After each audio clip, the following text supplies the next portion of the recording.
Thank you.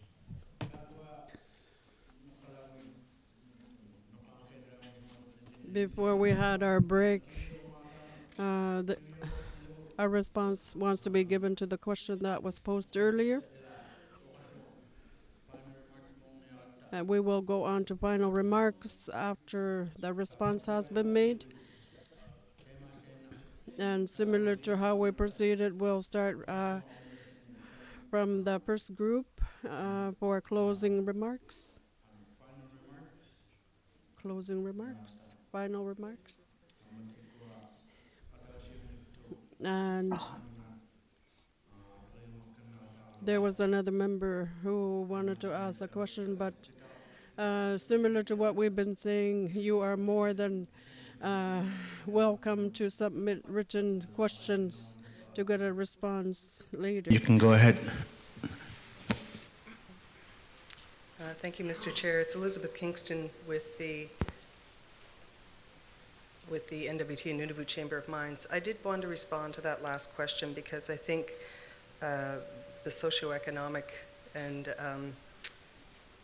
employment conversation hasn't really had a strong foothold here, and I just wanted to kind of point out a few things for the benefit of the participants. With respect to the numbers of jobs and how many jobs and how many business opportunities are presented when a project comes forward, these types of activities and desires are spelled out in an IIBA agreement between the company and the Regional Inuit Association. So a lot of that discussion takes place as part of those very formal and very important agreements. And just to use Agnico Eagle as an example for how much is invested in training and development of its staff, they spend roughly $5 to $7 million a year just on training and development of their people. And they do a lot of this through what they refer to as a career ladder. So yes, some of the jobs are entry level, but through skills identification, apprenticeship programs, and what have you, people are able to move up through and get more and more senior jobs at the company. The mines, some of the mines often, they'll hire elders as advisors to help support those staff as they move through this new transition into employment and into more senior and important roles. And I will add that women have been particularly successful. There's over 100 women that are now working at the Agnico Eagle projects who are moving into more and more progressively senior roles. So I really wanted to take that opportunity just to answer some of the issues that were brought forward by the previous speaker. Thank you very much. Thank you. We'll go right into closing remarks.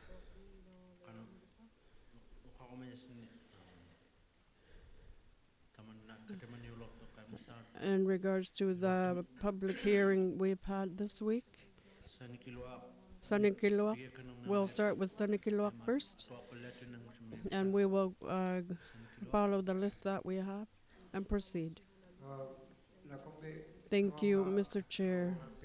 I am Peter Katuk of Sanikiluaq,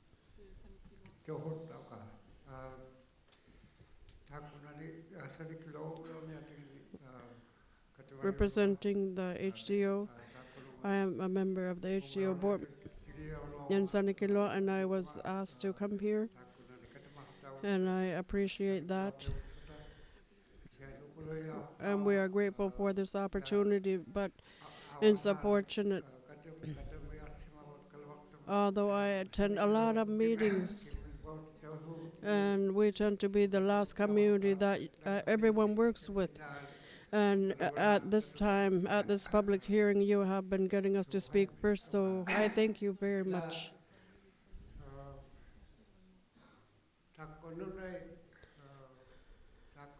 The lands, as Sanikiluaq community, the islands, all the islands that we use and occupy, and we had selected all of them so that they could be owned by Inuit. And we were very appreciative of that. because those are all important places for us, and we want them all to be protected.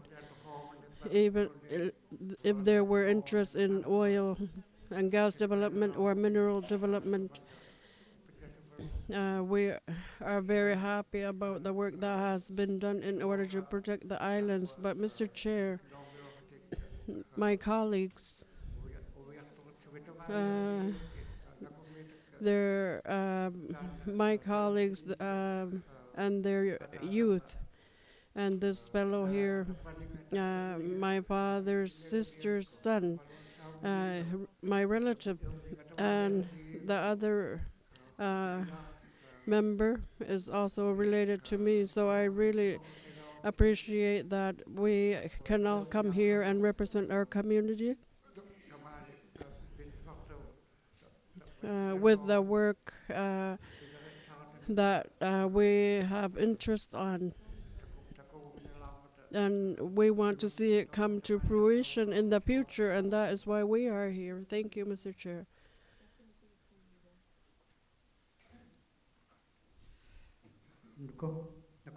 Thank you. I am Eli Rabik of Sanikiloa, Hamlet Council.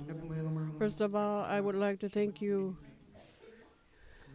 the Nunavut Planning Commission, their members, staff, and interpreters, and everyone who came here to speak. Thank you for informing us.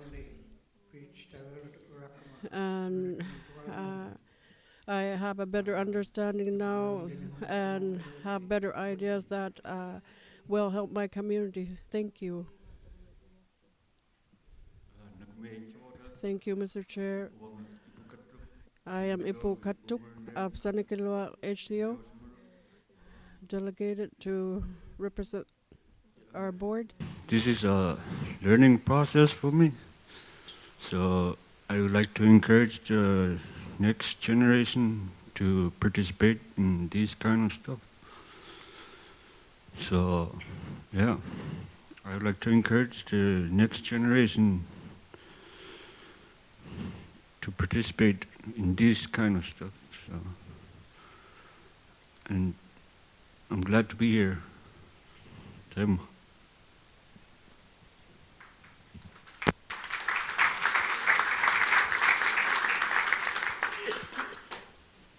Renamik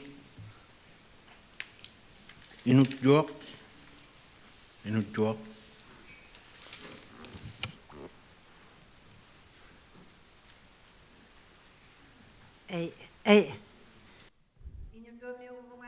I am Anna Whiteham Inuk York delegate, and we are grateful as Inuk York members that we were invited to, and we thank the commissioner and delegates and the gallery. Our dialect is quite different. Sometimes it was difficult for us to be understood. I would appreciate that perhaps we can get an interpreter from Nunavut to participate in the interpreting process. Thank you. Thank you.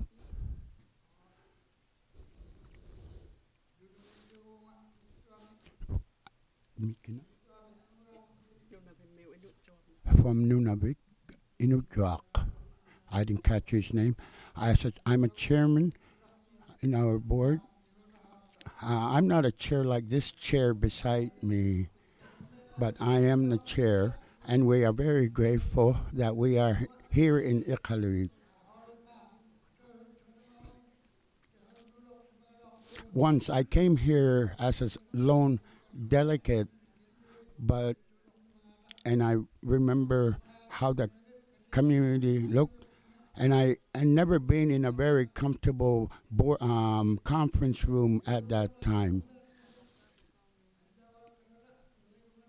And here during this conference, we can eat any time we want, and it's very gratifying. And again, we are very happy that we were invited here to Haliwi and hopefully will come here again. Thank you. Thank you. Yes, I'm very grateful to that we were invited in Inuit. Our hunting in the marine areas, sometimes it gets hard to do your hunting. We have about 2,000 people in our population, and we are able to hunt. How many? We have a quota that we're able to hunt beluga, but I am very grateful that we are allowed to speak here and we're invited. Thank you very much. I didn't catch his numbers.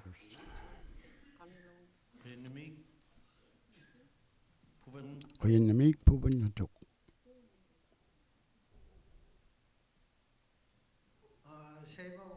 Simon, although I came here alone, I am very grateful to you all, and hopefully you will progress with your work. And next time we're invited, I will have someone with me. I hopefully so. Thank you.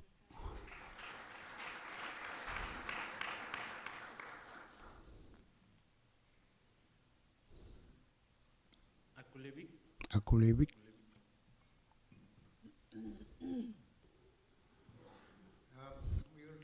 I just want to express my gratitude. I do have one question though. As people from the Arctic, and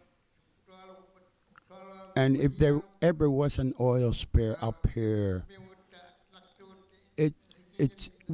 we depend on different types of marine mammals and bottom feeders.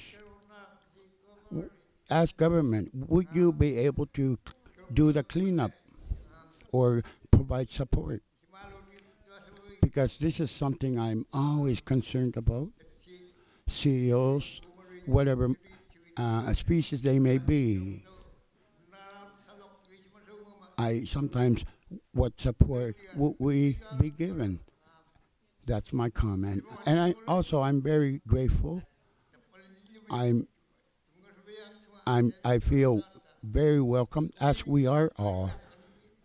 And perhaps my friends here want to say some piece. Mr. Katok from Akulevik.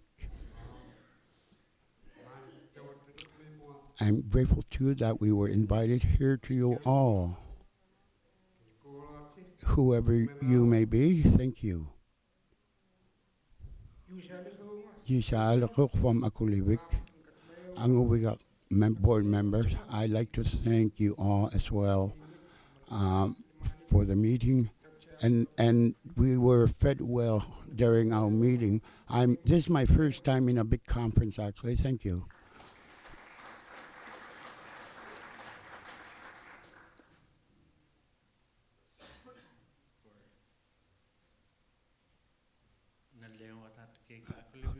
What's that, Akulevik? Ibujibik. Ali Hababal from Ibujibik. I'm also grateful that we were invited here from Anguvigapik, whom I represent. And I am grateful and thank you. Also, if this plan becomes enacted, we would like to receive a full copy as well. Thank you. Yes, Lucas Ikanatra from Ibujibik. I'm very grateful as well for incredible welcome we have here and being fed well. We have fish as though they fell from heaven. And this is our greatest gratitude. And I've never seen so many Kablunak in a conference meeting with Inuit. I've been to many conferences in Quebec, but I've never seen so many Kablunaks participating as well. Thank you all. Thank you very much. We had a great day. Nothing wasted. Thank you.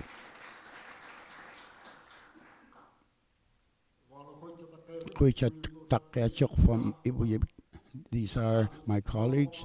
Last year we had intent to come here. We met in Kujuak, and because this meeting has moved forward, I'm very grateful. Even though meetings are sometimes difficult, but I have a lot of friends here, and I have a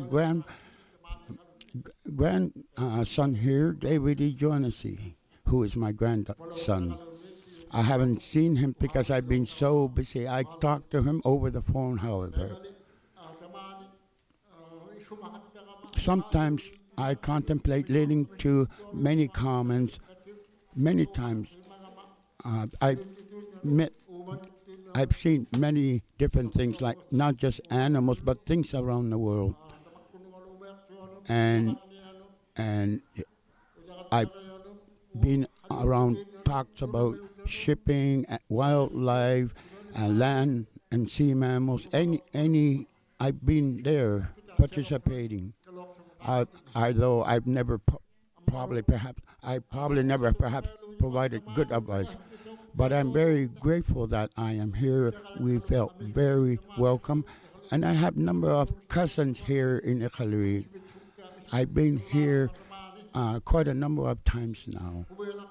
And the residents of Iqaluit are a lot of fun. They're welcoming and they have great food of all kinds. And that's how it is when we're asked by people, welcomed by people to eat, and we get a lot of help too here at the hotel. One biggest thing I think about when we meet, Kablunan and Inuit are getting closer. Before we never talked together, and the Kablunan were the authority, but we are closely getting together and able to talk now. And we can even talk in English now. Our future generation are maybe in a dire strait. They will want money in their pocket. So I'm always concerned. And the mining companies provide income. And this will continue to be so in Nunavut. And perhaps it's already is.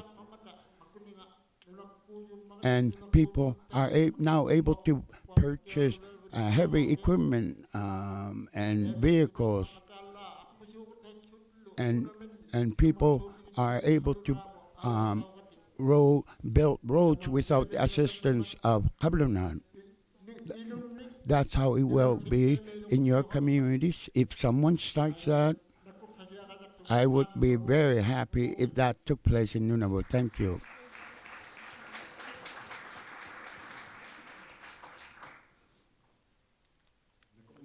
Thank you. Ipirlik from St. Louis. I would like to thank those who invited us very much. I saw my nephews here. Thank you.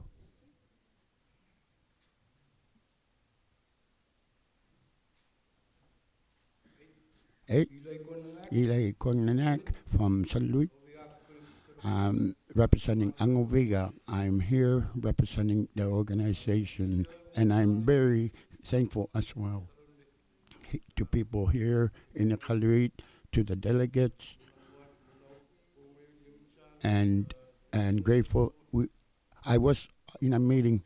I came here to meet about the maps and the wildlife and so forth. And I came here specifically to talk about Nottingham Island, Salisbury Island, and the 50-50 usage with Nunavut and Nunavik. This is something I'm very appreciative of, and that will help very much the hunters. Thank you. Minalu from St. Louis, Hamlet board council members. Thank you very much. This is my first time in the Khalid. Everybody is very welcoming. And I believe our meeting was very positive. If this is enacted and once it becomes law, I think many of the ideas we had that we put forth, and the fact that we were given the opportunity, we were very positive in our meeting. No one cried, and nobody threw any chairs, and nobody went on top of the table. And we were able to laugh once in a while, and that's great. It's good to laugh once in a while as people, and thank you very much. Fait accompli.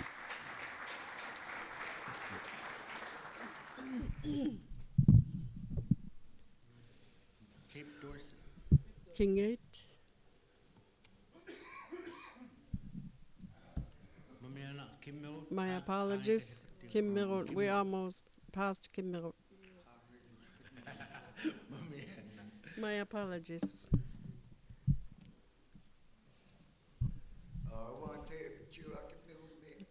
Jay Bitjula from Kim Mirot. I lost my voice. I must have been really coughing last night, but I am representing the hamlet of Kim Mirot.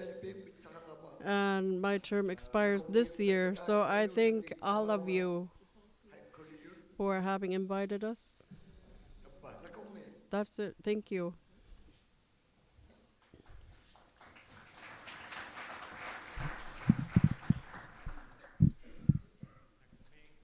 Thank you, Jale Akabak of Kimmerut. I thank each and every one of you, all the participants, and everyone from Iqaluit, staff. And I would like to thank the staff the most, and the NPC members, and particularly the interpreters, and representatives of organizations and the government. Thank you very much for presenting information well, and also I recognize a lot of the faces, so I thank each and every one of you. And non-Inuit, please learn how to speak Inuktitut. That's it. Thank you.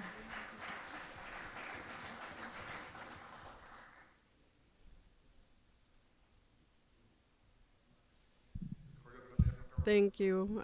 I would also like to give my thanks for the kindness that we have received while we're here, and the hospitality at our stay, and everything that has been paid for in order to accommodate us, all of you members and your staff. Thank you.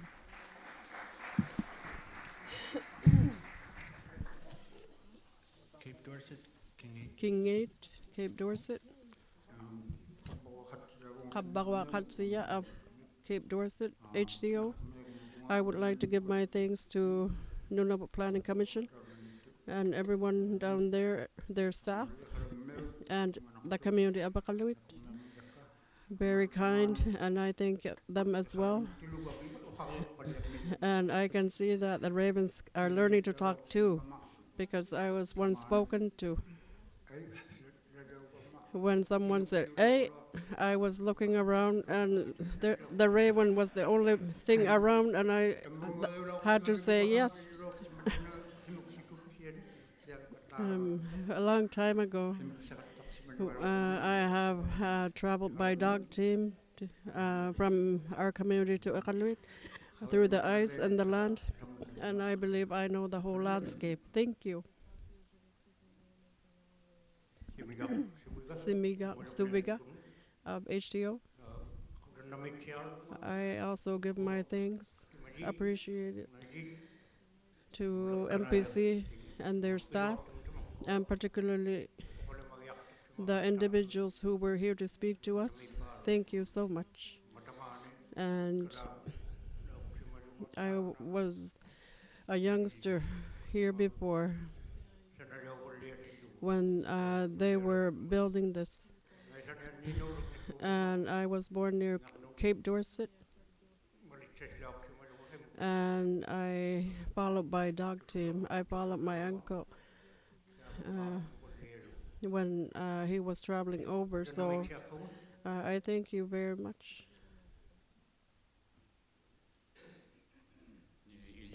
Isel Peter of Cape Dorset HTO. I give my thanks because I see a lot of familiar faces nowadays. No one seems to be a stranger anymore. And when I first went to Cape Dorset, I wanted to hide anywhere because there were so many strangers back then. But whenever we travel to places, it's not so awkward anymore. So, and I can really see that Inuit and non-Inuit are starting to work collaboratively, helping each other and starting to come into agreement and helping each other more. And food has been provided really well. We're being fed. And when I attend meetings, I always am thankful to interpreters because I would not even understand a word of English if it weren't for them. So I really thank the interpreters because I'm able to understand what is being said in the meetings because I cannot speak a word of English. Thanks for interpreting to me, interpreters. And I am most thankful that I am able to attend meetings.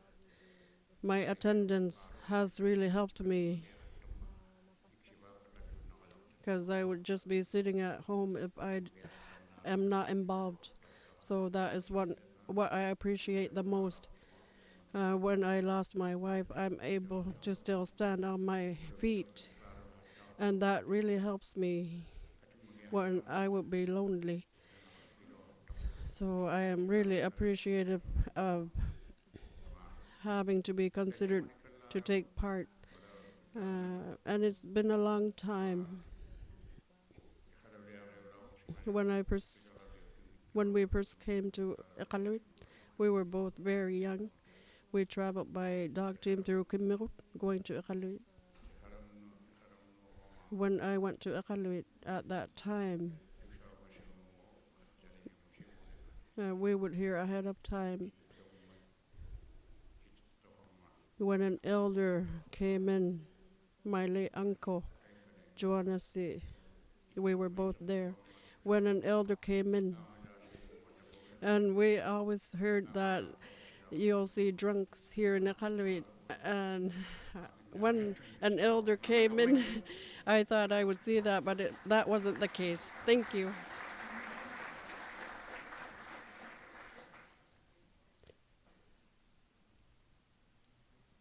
Grease Fjord. Auschwitz.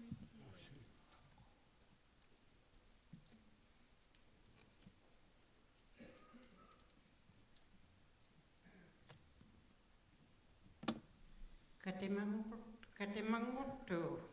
I'm so tired of being in meetings. Yeah, tana katemanagaya. Yes, our meeting. Katemanagaya papiu katsavakta. I really enjoyed it. I really like the way the meetings proceeded and all those members who are working so hard, particularly the chairperson. Because I do know that when you are leading a group, it's very difficult and complex, and you have a difficult responsibility. You are working so well in your roles, and I believe and I expect that what will come out will be precise. And I know you are doing really well in your positions as we are working together.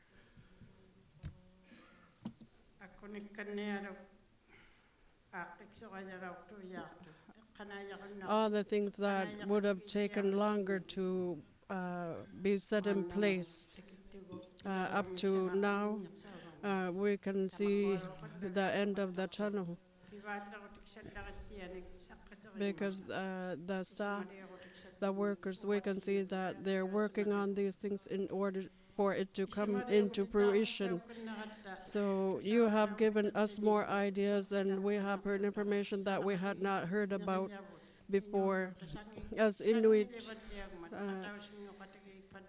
we can see that we are our unity is becoming stronger. And I am hopeful that we will work as one, as a strong team in the future. And you can see that here with the members at this meeting.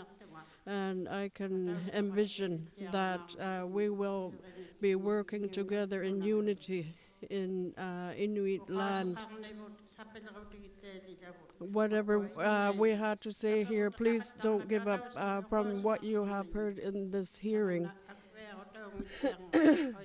This is not creating any barriers. You have to be thankful that you share a common goal. And I thank you so much for inviting me to this public hearing. And I will want to see you again in the near future. Thank you.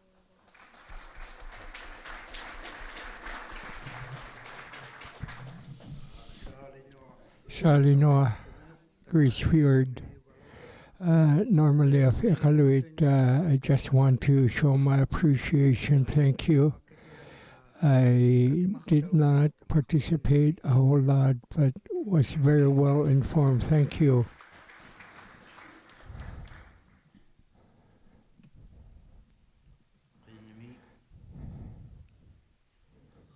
Hall Beach.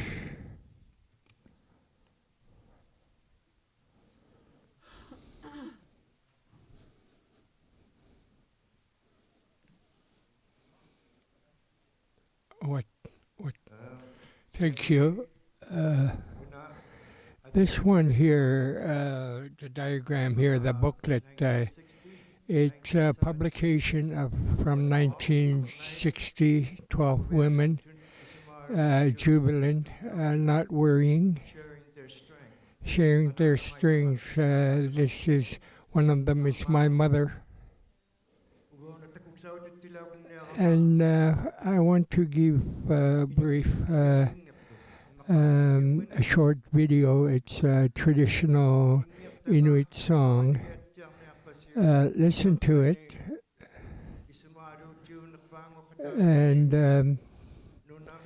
And cultural is a big part of us. And this is my older brother. He passed away 10 years ago. Ila tam na tuhago ang ayum no to ka ngayo. Nalagin. Listen.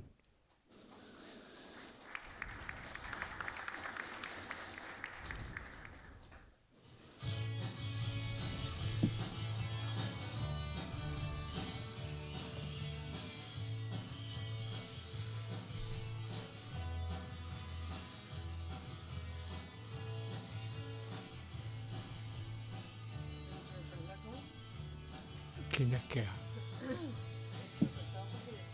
Hey? Okay. Yeah.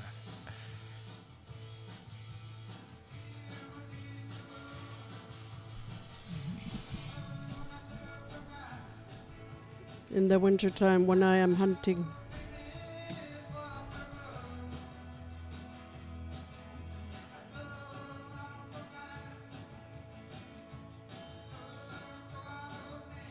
I see many caribou traveling down our land. Is important to us. Please do not destroy it. Let us not destroy it. In the springtime, as I go hiking,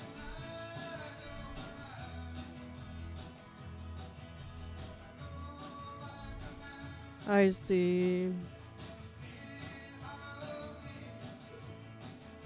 fish, birds,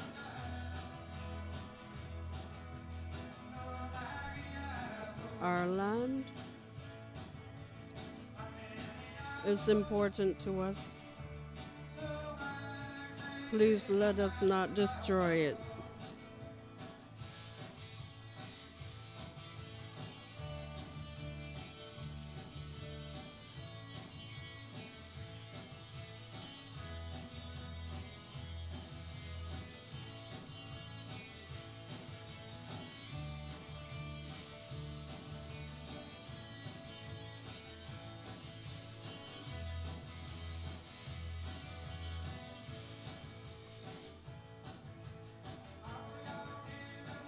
In the summertime,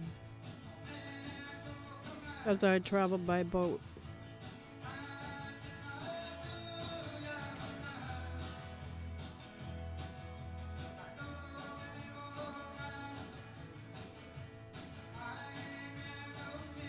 I see many walrus.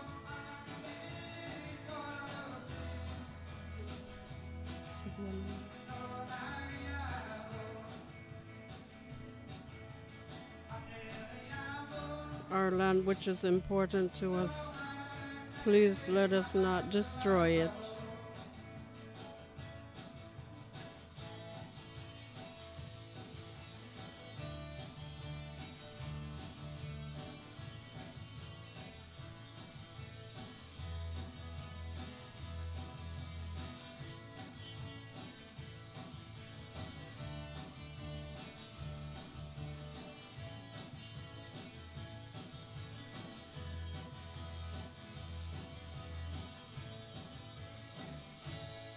Thank you.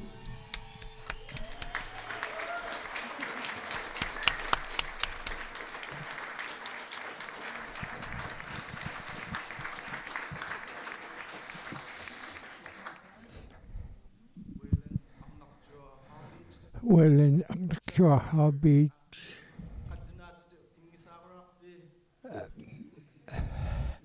Okay, we'll sing again. I would like to thank NPC for giving us meals, paying for our hotels and our flights. Thank you. Mick.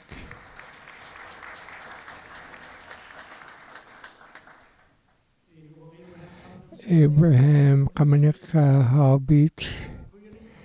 I really want to show my appreciation. The work has been long in coming, and I think you guys have put too much pounds into me. Hospitality was excellent. Nunavut Planning Commission, especially the chair, Andrew, he had a hard task of being a whip to everybody. It must have been difficult. The organizations, different levels of government, we heard you. We appreciate the information. And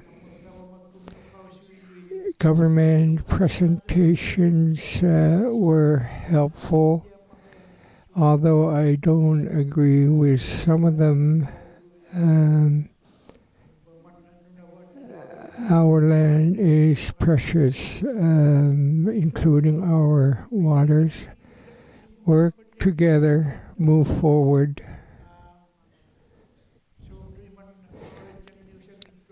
As we think, we cannot just stay still. We cannot just listen to the bad news. Do something, move. Thank you.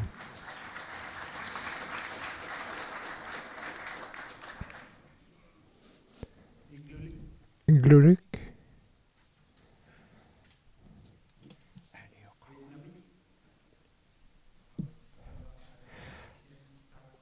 I don't have a whole lot to say, but I'm very appreciative of Nunavut Planning Commission. You're good hosts. You fed us well, especially the staff. It appears that you have put in a lot of effort to what you are prepared and presented. Thank you. I'll leave it at that.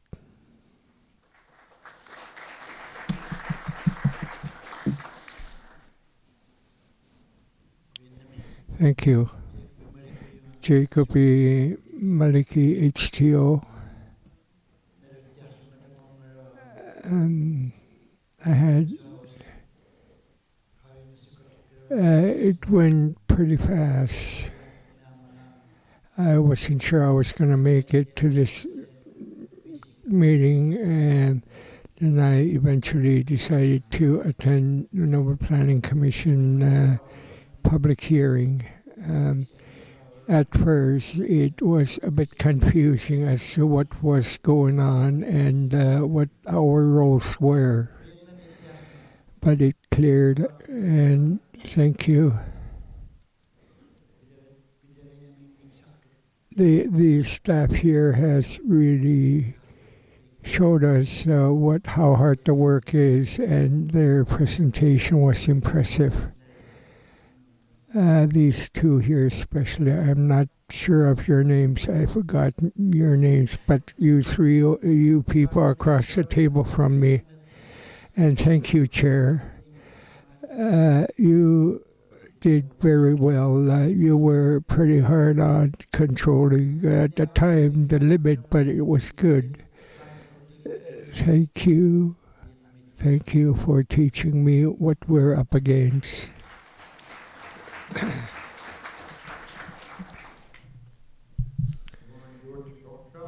George Oksak Iglulik. Thank you, NPC. The task ahead of us looks very huge. It's for our future. This is what we're striving for together. And Government of Canada, we do appreciate them. At times we don't, but very appreciative of their presence. Thank you.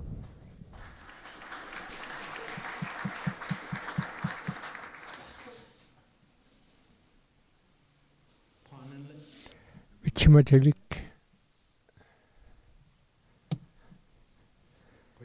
Thank you, Abraham Kublu.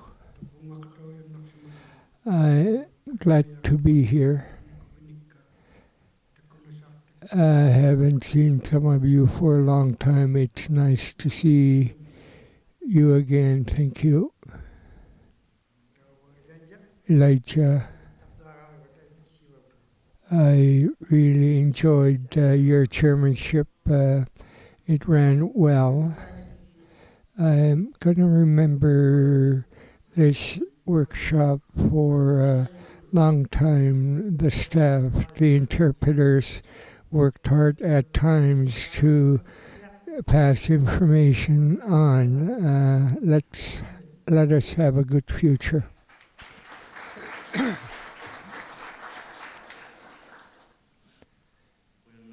Thank you. Thank you. I really say thank you from the bottom of my heart to the commissioners, especially the chair. I really respected your work. Your task is hard, and especially the staff and presenters, the participants. Thank you. The information you gave out was very hard and appreciated.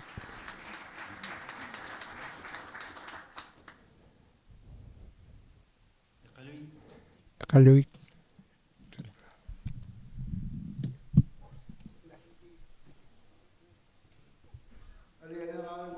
Thi- This is exciting as long as we're going to have the mic for 20 minutes. First of all, I would like to say to the Nunavut region members and Nunavut. And there used to be a name that I often heard of, and Noa Khomak. And when he prayed at the meeting, before the meeting started, he said, please pray because skilled experts will come to our land sometime in the future. So I often think of that man's words. So thank you for having me participate in this meeting so that there won't there will be more people in the meeting. So I didn't I felt antisocial in the past and didn't want to be in a lot of in a crowd. So we are hoping that we will receive kindness too when we come to your communities the same way you have received kindness. And I said before I was born, before the governments were in place, and when the government started to talk to us, and when the Canadian government said, spoke, since the government they had stated back then that this should not take place because they seem so superior than. But I'm very appreciative of the information that they passed on to us. This is for our future generations. So, and we were often encouraged to be able to understand both languages. So we encourage you to do the same. And I thank the coordinators of this meeting, and we thank them as well because sometimes we're really difficult to work with. And you have done so much for us, and we are going to move forward and continue to do that. And we're making a path for our future generation. Right now, from Nunavut to other communities that they will be traveling to. We hope you have a safe journey. Although you have left your families behind to attend this hearing, I really appreciate it. So thank you.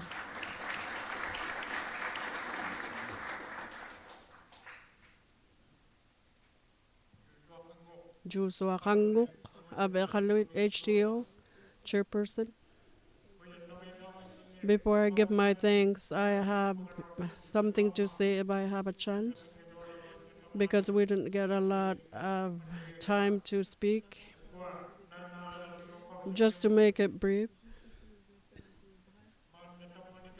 right now at this meeting, oil companies and mining companies and tourists we often heard about at this hearing. As long as they're on land, as long as they're not in water, I don't want too many restrictions made because of our future generations. Because we keep saying we're thinking of our future generations who will need jobs. If they are, as long as they are going to take into consideration the calving grounds and contaminants that may impact the waters and vegetation, as long as you carefully look after the environment because of our future generations, we will need to think about what they can use in the future to be sustainable. This is to gather information that can be used in the future for interested parties who wish to come up and do development, for interested parties who wants to do a research in our land.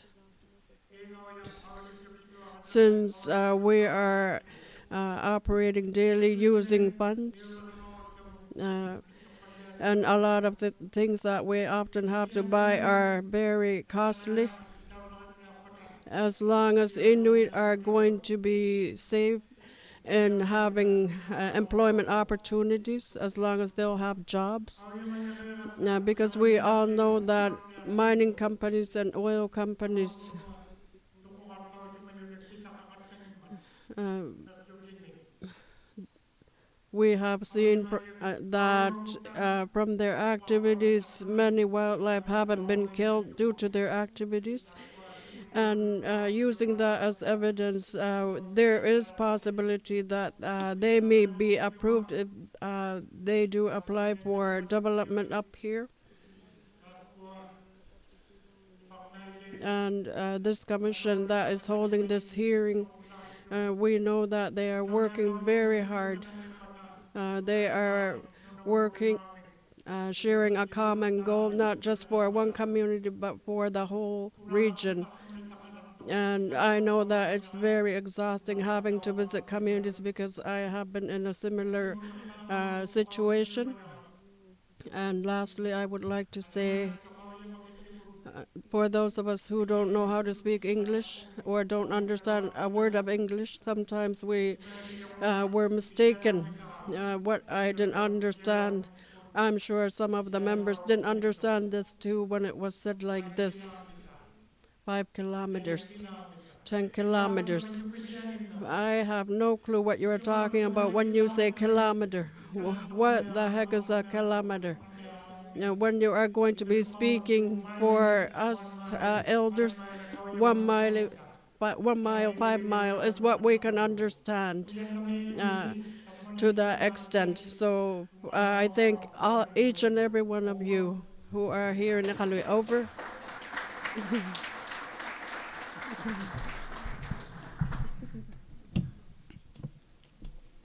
Clyde River, Clyde River, Ganatuapik. Thank you. Thank you, NPC delegates and my fellow delegates. Thank you all for being allowed to come here. I'll be short. And my friend, colleague here, I love him, Patrick Palito from Clyde River. I am the youth with this, with the elders I have with me here. Once coming back home, I'll be taking a break and go to Ilisaksibik and thank you very much. And Andrew, who is on his left, I gave him a drawing. Let us welcome. And to my right, my elder. We've been chasing each other. Luckily, he didn't bite me back. And more and more youth are participants, and I'm very grateful many can be participants.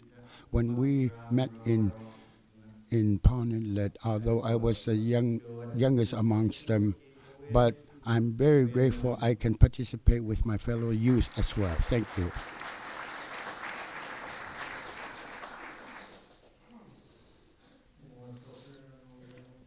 I'm grateful as well, Jaku, from Clyde River. I used to be HTO member previously.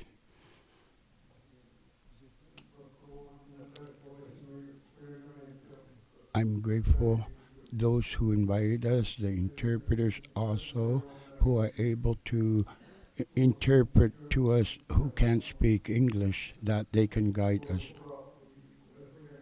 And also everyone here, and Aklo, my fellow delegates, all of you have been welcoming, and it's grateful when people are welcoming, and even if you have never met a certain person, when you were once an orphan, like I was, for me, I depend on people.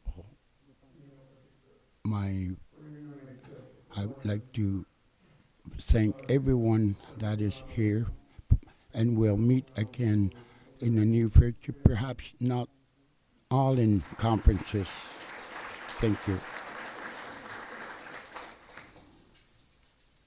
Panuktu. Panukto.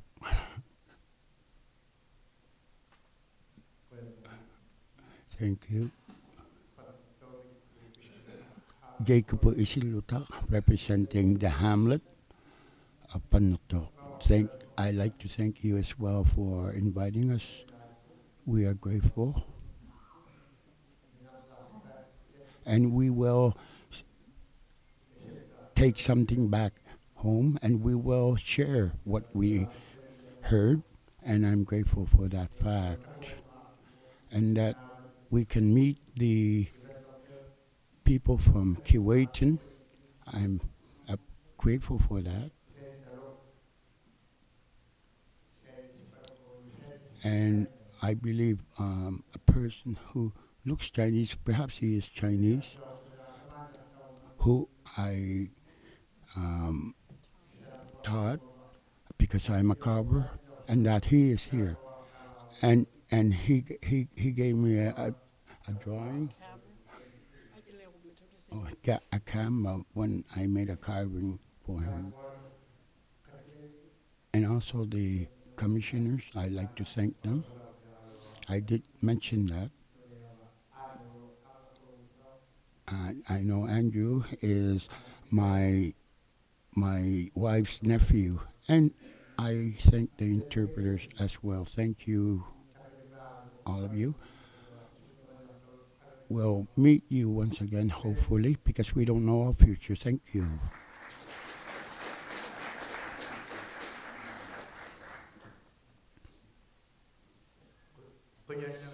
Thank you. Lupa Apalealuk from Panakto, representing HTO.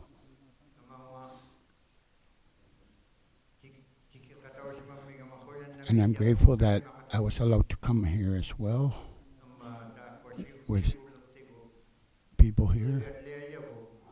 And what we are putting together, for our future, our youth, we're grateful. For those of us who can't speak English, they are good leaders in Nunavut, along with the interpreters. Our leaders who work very hard, Jamie C, Miss Kutik, when we work towards Nunavut, and that they were able to negotiate with Kablunat, and we are regaining control again. Previously, we used to fight a lot, Inuit and Kablunat, but we are having a closer collaboration and uniting together, and that is very positive for our future, and grateful to all of them. And also, Paul showed us a video of his wife's brother-in-law. He made a very great song, and hearing it, my heart was touched. Singing about the wildlife that we depended so much and for our future, and it seems to be a message for our future. And I felt crying for a while, and I thank Paul for showing this. It touched my heart. And also thank you everyone and Nunavik delegates. These are being put together And thank you all. That's all. Nipirtual kain nakamauhakunne.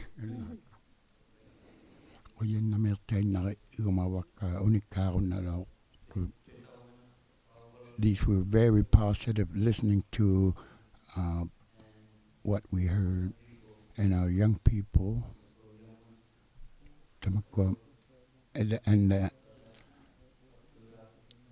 and they have to participate in these sorts of planning. Young people in the meetings and the presentation that we have. And I sure do hope they do continue to work towards the better future for all of us. Koyanami.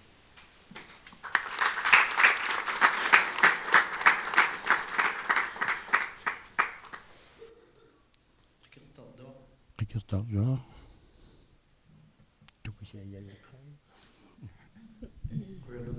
Thank you. I am from Qikiqtani HTO. I would like to give my thanks to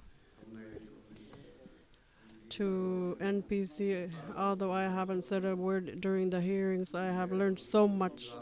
And when I get a chance to speak later on, I will do so. Thank you. I am Daisy Andako of Hamlet, Qikiqtani. I am thankful too for being a part of the meeting, for this type of meeting, and I have learned a lot. And I really feel that I feel inspired from this meeting, although I haven't said anything or asked any questions, but I can see that you work a lot for the communities. And our chairperson in particular, and the commission and their staff and coordinators for giving us accommodations, meals, everything provided. Thank you very much. Yes, thank you. Luasi Aulakaya of Qikiqtani, Deputy Mayor. First of all, this is not my first time coming here. I have been coming here many times.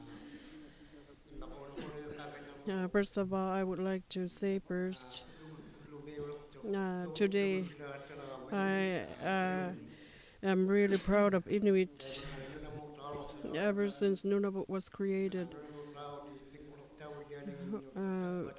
negotiations, and since it was enacted, NPC was established because of the agreement as part of institutions of public government.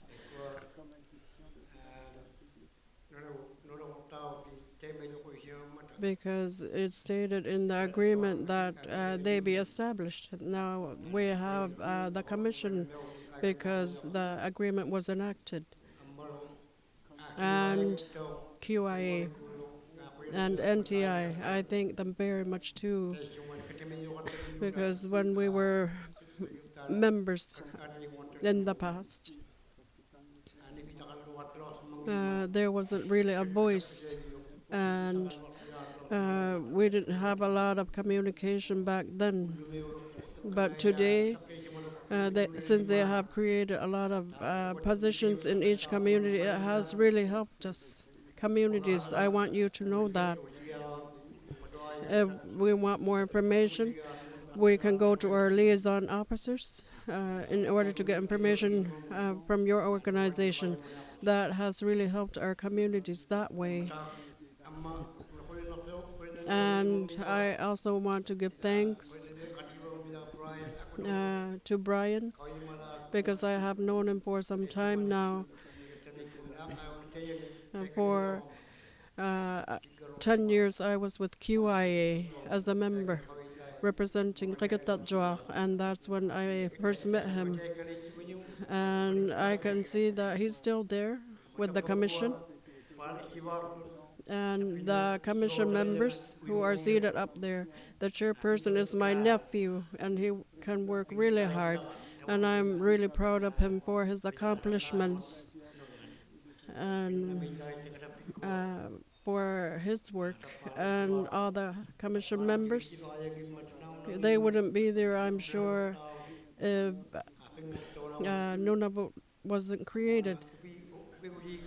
And what I'm most proud of too, when Nunavut was created, all these jobs, representative levels, were held only by non-Inuit in the past. And today, we are now seeing Inuit in those representative levels, and they are increasing because Nunavut was created. Uh, these positions have been established. So we have to be grateful because they work on our behalf. They work so hard on our behalf while we're just sitting here. And it's become evident that they will be stronger, our future leaders, in the best way they can. And I am really hopeful that this will continue. And I would like to make a suggestion, since caribou are scarce right now, we would appreciate it if you can give us caribou onto our land, and we can exchange using the ravens if you want the ravens. Thank you. Arctic Bay. Arctic Bay. I Belgium.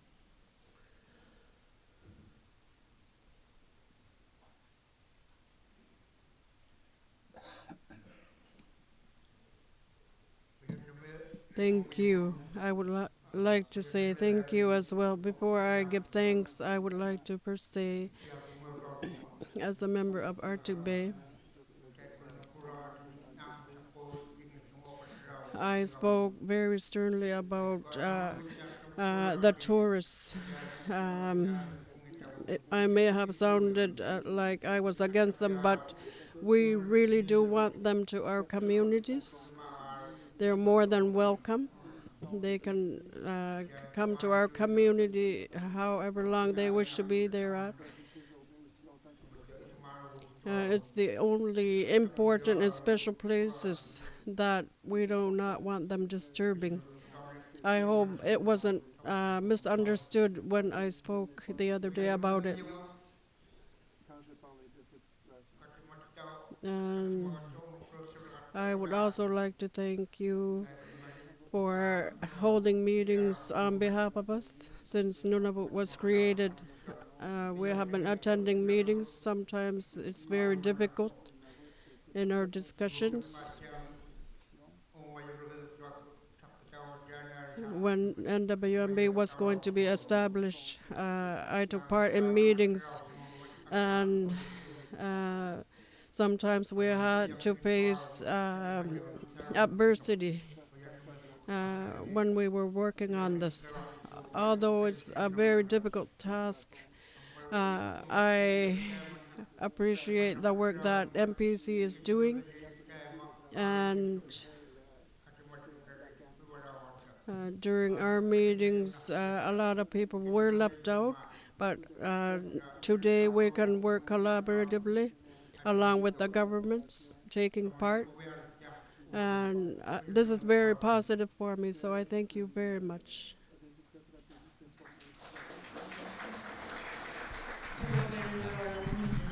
Thank you. And Pio, I think, yes, I'd like to thank the NPC for moving forward with this meeting, and people, delegates were able to give their presentation. And looking at Obidi, I always feel empowered, even though he is an elderly now. He is able to participate, and I'm very proud of you, and I feel you're very capable. I hope everyone will have a safe flight back home tomorrow as well. Thank you. Thank you, Jeremy Tumalu. And I'm also appreciative that I have had chance to learn a lot here, but for you to know though, this is a large issue we're dealing with, but we have to have an open mind in our approach. And this is something that we are building towards our future generation. Thank you.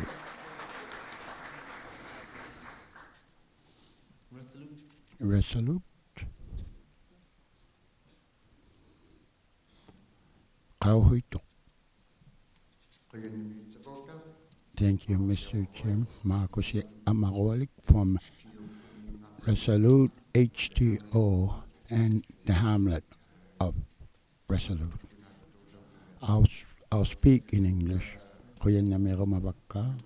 Nuna bumipang na amalo ilauluptan. Pilari hatigirun na mata iswan naksaw nertu mo nuna bumiyonun.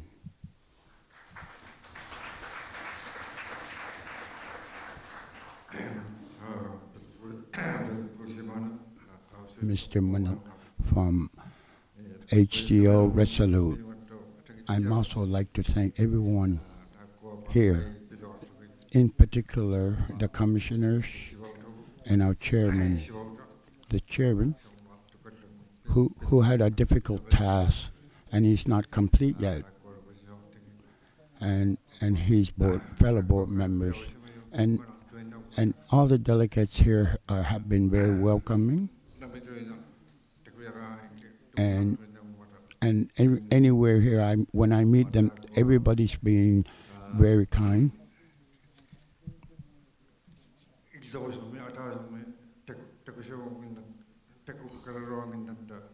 We not used to meeting or seeing people in a room with so many people, with organizations involved, and it's great to see these organizations occasionally, and we are able to ask questions, and I thank them, and I also thank the interpreters, some whom are my good friends, and also thank you all delegates here.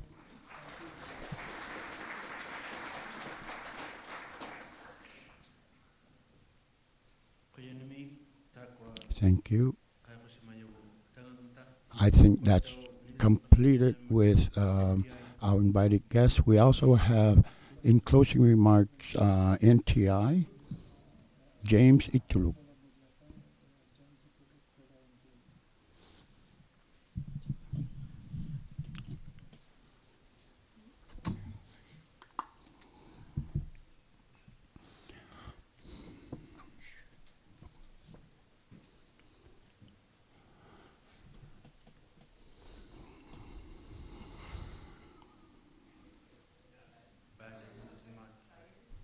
I think it ran out of battery.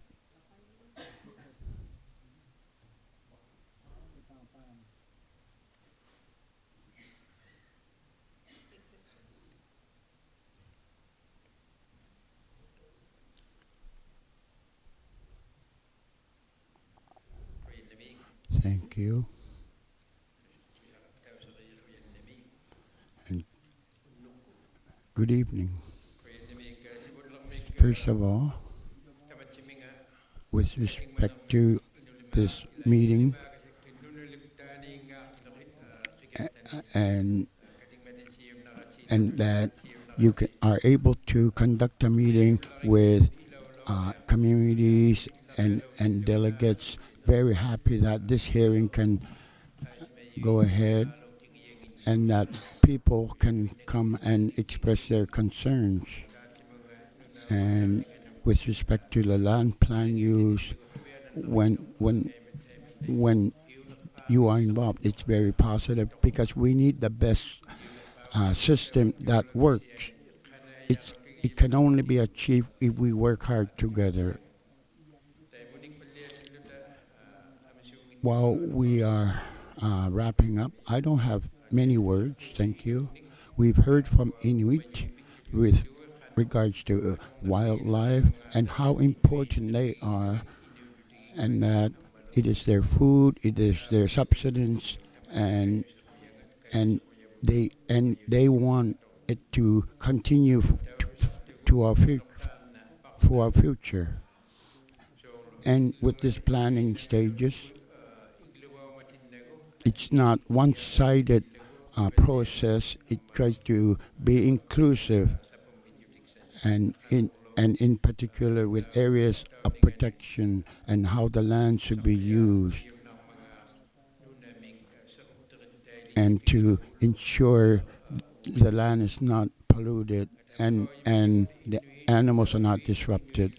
Inuit are participating, and IQ should always be involved because it is the vision of Inuit, and it is part of the agreement, the lands agreement. First of all, Nunavut plan, land use plan, it is able to include, it will need guidance from Inuit and the knowledge they know, in particularly with Inuit lands. This has to coincide properly because the process is going to impact them. And the lands identified by Inuit, all the wishes of Inuit may not be included, but they will be a part for our future. And yes, this will have to be reviewed again in the near future, whether or not it is working. We've heard many comments concerning Inuit lands that they have to be monitored, and the lands and what usage they may have, and if it's representative of Inuit interests and their livelihood.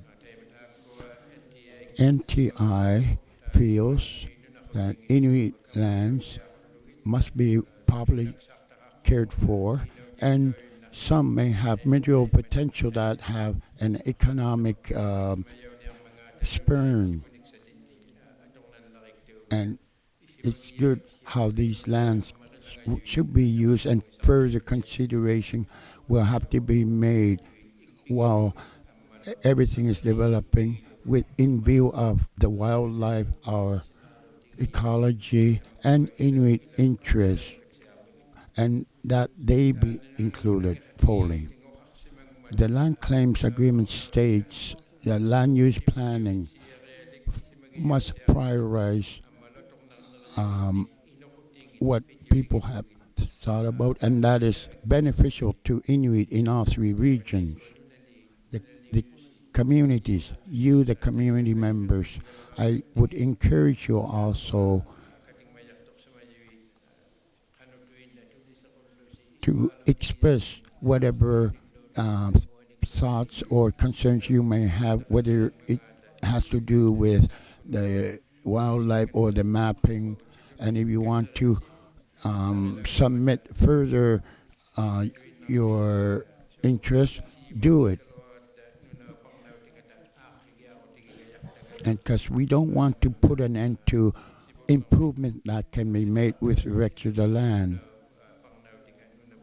And in particular, when this has been documented in the plan, this is a very fruitful process, and we need to understand further what it will mean when the plan is implemented.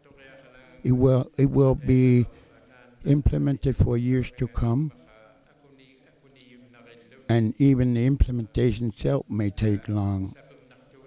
It's going to be difficult, yes, to make changes in the plan, but it's very a fruitful process, and let us supplement what we can that will be beneficial and what we can utilize further during this stage of Nunavut land use planning. Thank you all for coming here.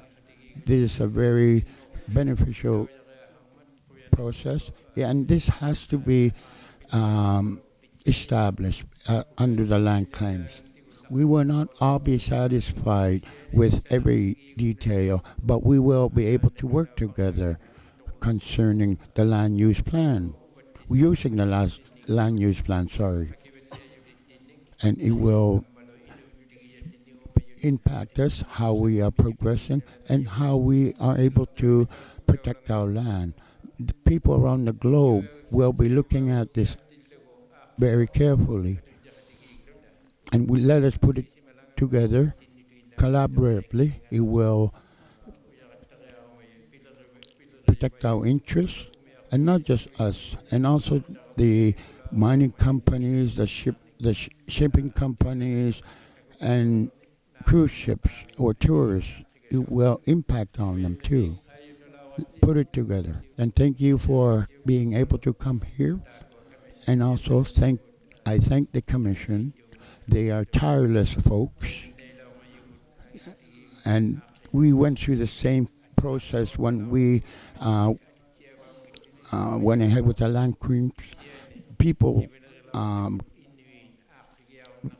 opposed us. They would call us names, but Inuit, if Inuit can start gaining control in their own land, we pursued that even though they were negative or opposition to the process. And thank you. It will be able to be useful for our future with our population increasing, but many of our species are not increasing in numbers. So in a way, we have 4 bases: Nunavut, NWT, Manitoba, and Saskatchewan. These will impact all of them. And also Makivik, Northern Quebec, who is also part of the process, will continue. We'll have to work with them also, how the Nunavut land use plan will be implemented. It's meant to benefit all of us. And for that purpose, it will be realized. I did not mention before, but when the final draft is submitted to us, once we received it as NTI, our board will be reviewing the draft, because we will have to decide to approve it and submit it back to you. I know you will work hard towards that once,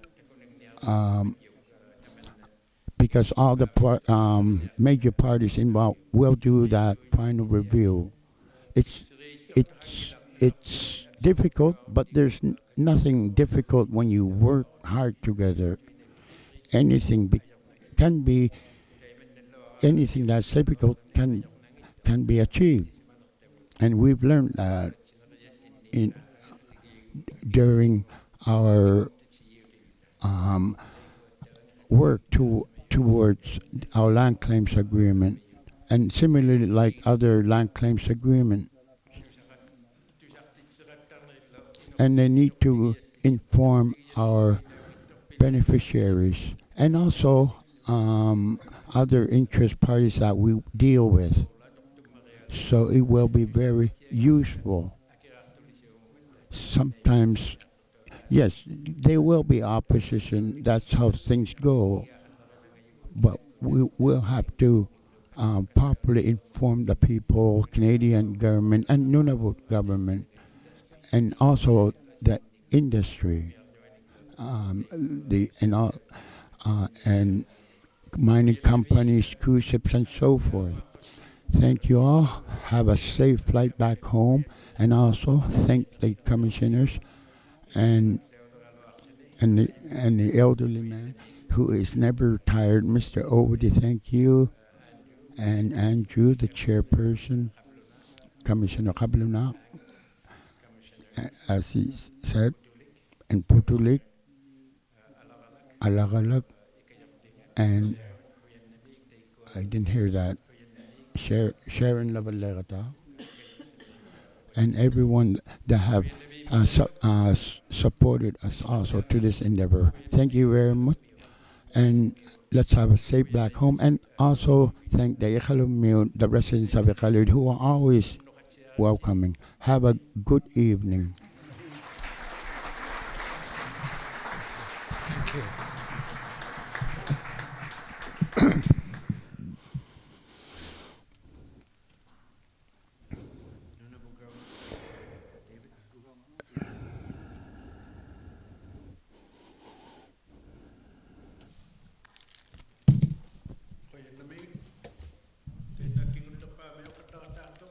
Thank you for the first hearing of for this conference. Things are hard at times, so I respect James' encouragement. He has given us high hopes for this particular venture before us. Government of Nunavut, NPC commissioners, thank you for your hard work for holding this public hearing in Qikiqtani region in relations to your draft land use plan. There are a lot of people who support me, and people sitting at the back have worked very hard as well. They prepared everything for us to participate. Government of Nunavut, we are in full support of it, and we want it to become a reality. Just for your information, commissioners, it's a huge task. There are the times when we negotiated in the past, everything was hard, and it appears that this is today, everything works eventually at the end according to your draft land use plan. It will also work. We have to work together.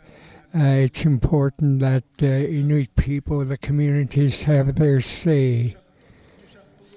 We have been given explanation. Many people have expressed their concerns on wildlife and others. I think at this hearing that I've heard, you have stressed a balance for the whole of Nunavut. There's no such a thing as this region or that person is more important than anybody else. People out there are awaiting how things will proceed. They're listening, they're eager. And our work together for this preparation is important. I do really appreciate Nunavut Planning Commission, especially your staff, your interpreters who were instrumental in this meeting and the plan that has taken long time to be where it is today. Let's work together. Nunavut draft land use plan will eventually one day guide us in our way of dealing in land. We need to have balance in this draft land use plan. Our working relationship will grow as a result of cooperation, and Nunavut government program, Nunavut Abluktigut, is instrumental in as our guide and how we deal with Nunavut. You have a good flight home.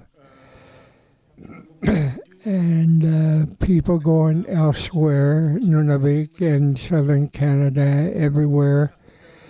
Thank you for this opportunity to be part of this public hearing, and we're looking forward to Kivallik workshop. We'll see you there. Thank you, Nunavut Planning Commission.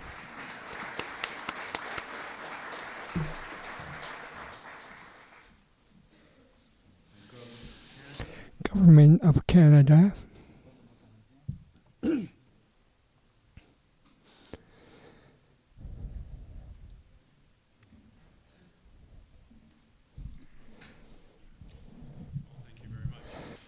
First, I'd like to thank the Commission, participants, and especially community members for the contributions they've made this week, in the weeks that preceded that, and for all the contributions and work that we'll all make together going forward over the next little while in creating a land use plan that will take a great step forward in securing the present and future well-being of the territory. You know, coming up here, I noticed we've been sitting, talking here for an hour and a half, and in fact, this is the first presentation in English, and I'm the first Kalana to come forward. That is the one word I know in Inuktitut. And that's wonderful, in fact, because it demonstrates, in fact, just the progress that has been made towards Inuit self-determination. And that is a further step which this land use plan is certainly intended to achieve, and perhaps one of its bigger objectives. So because of that, I'd like to sort of play back a bit of what I've heard, especially from the community presentations, so that you can understand that I've heard from you, and I will sort of take back, and we will all take back to, you know, our home in Ottawa, and discuss, in particular, the very great concern that's been expressed over wildlife, over its importance to the culture and the future of Nunavut. I've also heard expressed the great concerns, many of cruise ships, the aerial flights, contaminated sites, emergency management, climate change, a lot of the concerns that are creating pressure and uncertainty for you and for the wildlife that's so important. I've also heard the stories from the elders about the parents and the grandparents and their travels, and the concern people have expressed for their children and grandchildren in the future. Now, I'd like to just make really one substantive point, and there's been much discussion this week about protection and development, and often people have been asked, well, what do you prefer, or what would you prioritize now, development or protection? And there have been many answers. But one of the answers I've heard, and in fact the one that I agree with most strongly, is that you don't have to make that choice, that there is an option to achieve both, that you don't need to choose between jobs and food. And I'm quite confident there's a way to sort of move forward with this plan. And there have been many suggestions that have come forward, some from us, some from other organizations, around the issue of caribou and the land, special management areas, seasonal approaches, sort of careful and specific boundaries. There are surely ways to go forward with this in a way that doesn't lose those opportunities for natural resource development and the jobs that come with them. And the same thing, of course, applies in the marine environment, and I'm sure we can find ways to support tourism while at the same time providing the protection that's necessary for the marine mammals, the fish, and the migratory birds. The other piece of the answer that has come forward when the question has been asked, well, which would you prioritize, development or protection? The other answer that's come forward is very strongly, well, we want a voice. We want to have a say in when and how and where development happens. And I would also agree that that is absolutely important. And there are many ways to achieve that. I will also say that going forward with this process with the land use plan, that voice remains important. And sort of the opportunity for further detailed comment will be critical to coming up with a plan that can really genuinely work for everybody. Finally, I'd just like to say that the Government of Canada is committed through our contributions to this plan and this work, and you've seen the team that we brought forward here, but also in the many other roles we have to play, whether it's the Coast Guard, whether it's through fisheries and oceans, whether it's through the regulation of land and water activities. There are many other roles that, in support indeed of adapting to climate change, many other roles that the Government of Canada can play and will continue to play to contribute to, again, helping Nunavut make those further great steps towards self-determination and the existing and future well-being that the Nunavut Agreement speaks to. So finally, thank you very much. It is always for me a great pleasure to come up to Iqaluit, especially when I have the opportunity to sit and listen to community members and elders in particular, because each time I learn to appreciate so many more aspects of your culture, and one of them I'm appreciating more and more is the respect for elders. But thank you very much. Have a great trip, and may we all sort of prosper in this work. Thank you.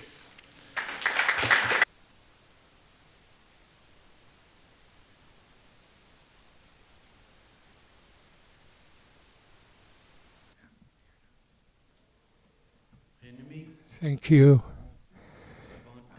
And for me, for the past week, as we work together, I'll try to keep my comments short. Thank you. Thank you.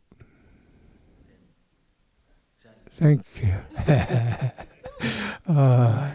No way it's going to be short. I have stress time in this hearing.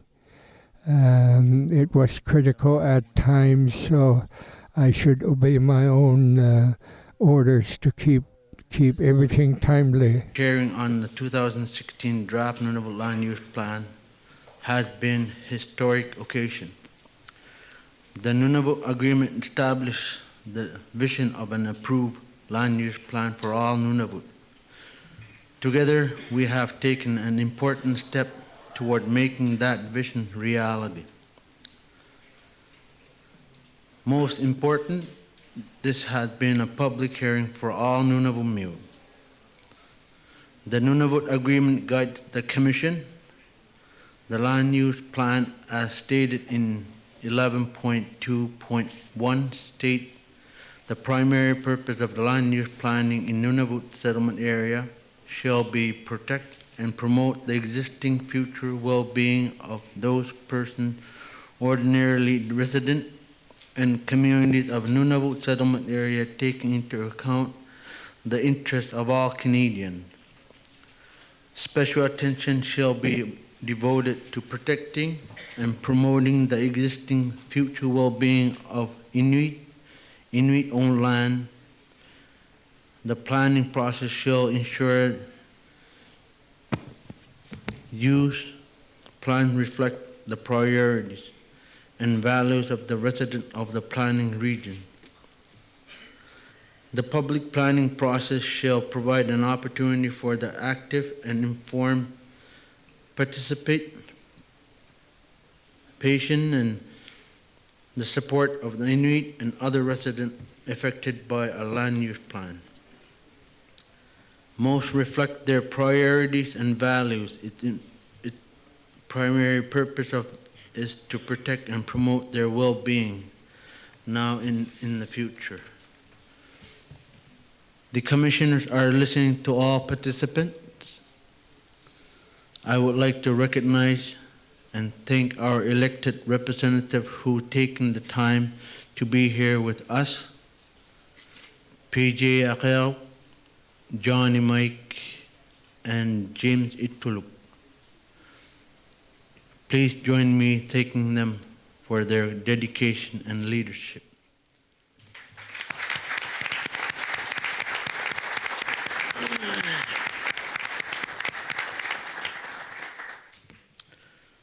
I thank each of you community representatives.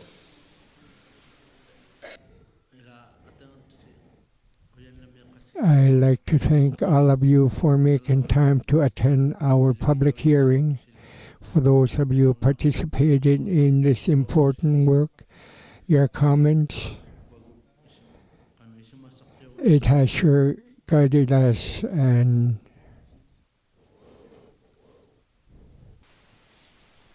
the commissioners truly appreciate your preparation for this hearing and your active and informed participation. Again, we have been listening very closely, and your voices will continue to be heard as we work together, completing the plan. The success of our work also depends upon the support of our planning partners, Inuit organizations, government, and all of the other participants at this hearing have offered many constructive suggestions for improving the draft plan and completing the journey to approval. We thank all for your encouragement, engagement, and commitment. Many of your presentation recognize that completing a land use plan for Nunavut is very challenging. Those challenges are evident to all of us at this hearing.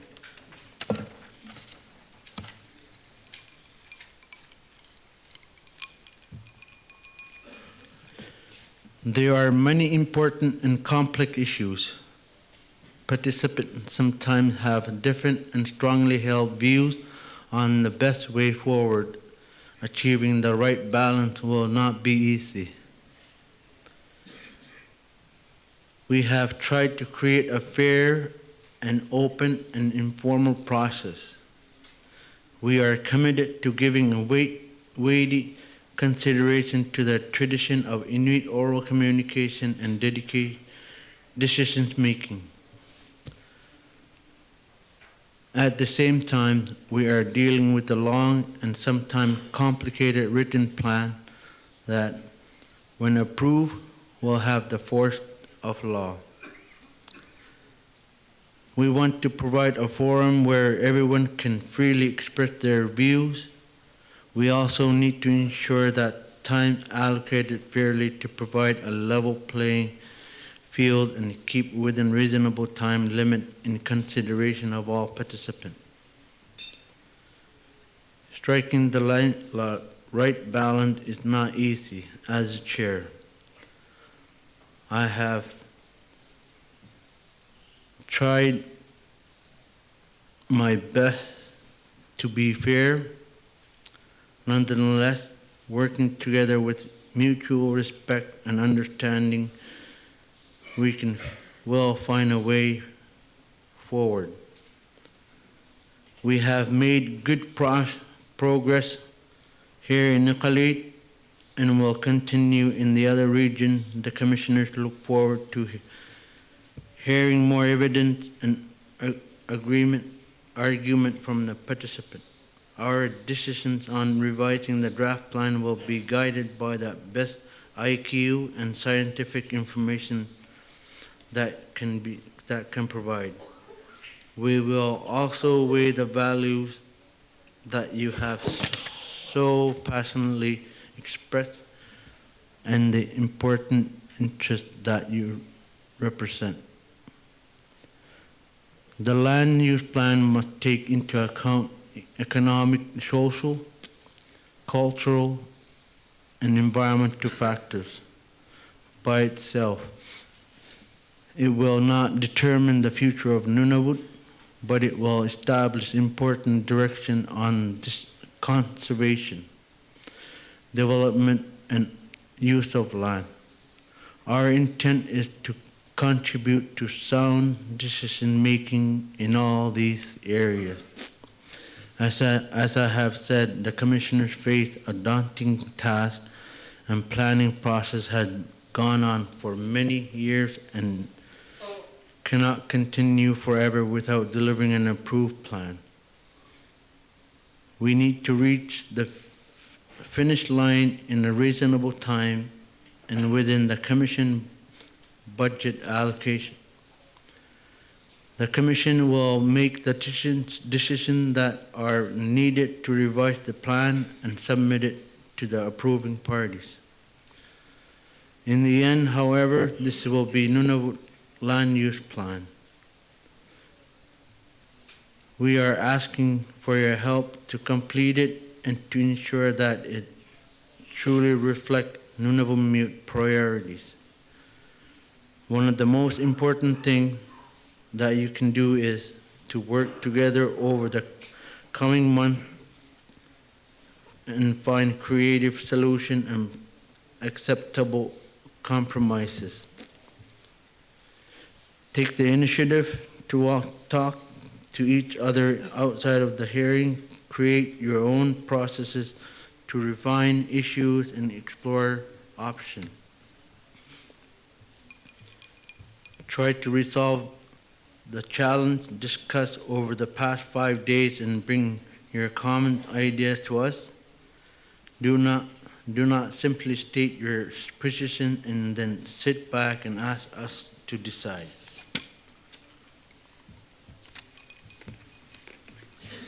The commissioners can make tough decisions, and we are committed to moving forward. But we would prefer to make these decisions based on your collective guidance on the specific path to the balanced approach that will work for all of you. I want to recognize Commission staff for their dedication to completing the draft Nunavut land use in a timeline that the Commission set. Thank you. All of you.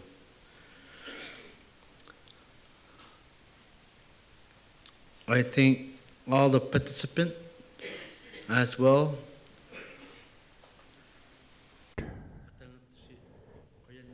Thank you for all of you for your participation. I know sitting is hard, and for all day you've been asked to do this, and you never miss any sessions that you don't just walk out when you're tired. Thank you.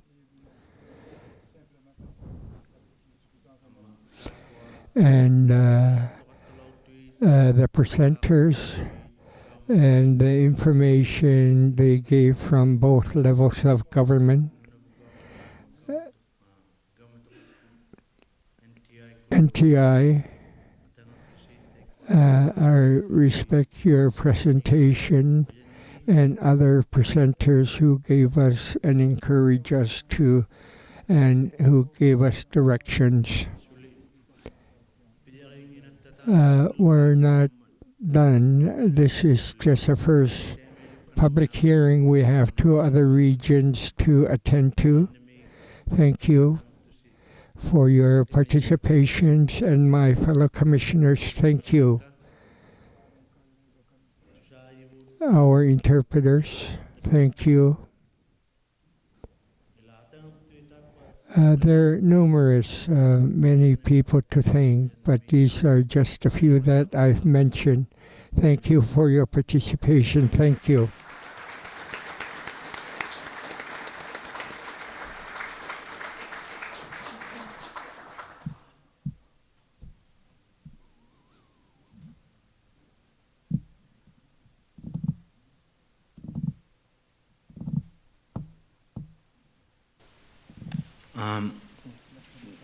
Jacob, Chico, Aprikanilaw Peribagid Chico have asked when he opened the session a few days ago. I would like you to ask you again if you can close this public hearing. He said although he have a cold, he doesn't mind. Jacob.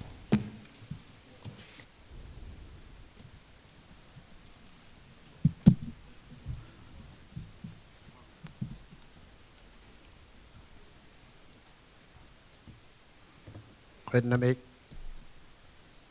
piwaqtautipaqatta tainna atlortamut tungabagilortamut ayaqatigilawatta taismuga tungabaqarumalluta pittuluusiu aperijaunamiligani iissimut tungabagilawattigut tappa tukiliaqatigigattigutaanna ayaqatigittoqatuongat iisseqqipilugunnagummat iloqtigimmaatigut Jesus, nuqqautaqalluta so we will use this as taikua closing qaatanagartau for those of pittigilugut you who will be flying home, those of us.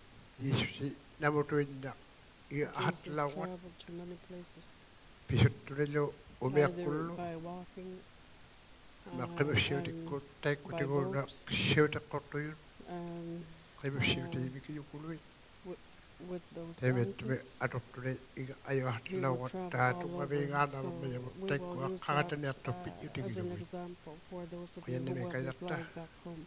Just give thanks. utiataataaquyannami unnukkun upperusunnahallaattugu ilinni nunamittuinarnat upperusunnahangilagun nunamittukkuuti kisutuinnattia anigusu tamatumaga upperusunnahallaatpugu taataa upperusuttuguligiissi hilaqtuamittulima atamarmik toquyutikisimagamigi teemekasunnaqaluaruttat teemeegunnagittugut ilittun immilillu toqusariahangittugut ataneer tamatumaga upperusuttugut taitsumalit yiissi toqutaquluarsimagapit hilaqtuamittut pi'utigillugit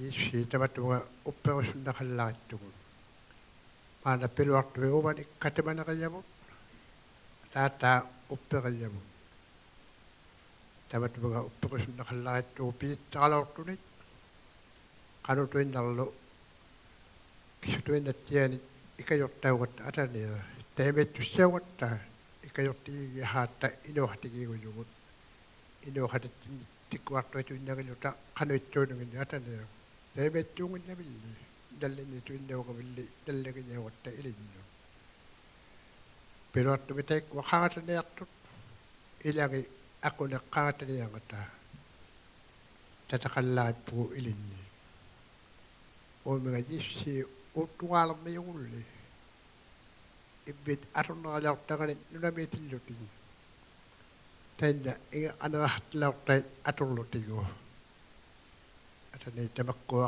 qaataqatigiinniartugut tamauna silainnakkun sanasimagaviu tamanna sila sanasimanginnattigu sanayunnanginnatli taimittumiguuti sanayausimagatta ilinnu kisulimaattian hilaqtua iluanittulimaan sanasimayainnaagigugit allaa umagut sanayausimalluta anernahartataulutalu uqaruntataulutlu ataniu piluartumitta taikkua tamaawai qalunnut aanneeviliarsimayut nakituinnaartut iqqamammiñamuttau taanginnartavullu qajulaqaigatta ilinni atane quyanneemeqquk tamatuunga maanna ilaleulaortigut anernamut ulaittumun tamatuunga tuksiaatigippugut iissiu atingani Amen. Atanit talo talo. Atanit isiu karaitu siu semeningata. Gotiulo nalliningata. Anomyulo united ilaginingata. Ilagit sa narati ko ay suwagani. Amen.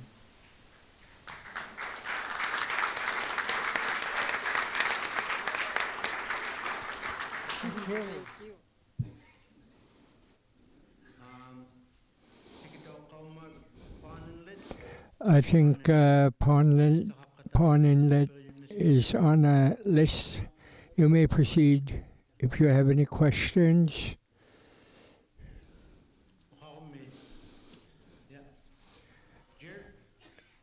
Mike?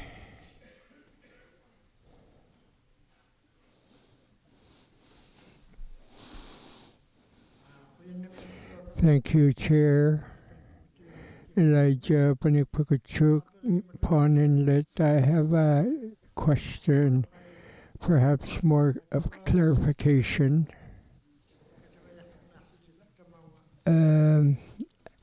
Before coming into this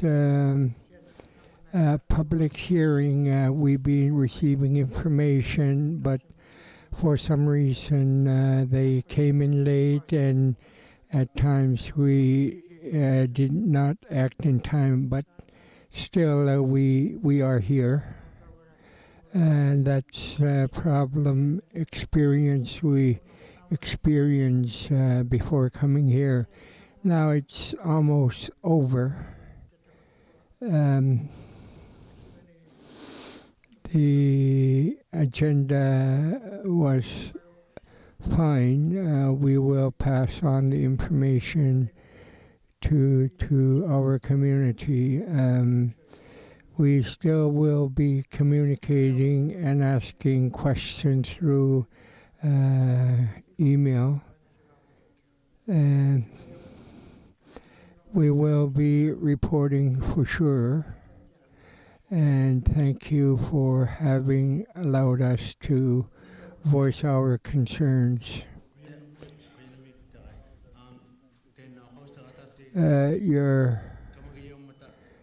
We are on a question of questions. You'll be given information. Will be passing to Abraham Kugluk, Hamlet Pawn Inlet. Due to the Northwest Passage is opening up, and we've been seeing a lot of cruise ships. Is there a way that certain areas could be restricted to cruise ships? And I still haven't heard the answer.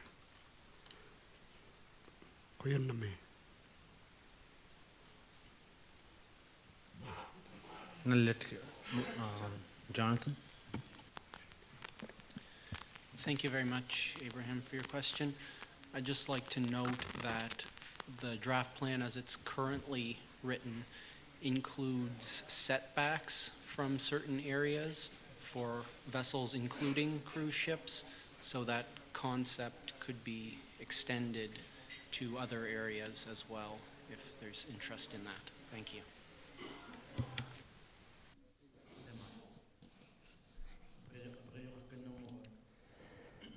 Pawn Inlet?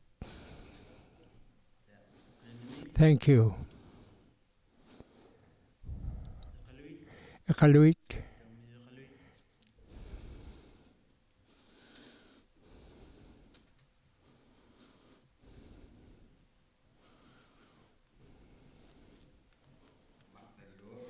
Thank you very much. I think I'm directing this dialect to Peter. First of all, we, the MOHTO, were appreciative of our inclusion at this public hearing.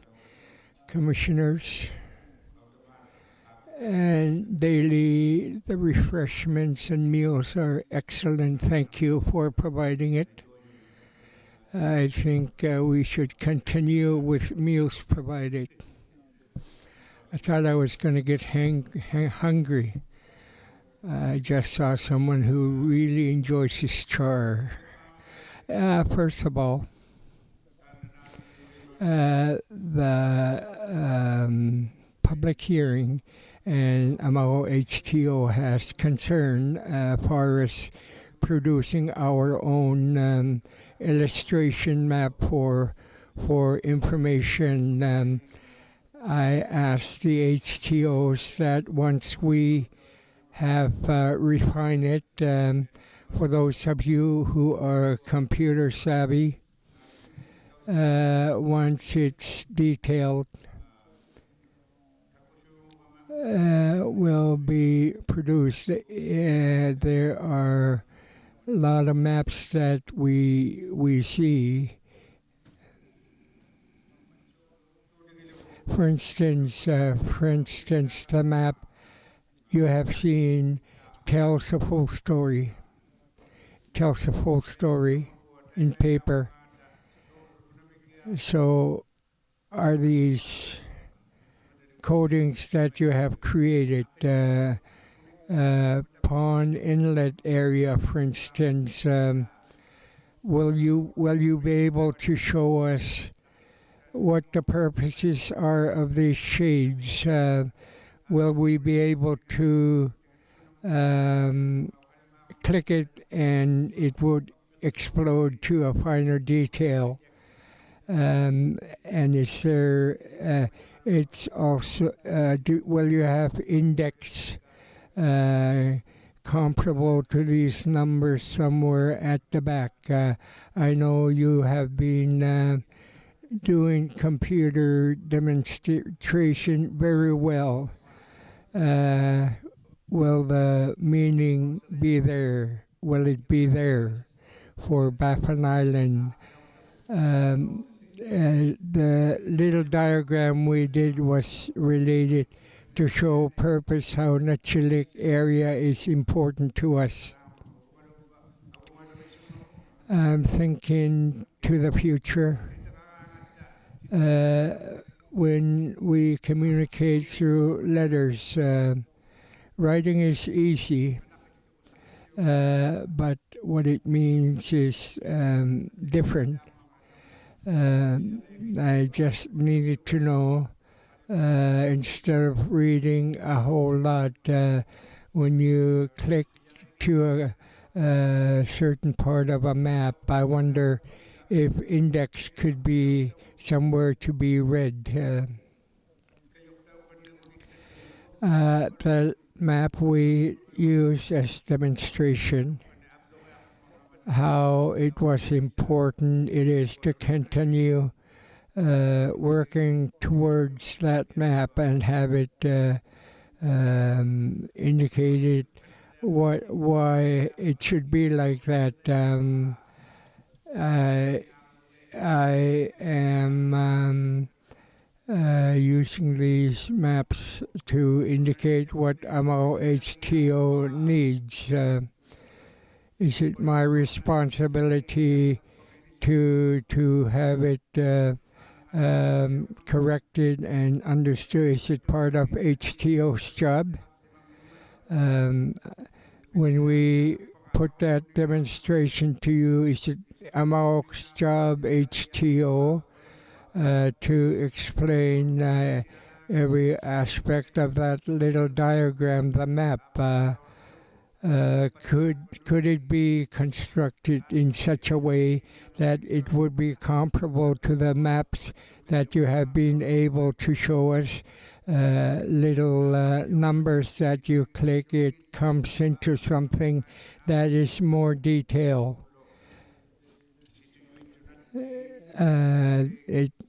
Because of seals, calving grounds, and other concerns that we all have expressed at this hearing. But we like to be able to have that map to do and inform how you guys have been able to produce yours. Maybe HTO wants it in detail. Brian? Thank you, Chair. Ben? You have been bringing up this map quite a few times. We have it. We understand it now. I think you're looking for interactive map, looking at it through the computer. I think it's already set in such a way that there are perhaps ways. I think it's actually interactive map. The maps we use through our laptops, it can be programmed in such a way that it would be able to produce what you are asking. But don't forget, we're not computer programmers. We do the best we can with what we know. Perhaps if we have time, if we have the funding to do the work in detail, we would. So, but NPC have to be given okay to do what you're asking of us to do. I cannot answer you right now, but for sure we'll take it into consideration. And as for your question, what our next step is, today I mentioned that for those of us who work on this project, on the draft land use plan, we have set the draft. What you see today is what we have done to this date. And as of today, the commissioners are compiling what their next move should be, and we are creating a tool where they could create something that they could work with. So people have to get to work. I'll say this, in October, November, we traveled to the regional communities and showed and explained the attendees what we're doing. We were telling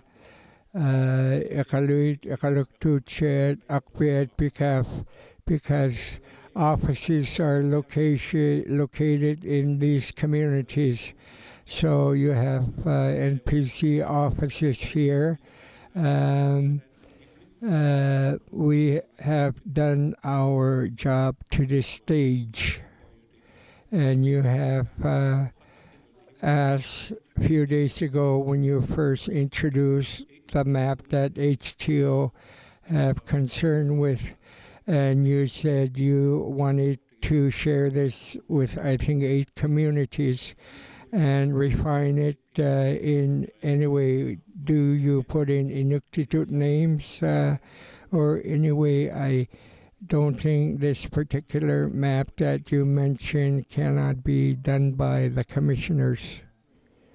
Sharon, anybody? Kuya Namik Ikibotak? Nunavut.ca tam na nalunayak himayok nunangwang ni okaw hili takut taktulo kahi. Talban nunangwa bot kanutoy naktay kani takut itakayo luaktut. Talba pilop uktu tigiya nui tayok takuyahe Nunavut.ca mi atayok. Mik bimik tayaw yun. Nunatako atong nakanyak tangay takuyo neopigita bat takuyo luakahe. Okaw jinyak to ing minik nunangwak. Any more questions, HTO Ikaluit? I was not expecting to be answered the way you answered me. It's a little regrettable, Brian. Now I'm starting to why I put in the idea, and it's only going to cost money. From what I understood, HTO, we have very limited funding. We produced it so we could express it to you. I thought you might be able to assist us. It appears that's not the case. So I gave a wrong impression to the 8 communities I've mentioned, and I regret that we will not be receiving assistance, but try to finish the project from our own budget. Chitalu, Okaho. Gitalo kaki from Halloween. Yes, if it's going to be correct or not, my comments. The question I had was, first of all, the NPC seemed to be hovering or almost ready to take off.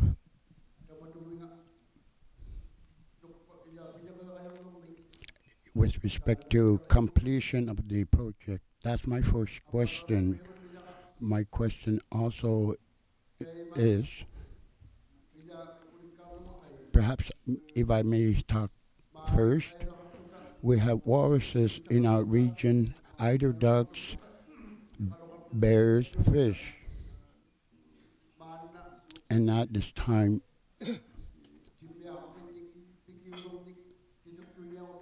if we are going to be listing bird sanctuaries and so forth, we can do that immediately.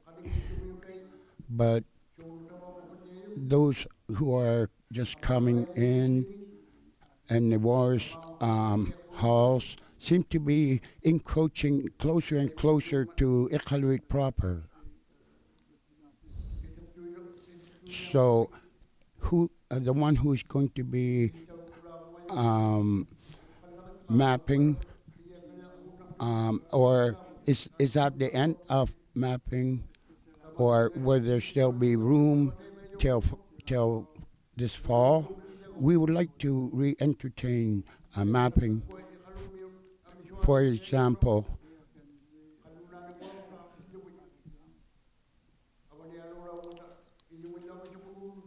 Iqaluit has a large population, and many individuals in this community do not know that you are here to have this hearing, to ensure people are not shaken up by the news they didn't expect, looking further down the line or back in time, or yes, they would feel they will be going back in time. So our question is giving opportunity. The question I made yesterday was not really responded to on the issue.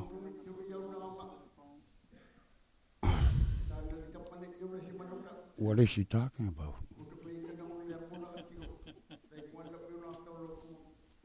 And this pertains to an office somewhere that I'm making some comments to. I don't want to go on and on. Thank you. Sharon, perhaps you may answer that.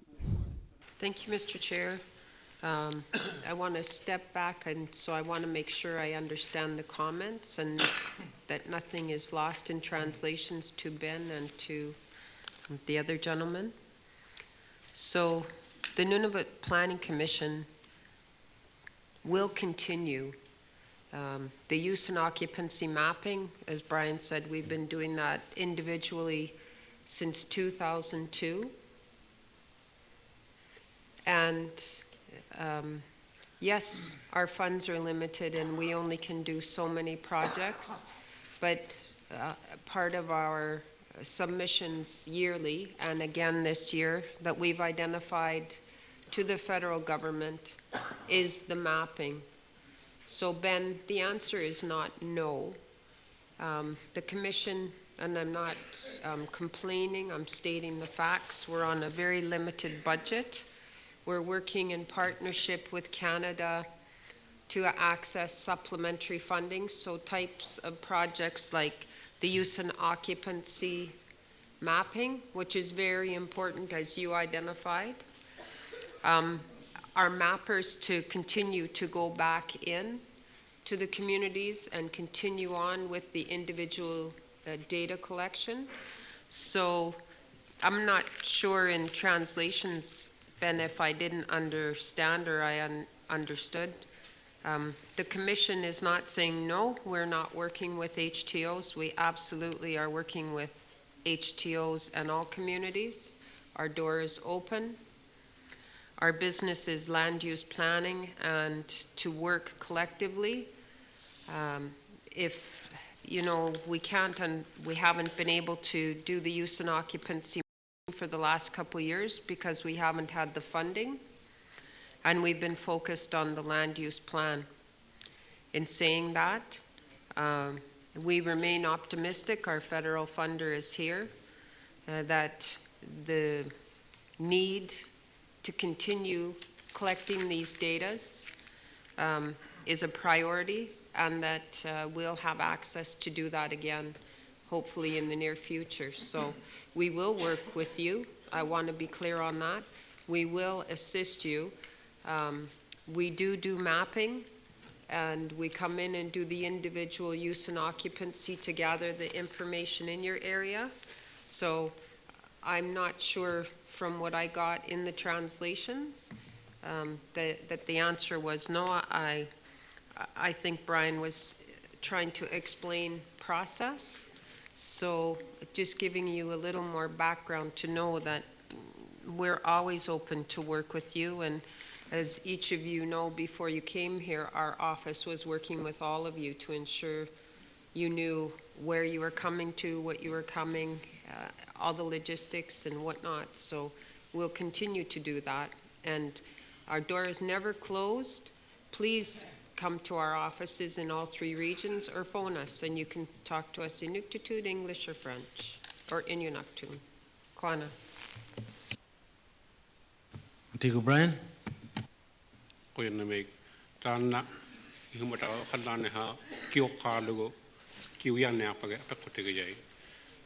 Sharon, if I may, Ben was asking about the map that he introduced during his presentation, and what I had told him was that the staff are unable to assist him on that particular project to this point, based on the fact that we have provided the draft plan for the commissioners to consider whether it needs changes or not.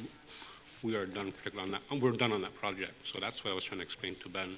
So he needs to make any additions or improve the map that he's currently discussing with his board and other communities. They have to do that on their own. We can't be involved in it. That's what I told Ben.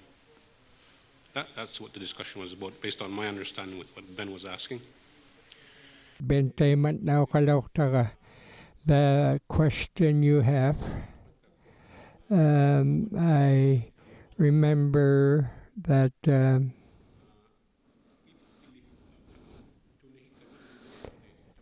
you can produce your ideas.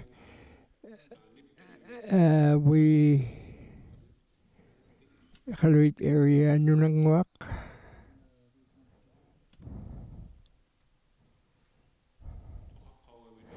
You mentioned that there are many areas that you want label and code. You are most welcome. You could tell us that your work is wrong in some ways. Yeah, that's your privilege, and you can see the work you have done in the past concentrated on this area too much. You still have chance. You have chance. You could talk about it through map, through written submissions. You have chances. You also mentioned briefly, and I noticed you said people may not be informed. When we do public hearings or public functions, whatever they may be, we normally have we have 30 days before the event happens that we pass out information. We post. We go on radio. We post where the public goes. That planning commission is coming for any events. For instance, 2012 and 14, we did consulting to every Nunavut community, and before 30 days coming to the community, it is our practice to put out a poster, have one of our staff go on the local radio, and all the information is always passed on. So if they haven't heard of this hearing going on, I don't know what would the reason be. We're always open to ideas for improvement. Thank you. Any more questions? Mr. Chair, if I just might have a moment. Ben, thanks very much for your comment, in particularly the effort you've put into these maps. I just want to reframe that question a little bit. I'm not a mapper. I don't know how much time it takes to integrate maps, but what I do know is that our maps and our plan are available to everybody. Your map is now part of our evidence because you referred to it. And so by simply placing your map into the system, everybody in this room, including other agencies with mappers, will have access to the work you've done. So I just wanted to say that the work's not wasted. Everybody's eyes will be on those maps, and to the extent that anybody can integrate them is useful for all of us. So I see your map as evidence which the commissioners will look at, and to the extent that anyone is able to help integrate this, whose ever resources are put to it, it's very valuable. And I would say that to everybody who has any type of evidence, whether it's a written document or something perhaps more technical like a map. But so please keep them coming, and I'm sure there's a way for us to reframe this so the work will get done. We need to. It's evidence for the commissioners to understand, so thank you.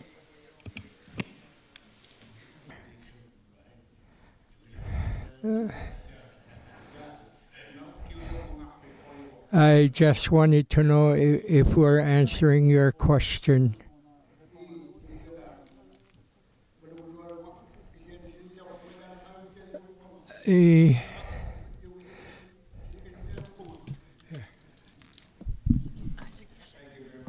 Hoyan na millare oka kanagatar bealan. Joshua, would you like to ask a question? It's up to you. I just want to ask on the maps if we can be provided maps that don't have any coding whatsoever, so that we can try once again with our people, with our community, so that we can jot down information on wildlife areas.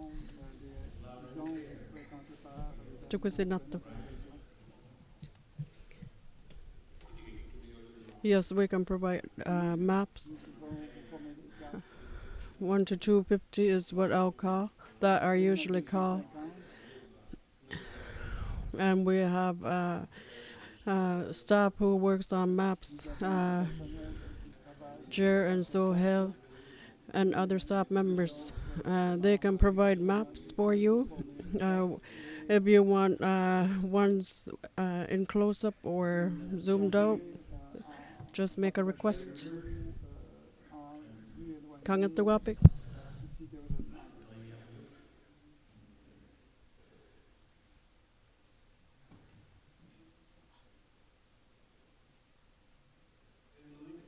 Thank you. My question is, up in around Natatsuyok area, the proposed park that is supposed to be created. Ships have been going into that area without permission.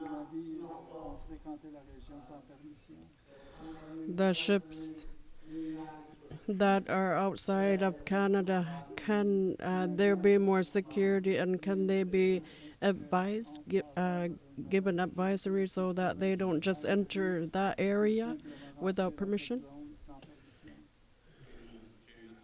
Tema said, Jonathan had responded to a similar question, and they will be advised further on how far the buffer zones are and what the restrictions are. Because in this draft plan, if you want to include it, that's why we have been saying there was an extension till November 17. You can submit more information to us that you want included into the draft plan.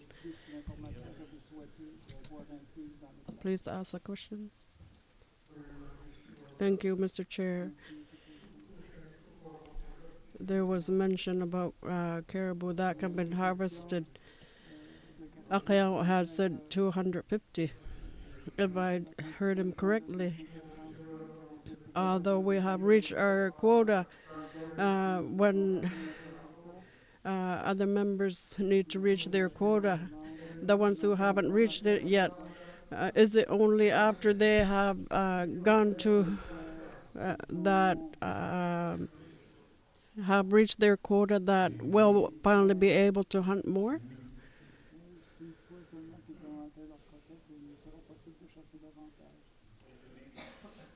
Thank you, Mr. Chair. The 250 I mentioned is for the Baffin region, and they will start July 1 to June 30. It's from July 1 to June 30 each year.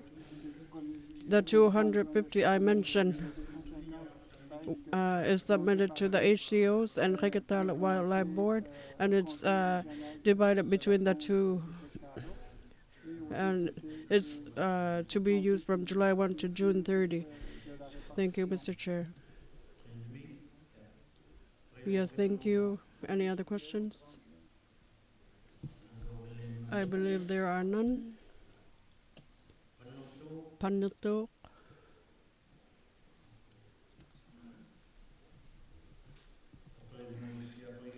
Please ask questions if you wish to. Thank you.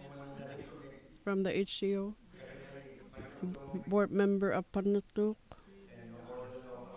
As I said before, when there was government representatives here, I believe it's more formal now. I had asked for support, and I do want to receive continued support. I want to ask a question similar to Clyde River's question about caribou. And before I go on to the subject of caribou, the parks in Panutu is very large, and it has been in operation for many years now.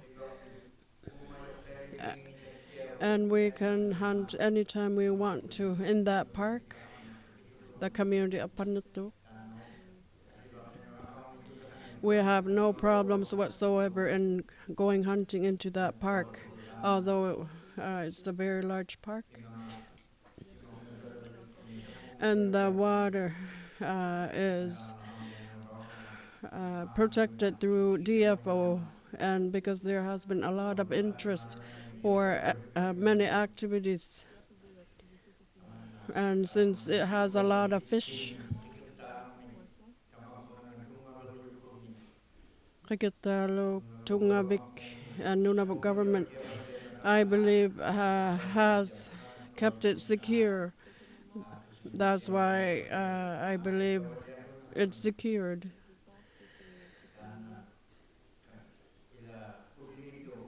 the haulouts that are outside of Panatu,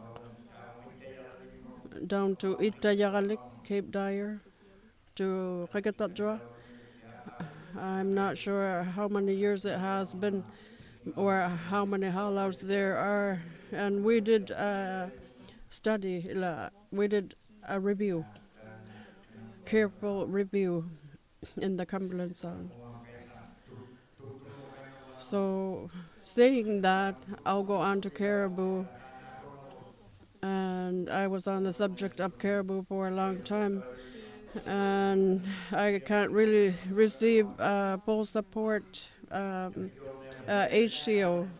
I'll just try to make this brief. It might be lengthy. In regards to caribou in the Bapan region, now that there is a lot more activity around the area, and since our elders have said that caribou would migrate back to our area, surrounding area, although they have come back, the area that used to have a lot, the area beyond Pandatu, now that there's more activity. Back then there used to be a lot of caribou, and our elders have said that they would migrate back to our area. And now that there's more activity, well, I don't know myself, but I'm just thinking, and I want to say it to David Akayako. I don't think they'll migrate back anytime soon. 20 beyond 2020, maybe after so many years have passed, maybe they'll finally migrate back. But I did say earlier, and I'll just add to it because it might be too long.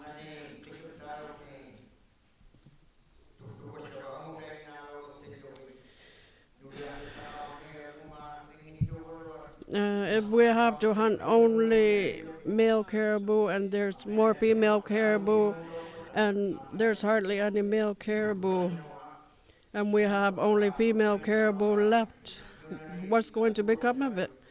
Can't we at least be able to harvest female caribou?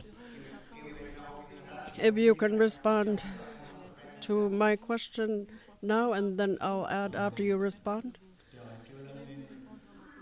Before you respond. Since we're short of time this evening, and there are many members who need to ask questions, can you please make your statements brief and ask direct questions? I just wanted to reiterate that. He can respond to that, to your question. Please just ask direct questions and not make your statements too long. And you'll have a chance to speak after. Just ask direct questions. Thank you, Mr. Chair. Right now, 250 is the male caribou that can be harvested. And they do annual reviews by NWMB. And when new things come out, they are being reviewed. And Nunavut Wildlife Management Board has been doing this, and we have tried to make revisions, and we have been working on 3 separate things. It's not just in regards to caribou, but also polar bear management. And we are further developing from this in regards to concerns about wildlife management. Thank you, Mr. Chair. Any further questions? I'll make it brief because my colleague may speak. He just has a cold. He wasn't sure if he'll speak up. I think he has a really good voice, though. Thank you. This will have to be taken into consideration about the caribou. because NWMB and the GN, I really want them to carefully think about this because it has to do with our future about caribou management. Perhaps have a meeting in the near future about this. Perhaps not just with NWMB, but have a meeting and work collaboratively similar to this public hearing we are having, because I do not want to face the same situation in the Baffin region. Work collaboratively with the hunters in each community. Although I have a lot to say, I'm just ending it to that. I believe that's just a comment. Please ask direct questions only for now. Jaco, go ahead. Thank you. I have a really bad cold. My apologies. On the plan that we are working on, and also NPC plan that they're working on, and also municipalities, the hamlets, because there are government, local government. I'm not sure when all these plans will come into effect. I know that they will be completed sometime in the future. If they are completed and set, then the communities, will they be informed informed well?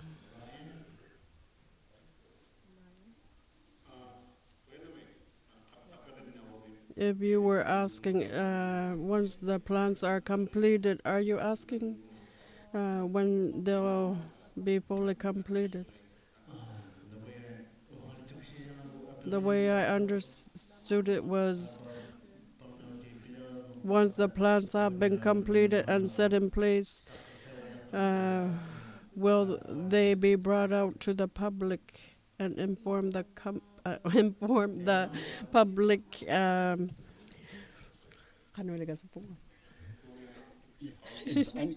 the public. Yeah. If I am mistaken, please let me know. The plan, when it's completed and approved, because it has to be approved by the government, Canadian Nunavut NTI. Once we reach that, yes, all the communities will be given copies, and it will also be posted online. But I'm not sure when they'll do that. Yes, thank you. That was a good response.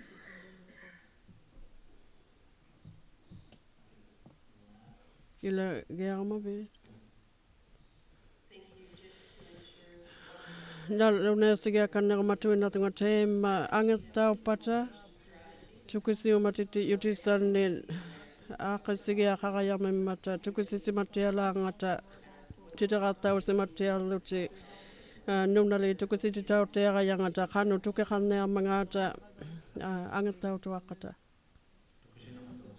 Is that clear? Yes, thank you. Any other questions?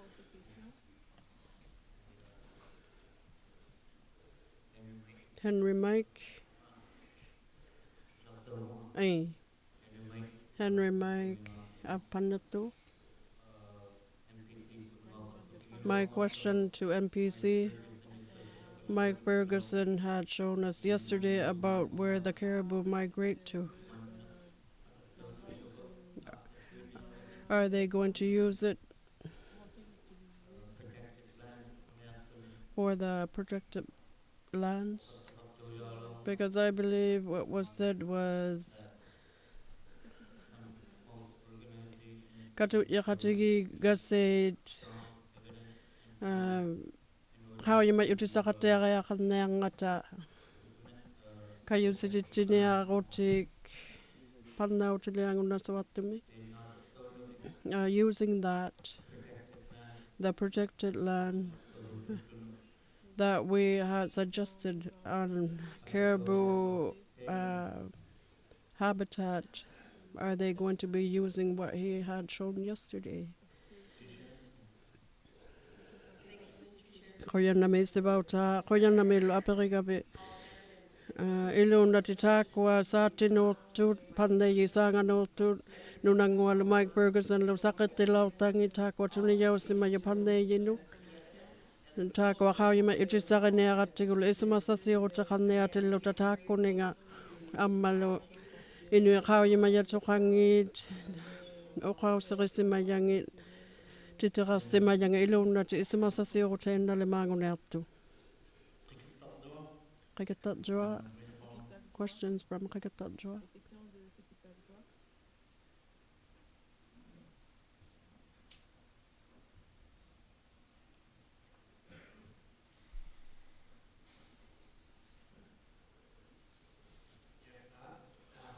Thank you. I have three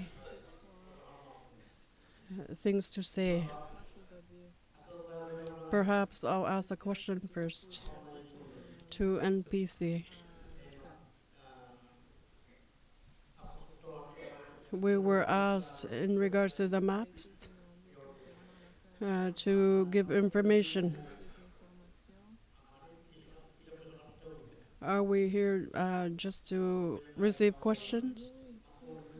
I had forgotten two things. That is why I'm asking this question first.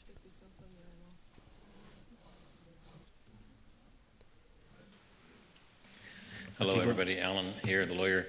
Just to remind you that on the procedure, all your comments are welcome, but this is meant to be, do you have a question for each other, not just for the commission? Short questions. You will be given a chance to go through this one more time for closing statement 5 minutes later this evening. So if you want to make a statement, please just pass on the questions and make your statement in the next go-around. If you do have a question of anybody, please by all means ask it. But Andrew's doing his very best to focus you all on questions, and we're hearing mostly statements. So if you can try to remember that distinction, you will get a chance to make your statement later. I didn't get any. Was there a question specifically you needed me to respond to? Because I didn't get a translation of that.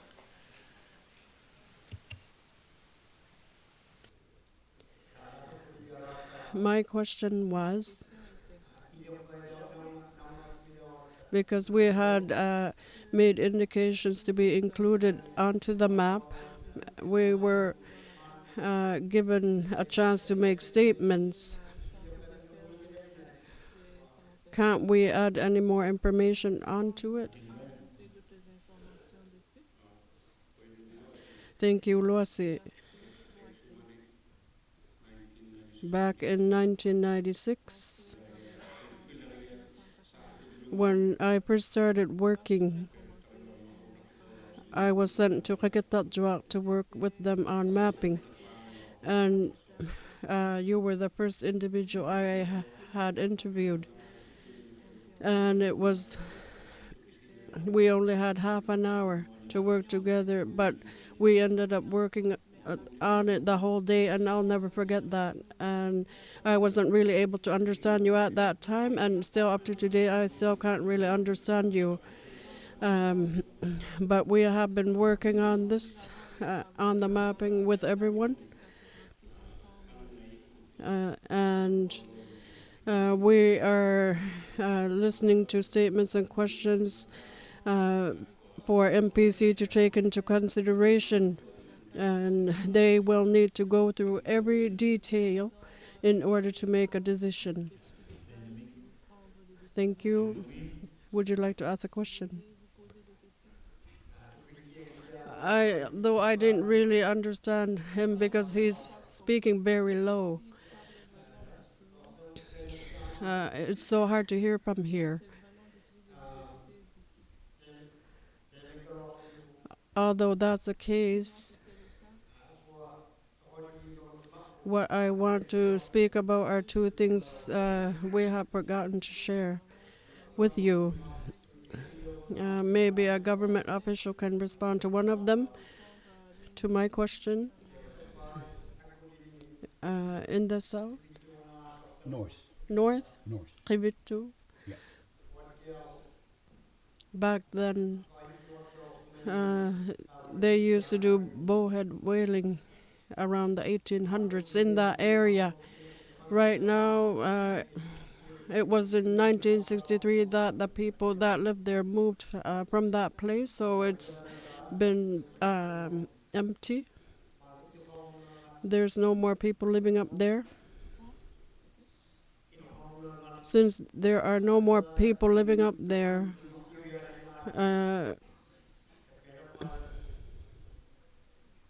I can't really see them. We are finally able to work on it because there used to be bowhead whaling up there, a place called Qikiqtani, and there are still buildings up there and also grave sites.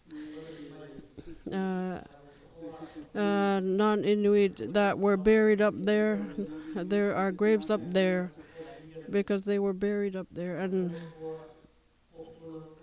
and also drums that used to be used to fill oil with. So today, one of the buildings that was used, we have never touched again. It's been kept there and it has never been demolished. It's still up there and intact.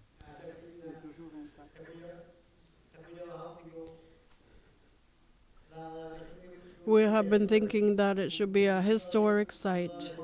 We still haven't worked on the details, but we do want to make plans to have it recognized as a historic site. Can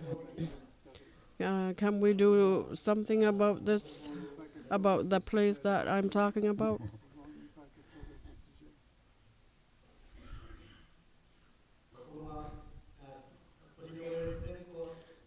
Perhaps have the heritage organization work with us on this, if that was clear.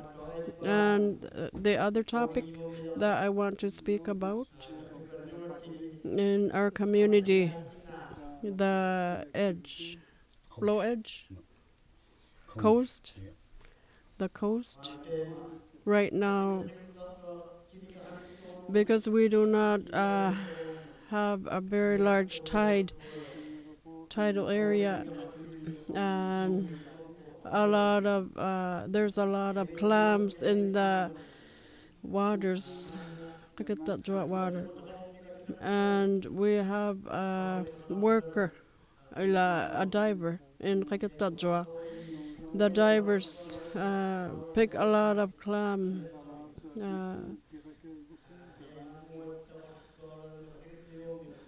Underwater, although we don't have low tides. So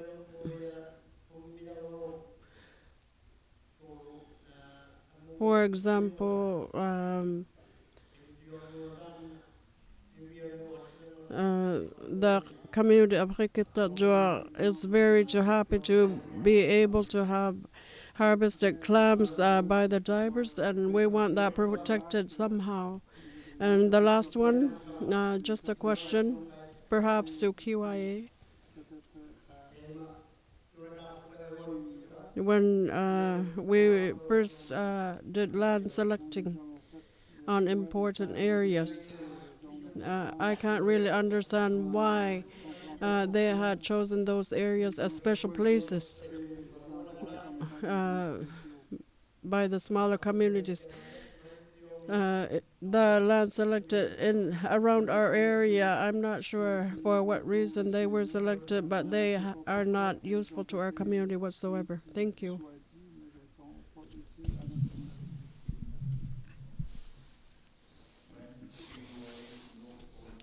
I believe this a question to KYA or government. That's what I picked up. Taman na to kusakatama.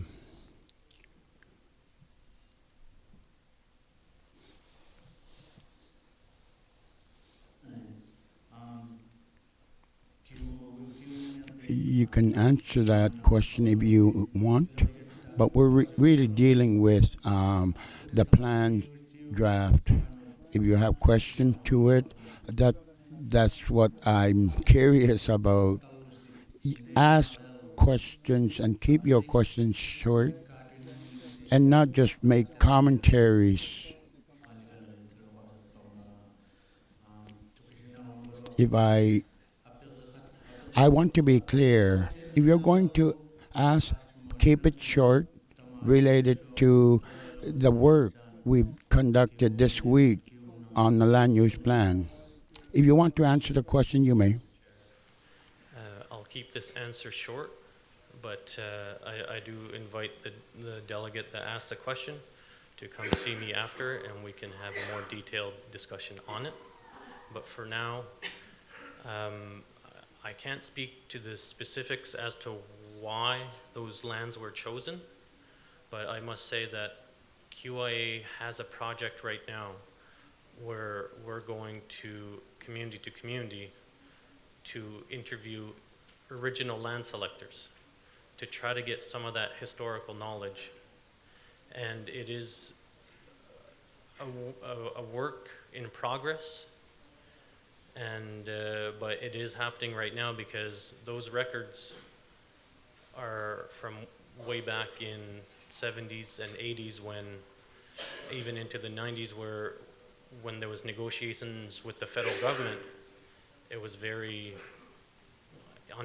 in closed doors and very secretive, because they didn't want to let one or the other party know, what they were talking about. So some of these records still lies within those elders. And so just to say that we do have a project where we're trying to visit those elders and to try to find out the original selection. And so, not to say that hasn't changed over time, but that historical context is just a project of ours. Thank you.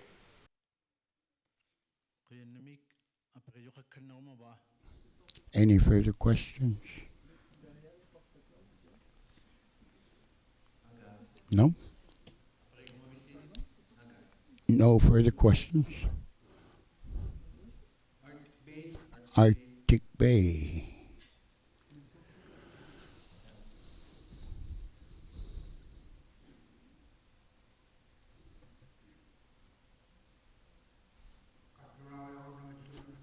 When you can't speak English, it's hard to understand. And there are many individuals in our community who can't speak in English. My question, the colored colors on markings on the map, green, brown, and the brown that indicates a park, as I believe we know it. So the colored maps, are we going to be able to, will they be able to indicate what restrictions are there or what not, whether it's green or yellow, red, what rights we have to those lands is a question. So when we receive the information, will we be able to find descriptions and so forth on the maps? And sometimes it becomes a concern what possible barriers people may find based on the colored colored markings on the map, and who will be restricted and so forth. Whom do I ask that question? Brian? Thank you, Mr. Chairman. When you start doing your mapping project in your community, perhaps with your hunters or public or individuals, it will be up to you. it's your choices, the areas you want protection, or whatever issue you may have on usage, land usage. These are the things that you decide what you want, and we want this area protected. We want this area protected fully. So it's you who suggest that, and when we implement it, the implementation part will be our work job. The descriptions, indicators are the type of things that we will include. And if you wanted help on these issues, we'll provide you with contacts before you leave. I asked a question is, at one time, somebody suggested instead of green, you should change this area to yellow.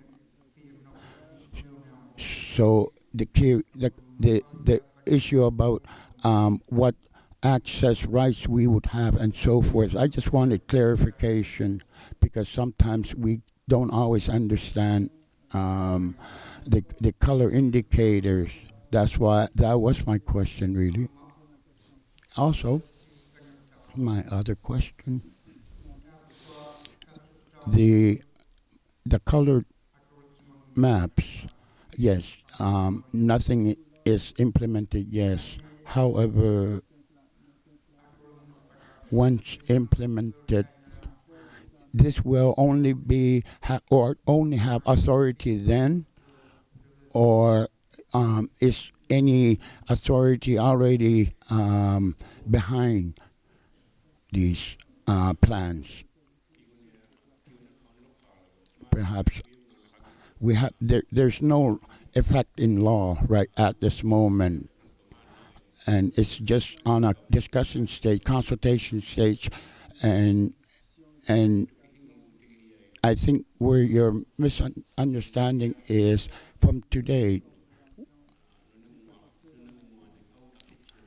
We will send maps and have the communities given the details what these map represent to them.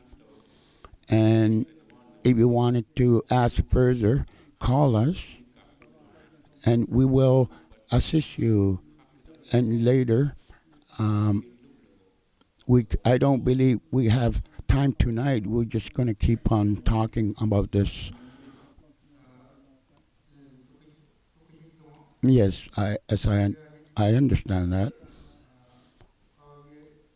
However, sometimes we want to be involved in being informed for the reasons that many people have expectations what benefits we will see, and many of these individuals have long since been deceased. And many people even now are still expecting what benefits Nunavut will have. So inform us properly as Nunavut residents. Thank you. Any other questions? No? You have a question? Yes. Percy wished to add to Brian's comment. Thank you, Mr. Chairman. Percy Kapluna from NPC. What you have maps and there are numbers and the colored indicators. For example, once completed, it will be much easier to understand and comprehend these maps. Resolute.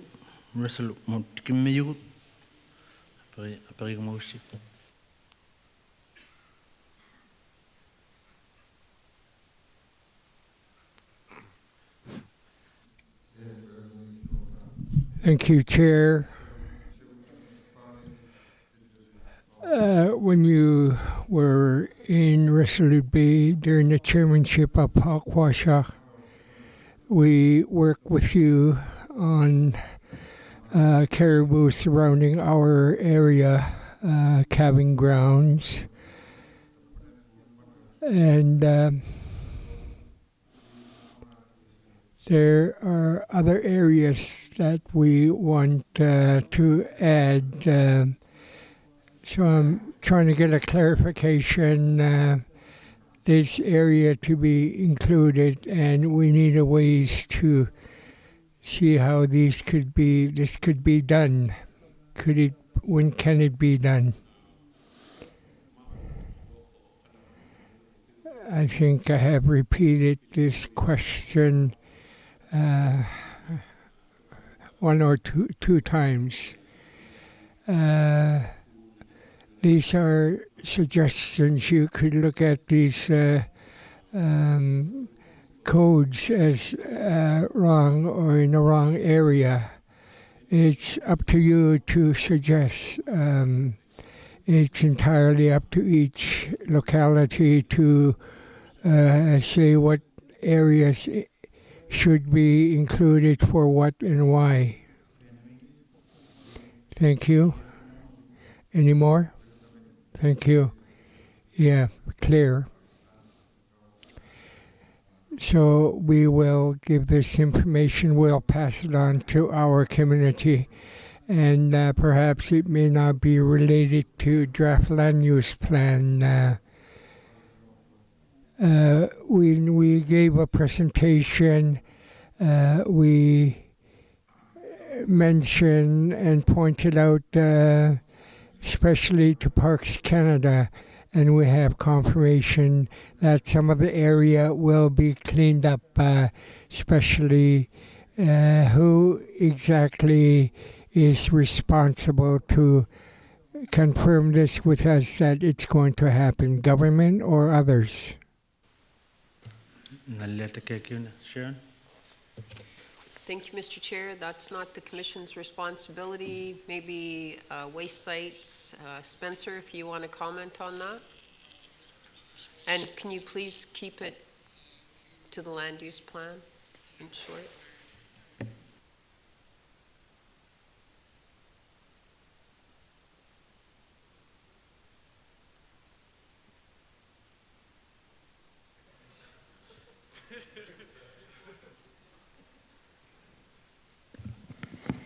So, waste sites. My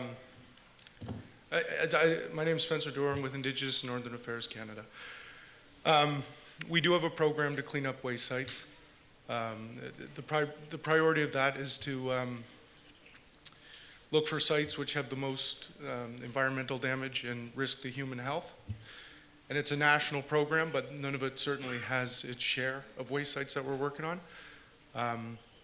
We've provided the information to the Commission of where these sites are, and that is reflected in some of the maps. The detailed information to what we're doing with each site, I can provide that. I can provide that to the Commission so you're aware. His question is, when are those sites that they've identified going to be cleaned up, I believe is what he's asking. Yeah, exactly. So I guess what I'm trying to say is I'm not exactly sure what the plan is for those sites directly right now, but we will have that we do have information on what we're doing in the next. I think we have an outlook to 2020. So I would be able to provide that information in more detail on all the sites that we're doing in the north. Okay. Yeah, thank you.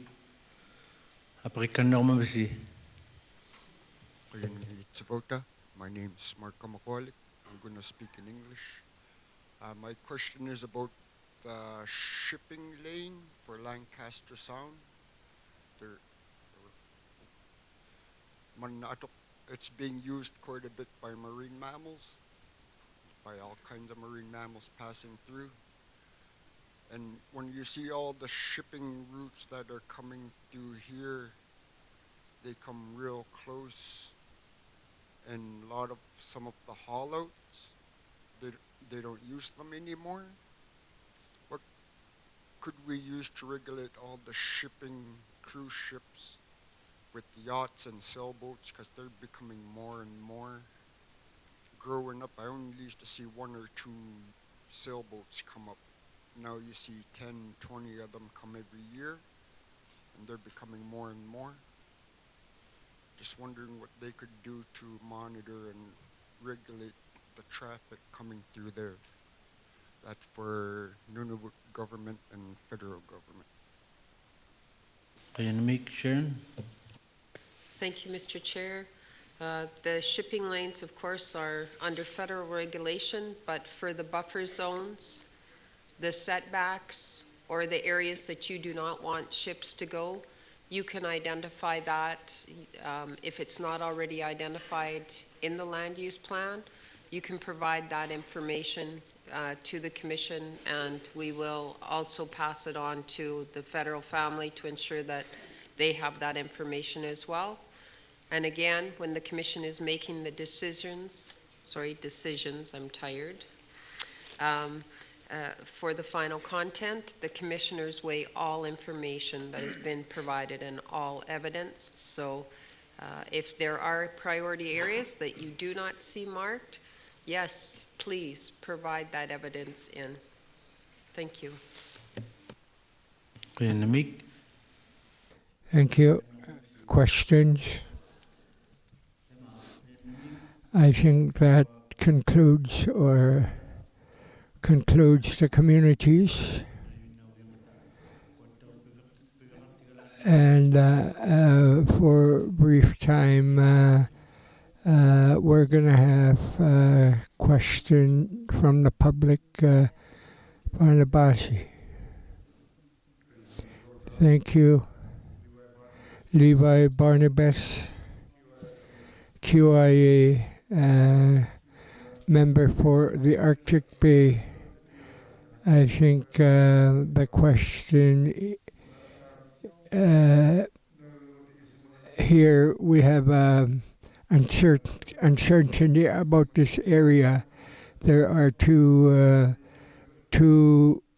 perimeters, Inuit knowledge, and there's a second line, there's a second boundary. We're not quite sure which boundary is correct. I think it's this one that is causing problems. There, like I said, Inuit needs, or for those who have set this boundary, we have two opinions. They're overlapping.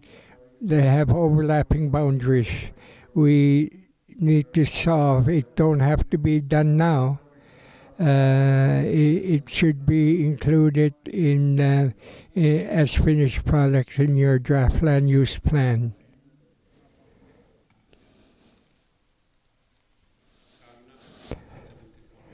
Number 74. This is from Moffat Inlet, was identified by the community. It's in draft stages, so nothing is really concrete. It can be touched on, worked on, and rebordered. 74, the yellow part here. This is winter route used by people of the community. We want to make sure that it's not broken because it's traditional travel route by the people. If I have answered your question, if it's reasonable, I'll stop here.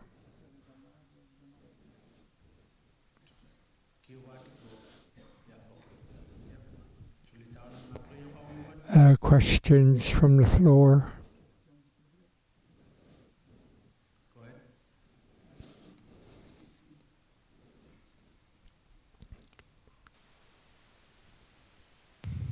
Qikiqtani, Brandon LaForest, WWF Canada. One quick question, and it's for the Government of Canada. and it relates to their policies on shipping restrictions. What I understood from the Government of Canada presentation was that the government believes that shipping restrictions should be removed from this first generation of the plan, except for setbacks at walrus haulouts and migratory bird sites. We've heard many more concerns around shipping this week. 2 questions. Can the government confirm if they would accept additional shipping restrictions in the first generation of the plan above and beyond walrus and bird setbacks? And can the government confirm if they would accept any ice-breaking restrictions in this plan, for example, along community travel routes or caribou sea ice crossings?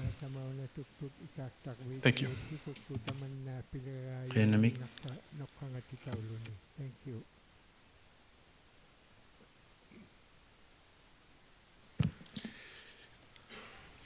Thank you. By and large, that is correct. We do accept that shipping restrictions are valuable as buffers or set-asides around the migratory bird sites and the walrus haulouts, as in fact already mentioned. As to other restrictions on transportation or ice breaking, our recommendation, as we laid out in both the submission and our presentation, is that these are issues that are best dealt with on a case-by-case basis through the Nunavut Marine Council, which is established through the Nunavut Agreement, involves a number of parties, including the NPC, and that this creates a better fora through which to establish what the appropriate approach is to balancing the potential need for passage, whether of shipping or of hunters and wildlife.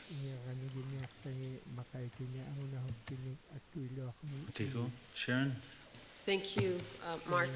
A supplementary question.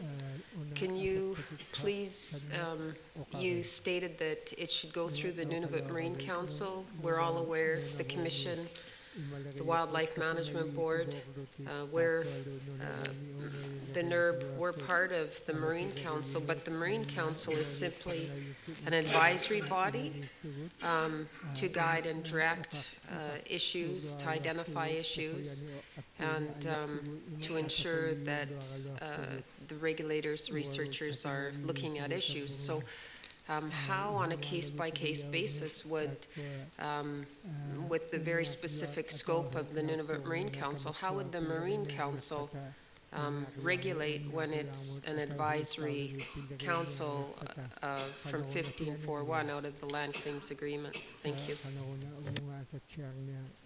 Well, correct, of course. It is an advisory body, not a regulatory body, is established. It creates a forum in which the relevant parties can get together and establish mechanisms or advice which would then govern the management of those various passages. Thank you, Mr. Chair. I think if we're looking, as we've heard so many people speak about the shipping issues and the shipping routes and the importance of the areas, just summarizing, I believe, their issues. An advisory body cannot implement regulations. An advisory body simply can advise. And if an advisory body is just advising, but it's advice and no one has to be compliant, how would you see an advisory body establishing regulations and enforcement? Thank you. Well, an advisory body would not indeed be establishing regulations or providing enforcement. Those regulations and enforcements would obviously need to be applied through various other mechanisms, existing regulatory bodies, existing legislations and through the terms and conditions that would be attached to permits of passage. So just for the record, how would case-by-case management, because the Commission's looking for guidance and direction from Canada and others on your submissions, can Canada define what's the parameter scope that could be written into the land use plan for commissioners to consider? What would case-by-case management, what's the parameters and scope and the definition of that could be written into the land use plan? Thank you. Well, I'll tell you what, we'll develop that further for you and provide it in more detail. Thank you. Apel ka kanong mo ba? Ati?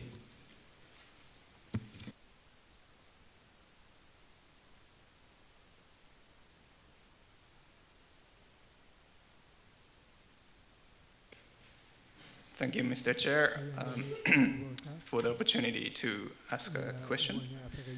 So, my name is Shinshiga, North Lake Métis Alliance. In the last 5 days, I observed a noticeable disagreement between groups. And on the one hand, I heard from the communities and the NPC 2016 draft that protecting sensitive caribou habitats is a good thing. On the other hand, three parties who actually approve the land use plan seem to disagree with the protected area approach. And to my eyes, NPC has provided evidence that they have consulted with the communities extensively over the years. And communities agree to that protected area approach.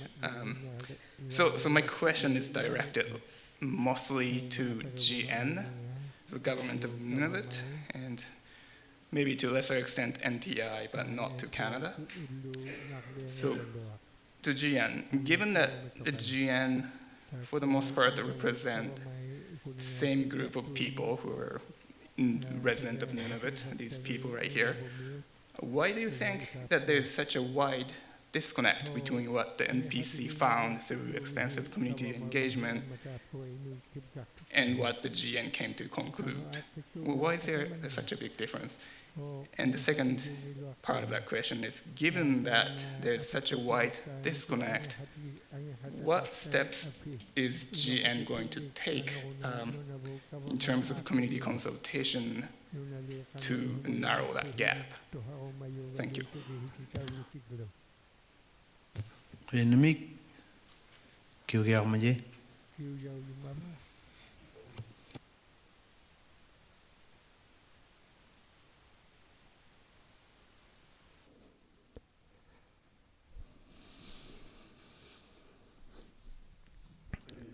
Thank you. David Ariel, Government of Nunavut.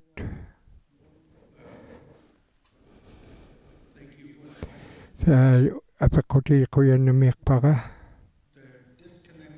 Tam na okakatigingin na kaktait.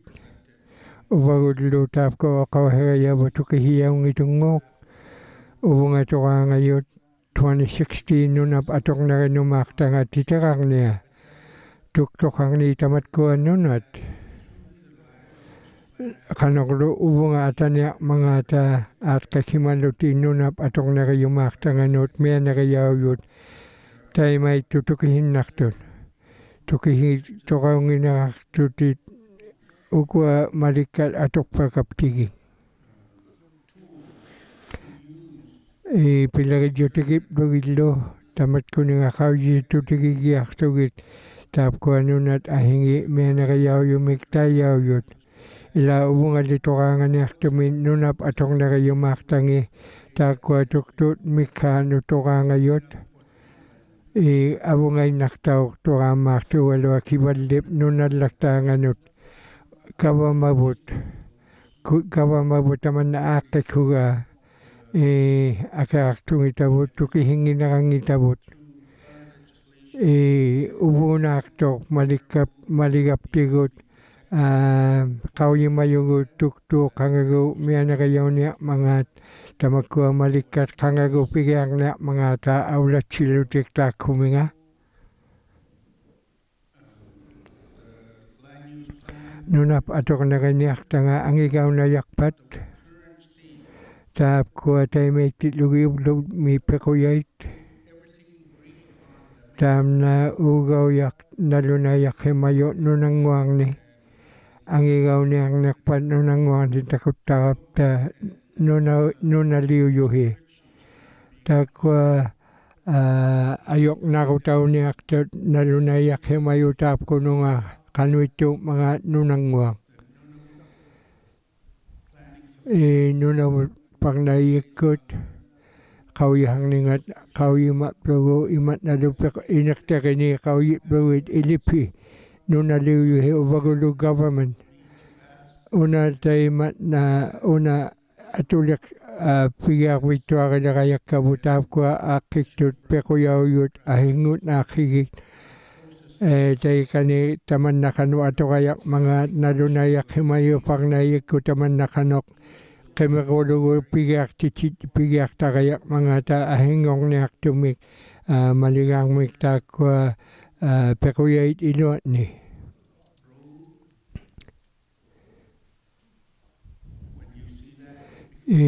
Taman na takuguk ni kami kutiyaong ni nauya takungita kalunin.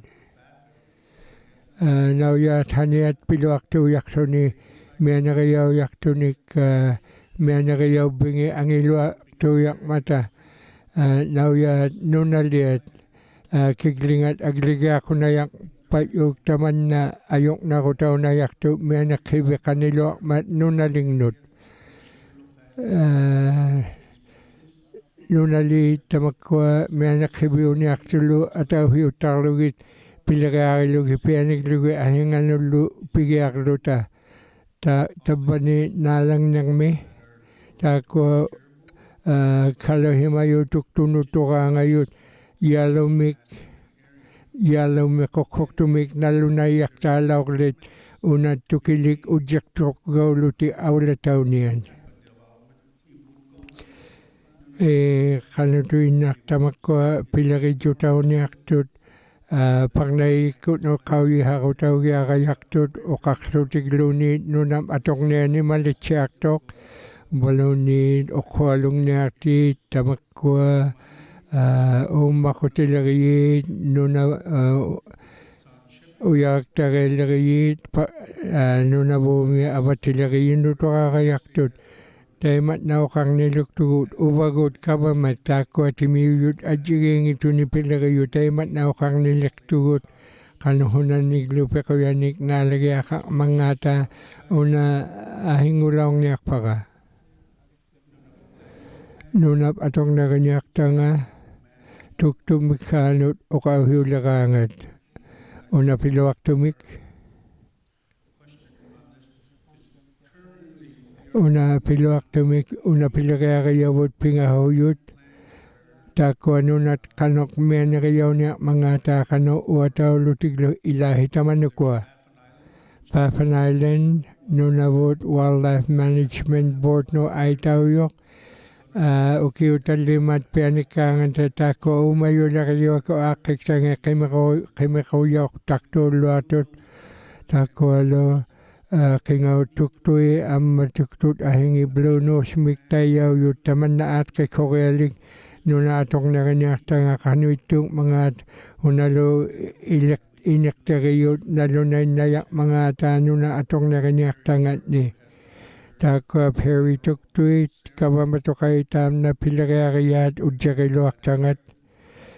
Ulawanak tumihong matayutap ko tuktutay at kay himayot kanok tuktuta makwa amihing waktaluti makitaliak tulo mga ta kay o kaumatuin na tunga nunap atong nakanyak tanga ama ahingit tamakwa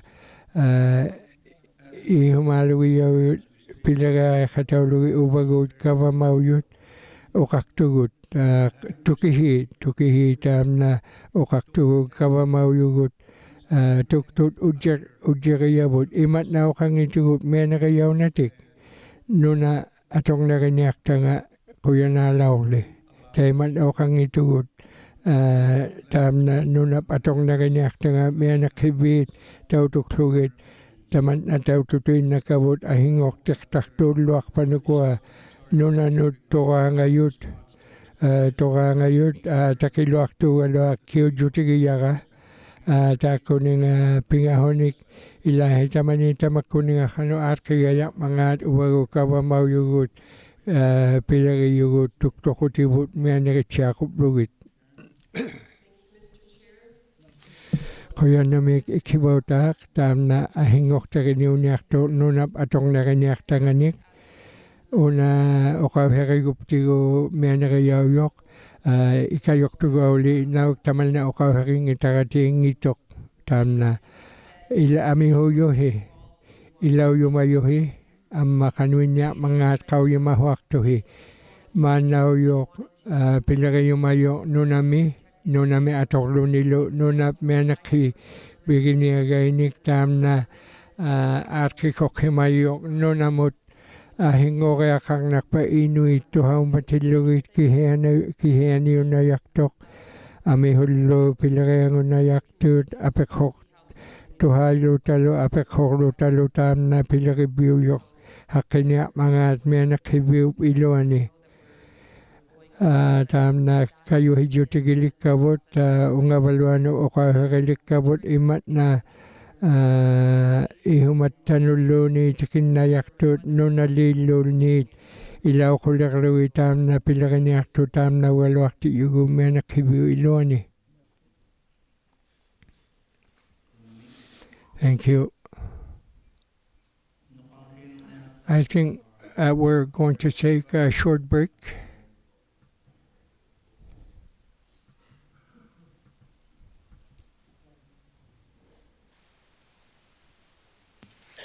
Thank you, Mr. Chair. Earl Evans here from the BQ Board. My question is kind of directed at industry and mining, and just a few questions I'd like answered.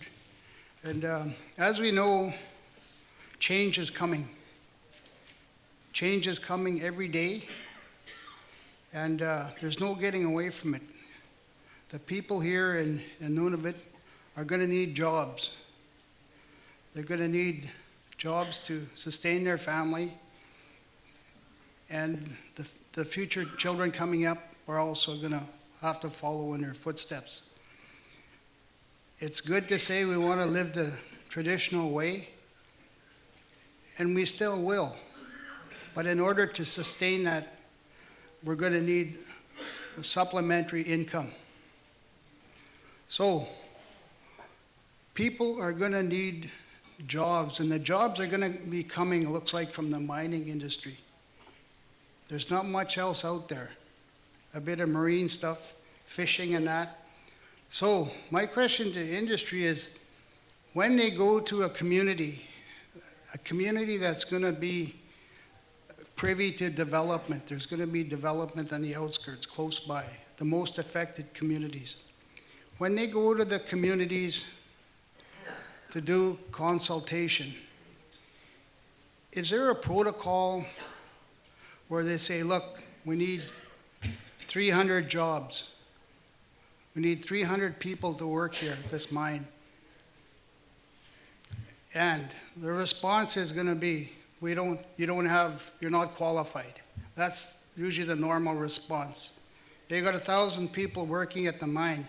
950 from down east and 50 people from the communities, mostly cleaning jobs that are low paying. That's not what these people want. These people want jobs. They want a job that's meaningful to them. So they're contributing, not just pushing a broom or cleaning up somebody's mess they left behind. I've seen a lot of these mining camps. That's the only place you see Native people. That's not the place for them. Give them a job, put them up there, advance them like the rest of the people.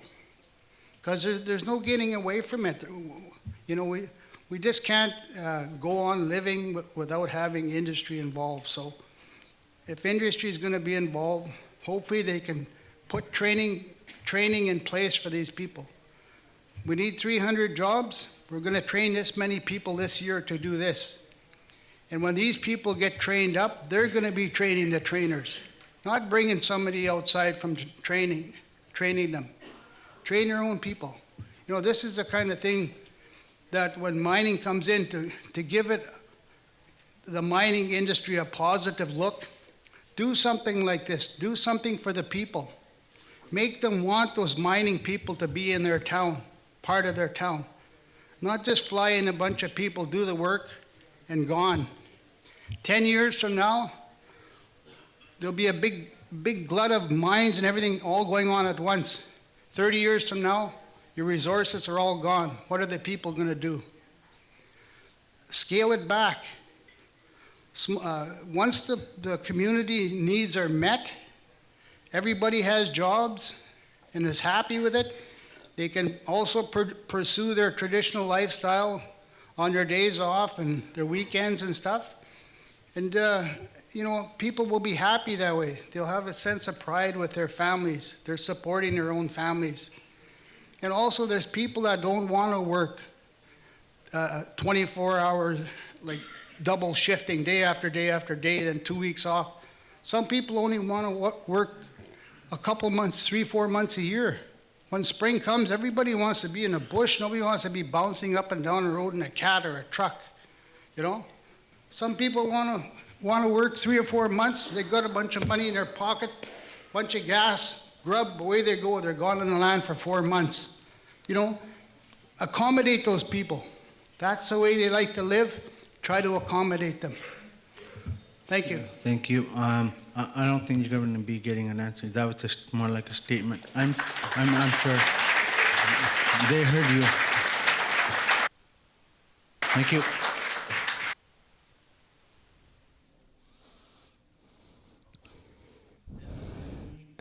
Thank you.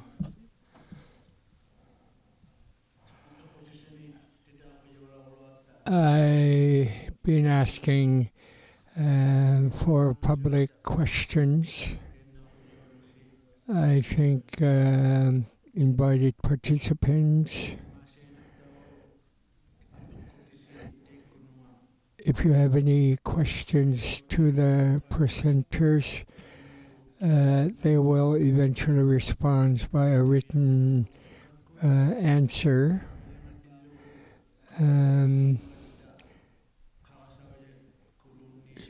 They'll either respond through email, and some questions, people who will answer questions will prefer they answered that way. If they do send you emails, we would like some copies. We started 4 days ago, and we met for 4 days. I want to let you know that you may ask questions, or even tonight you'll be given opportunities to ask additional questions to any presenters. And we'll be back tonight in this evening session. We'll go far as 4:30 and have a dinner break, then come back tonight.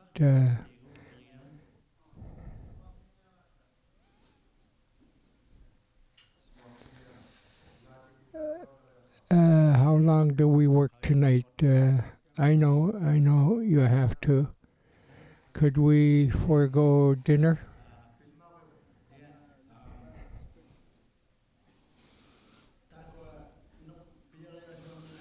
We'll try to finish all the agenda item for.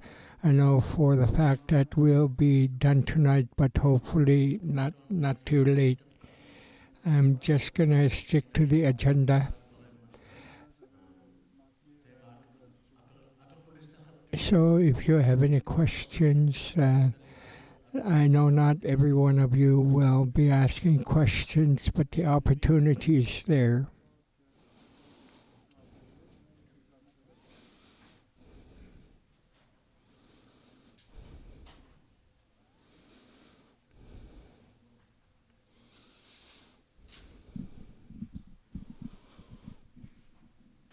Go ahead, Alan. Thank you, Mr. Chair. During the break, we were discussing how to best go through this, and we all want to make sure that we hear from the participants. In the last 4 or 5 days, I think I've received about 150 scraps of paper, questions, and I wanted to be clear that just during the break, we discussed, the chair and executive director and myself, how we should handle that. I voted that I not sit here and ask 150 questions, and I'm sure that will receive widespread support. But before you think that I will ask your question for you, as Andrew goes through the list, the board would like to hear the question as often as possible from you in your own words. So I think the process is Andrew's going to go through the list of participants in the order that you all address the commission and ask you have a question. And then, because it's not fair to the first person who might not think of something, he'll then at the end say, having heard the discussion, he'll open it up. So if you're the second or third person and nothing comes to mind, he'll canvass the list again. And we'll see how that takes us. We'll see how far that takes us. Rest assured that your 150 pieces of paper with questions are being assembled by the NPC staff into a coherent list, which I don't have with me, so I don't have those 150 questions. But if we go through the list once and so on and have that discussion, so please don't not ask a question because you thought you gave it to me earlier. If you're still here, ask the question when it's your turn, and we'll put together the list. Thanks, Andrew. I just didn't want anybody to think that we had their question necessarily. We do, but okay. Thank you. Thank you. Sharon? Thank you, Mr. Chair. So, housekeeping, answer your question, Paul.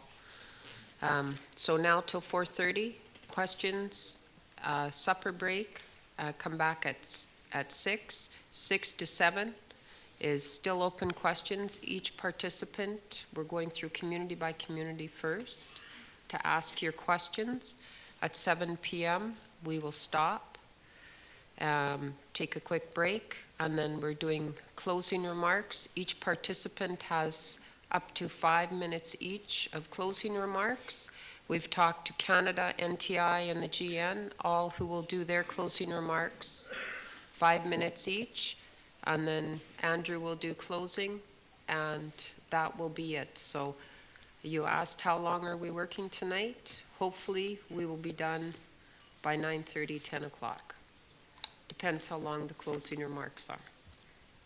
Is that acceptable?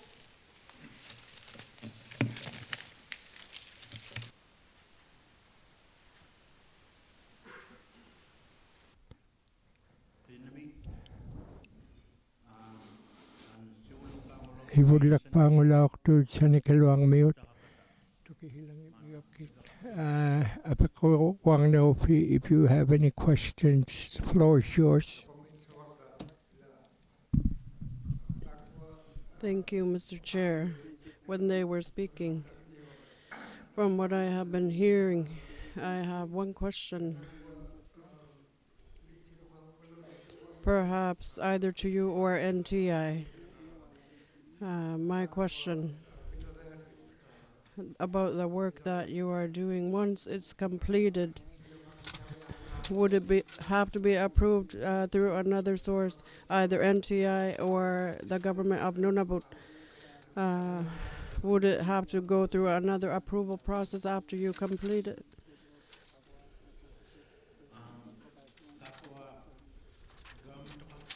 The federal government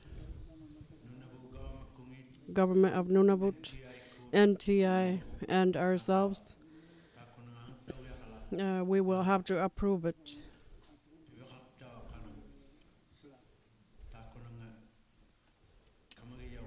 It will be dealt with by other agencies I mentioned.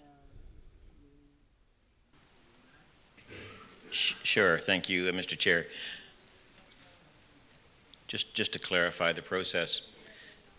So it's the 2016 draft plan that we're all discussing, and it's in front of the commissioners to weigh that plan as it currently exists and hear all of the submissions that you make both in person and in writing. They will do their best to sit down and make whatever changes to the current 2016 draft that they feel is appropriate. So it'll become, I'll just call it the Commissioner's 2017 draft, or whenever they draft it. That will happen after the 3 hearings, the one here and the one in the other 2 regions. So it will be the fall at least. When they have their version that they're ready, they send it to NTI, the Government of Nunavut, and the Government of Canada. Those 3 parties can all look at it and either accept it as it is or make changes, make recommendations for changes and send it back. So those 3 parties themselves don't draft the final. They recommend the changes, if any. Of course, they could approve the commissioner's draft, but in all likelihood, there may be some changes, so it comes back to them for a redraft, if they wish, and they send it back a second time. And in that interval, where they're considering whether to redraft and send back the second commissioner's draft, is when it's open for them to consider further input. That's entirely at their discretion. They can decide whether and how to seek further information. So that's how we'll finally get, sir, to a final. And when they send it back, I'll say the second time, those same 3 parties, NTI, the Government of Nunavut, and the Government of Canada, can either accept that or not. And if they do, then there's a plan and all the protections and designations come into effect. If they don't, we're mostly back to restarting the process. There's not an unlimited number of back and forths between the commission and the 3 parties. There's really twice. And if it doesn't get approved at that level, then it's kind of back to the drawing board. That probably takes from today, who knows exactly, but a year and a half perhaps. That's just a rough estimate, but the 3rd hearing is not until the fall. So we're easily into a year, perhaps more. Thank you. Thank you. Are there any further questions from Sanikiloa? I believe there aren't any. Inukjuak, community of Inukjuak, are there any questions? None. Pubenutu?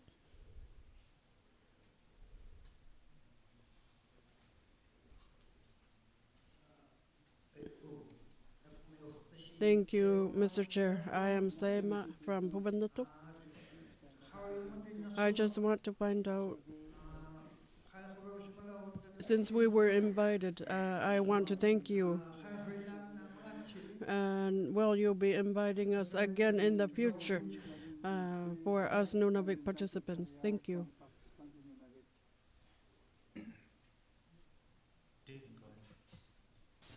Thank you, Mr. Chair.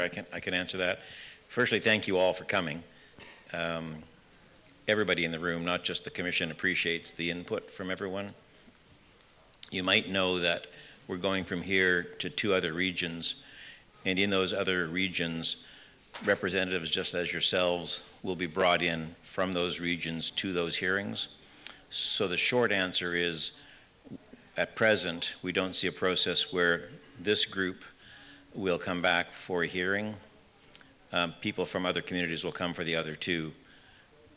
Is it impossible that you might come back in some capacity at some future meeting? It's not impossible, but it's not currently on the agenda. So this is your opportunity for your oral remarks. However, what's really important is that the Commission needs you to follow the process, follow the fact that there will be hearings in the other two regions, read the material and work with your agencies, and stay engaged, because we do want to hear from you, if not in person, through your written answers to questions, from the questions that you send to us that we will send out to others to be answered, and ultimately to your final points that are important for you to raise. So you're still engaged in the process in a very, very direct way, but back together in this kind of a setting, it's not presently imagined that will happen again. That could change. That will be up to the commissioners. Thank you. Are there any further questions? Is that it? Akulevik?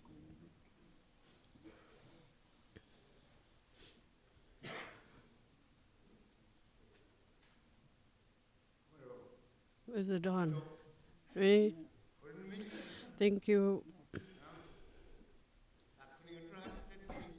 From what we have been hearing during this public hearing, we thank you very much, Nunavut region residents, and I know where you stand now. We understand.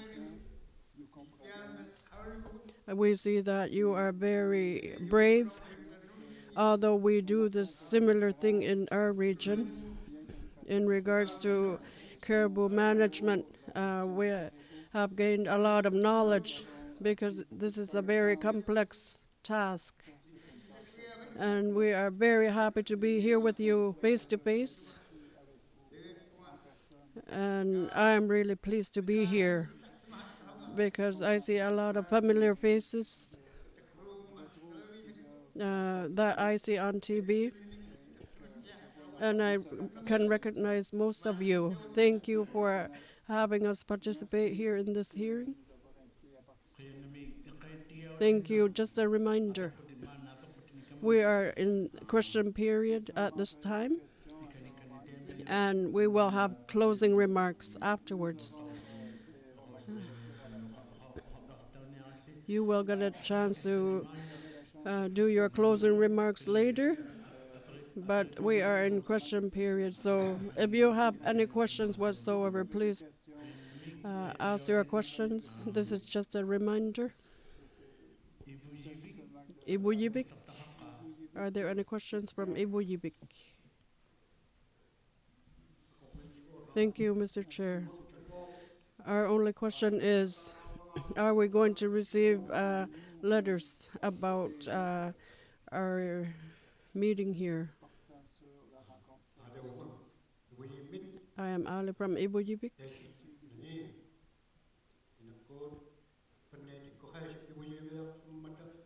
The Planning Commission went to Ibuyibik, Pakwas, and Pa Ukalik, and what we have submitted, I just want you to keep them securely. Thank you.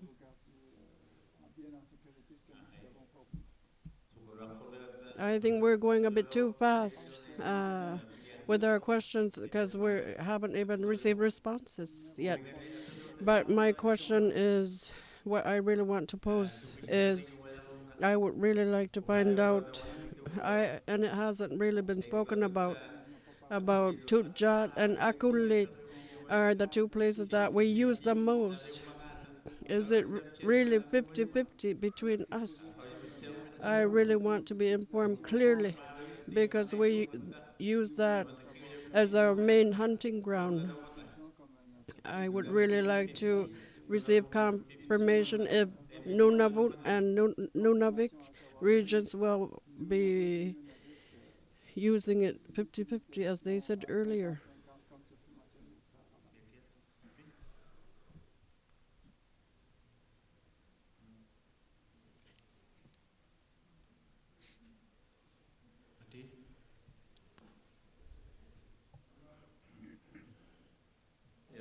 Yes, thank you. You are correct.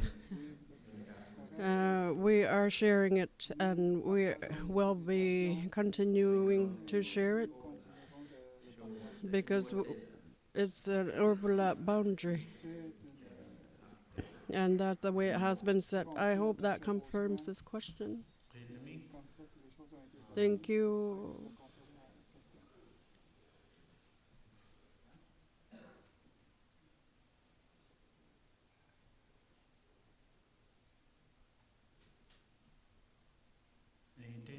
Yes, in regards to the first question, you will receive a documentation of all the written questions and responses from this meeting.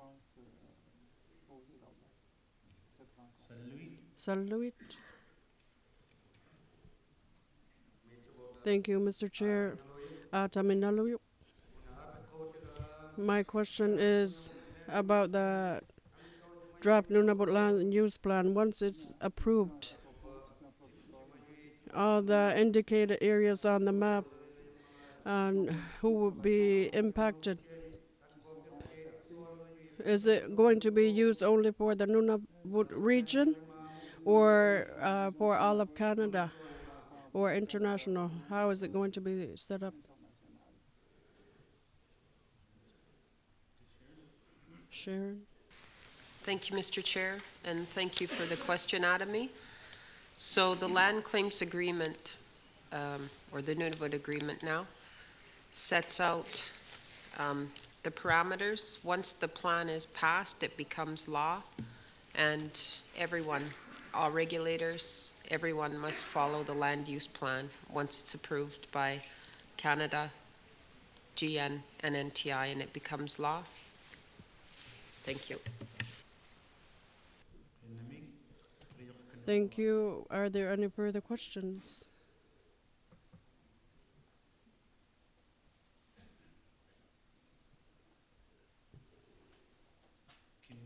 Kimmerut?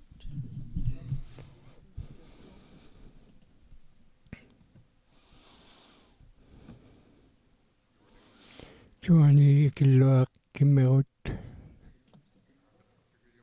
My question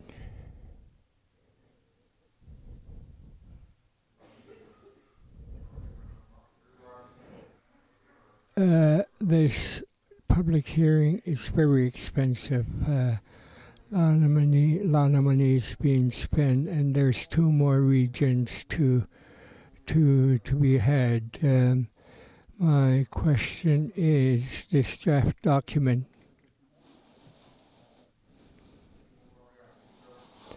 It has been suggested that we do not rush, that we delay it a bit. For the one who suggests that we take this course, where's the money coming from to the people who suggest that we delay it for a while?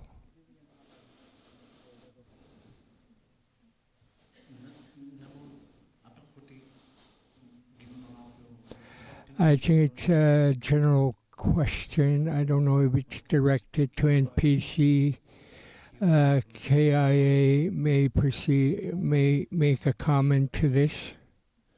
He said he wants QIA to answer it.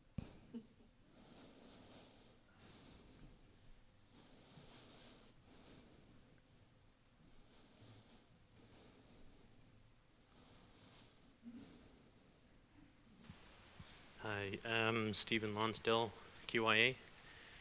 I think this may be more of an NPC. NPC can speak more broadly to this, but what I know is that the funding of IPGs comes from the federal government, and so the federal government funds NPC, so the money does come from them, but I think they can expand as to how they receive it and the different ways that they budget it. So I could speak to it generally, but all I can say is the money comes from the federal government. Kino government kanit piyok taman na kawimaya.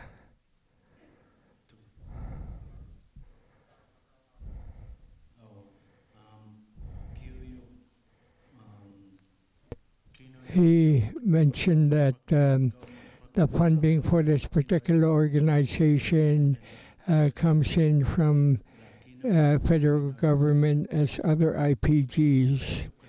And if the money is to be found, NPC has to find the money from federal government. Kimmerod, Charlie. Thank you. Charlie Akiva Kimmerod.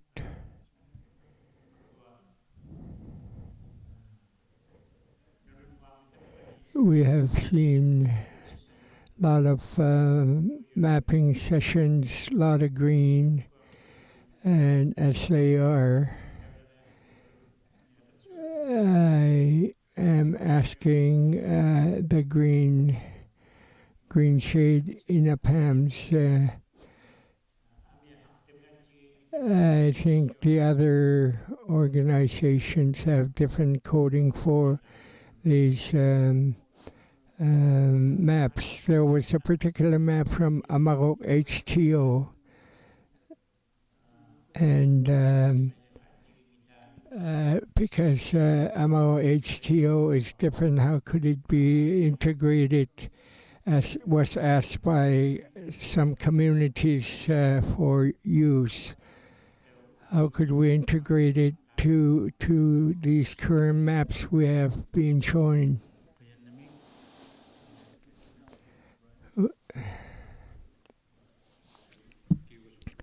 I'll try to answer. I don't understand Amiaktok. Could you tell me what this Amiaktok means? I don't want to take your place, Brian. The map that I have shown to you, it's not part of the official proceedings. It's the map that we want to pursue for its particular reasons we have mentioned at the time it was displayed.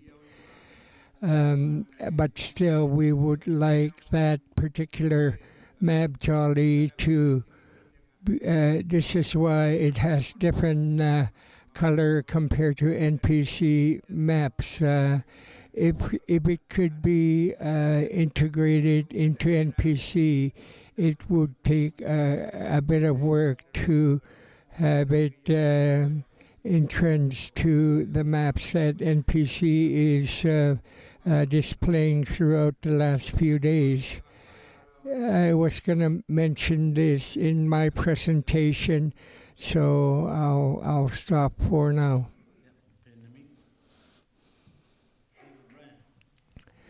Brian,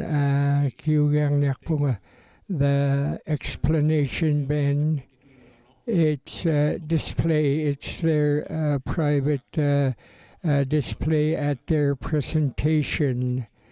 And the maps we have seen here at the video is part of the draft land use plan draft. It can be changed. And when we spoke, we have been displaying a lot of these maps. Once they become official, they would be as is. Because we are making clarification, perhaps, Sharon?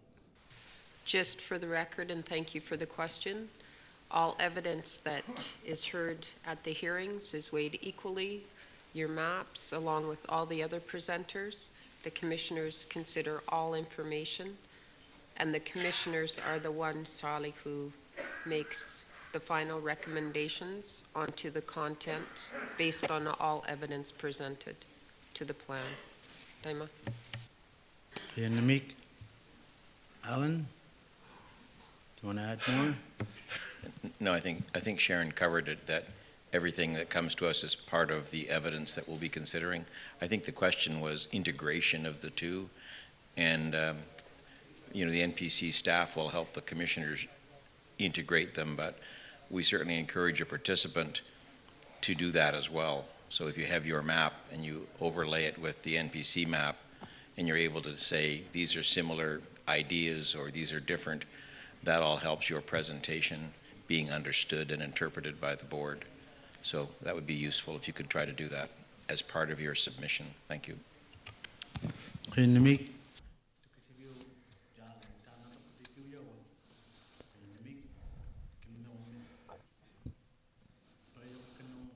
Any more questions from Kimirut? David Pichula, Kimirut. A question regarding Soper River. Soper Park, National Park, has nice minerals, nice rocks. We need to safeguard it.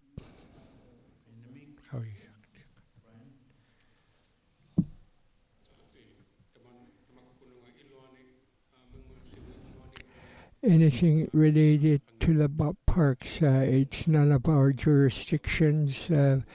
Federal territorial appropriate departments are in charge of these particular parks depending on their status. It's best that you refer to the appropriate department at different levels of government who have jurisdiction over it.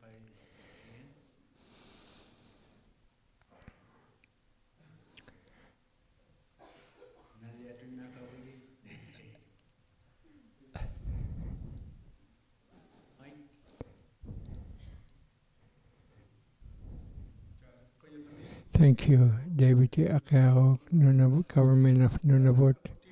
Your question is within territorial parks, and the minerals you referred to, it's in your Inuit-owned land, and Inuit Government of Nunavut, I think we're still in negotiation stages, or if we have to agree on changes, we will. Government of Nunavut and Inuit, once it has been sorted out, the information will be passed on to NPC. Territorial parks have boundaries and they're known by many.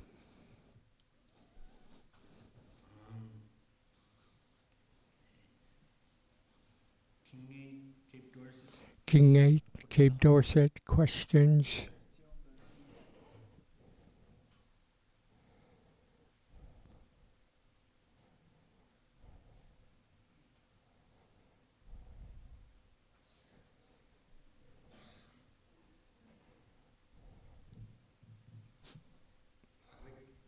Thank you. I would like to apologize during the proceedings that the maps and their particular sections and colors, we didn't say a whole lot during our presentations, and the people we represent, they have talked with many different organizations, not only to Nunavut Planning Commission. The discussions relate to any topic, wildlife, and if I'm not wrong, I think I was made to understood that the work for us has just begun, and we are going to become aware of how this proceeding is taking place. When it comes to our community, we would be of concerns if anything else would be different otherwise.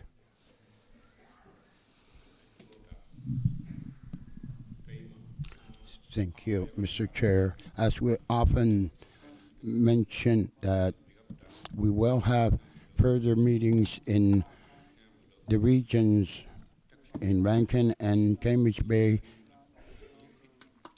and this for your benefit. And if you have any further suggestions or submissions to the NPC, and if it's clearly outlined in paper, what and how, what is identified, because the plans will be enacted and the document has to be well written and well understood. The lawyers will be, or rather the parties will be reviewing it perhaps by upcoming fall. If I understood your question. Thank you. Any other question from Dorset?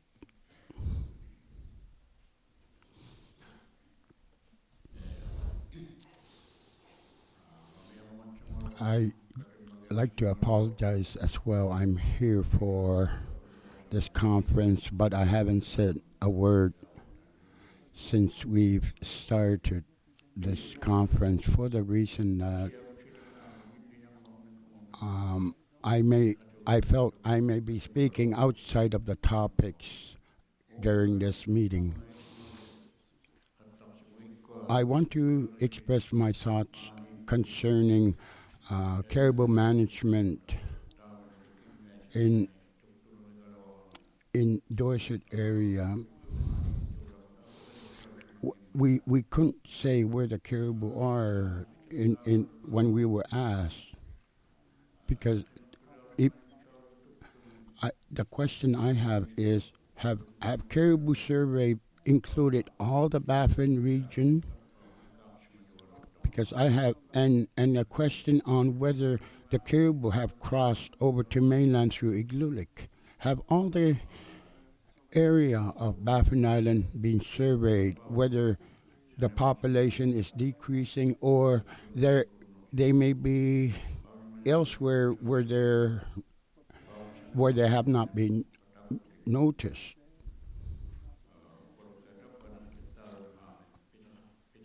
Or is it the fact that the caribou have decreased in great numbers in the Baffin as a whole? That's a question I have to perhaps a biologist that may be able to respond. Thank you, Mr. Chairman. Yes, if I understand your question, NPC can identify where they hunt, traditionally hunted, and so forth. But with respect to survey and where the caribou may be found, perhaps the biologist would have the answer, and an appropriate agency would be Nunavut government to respond to your question.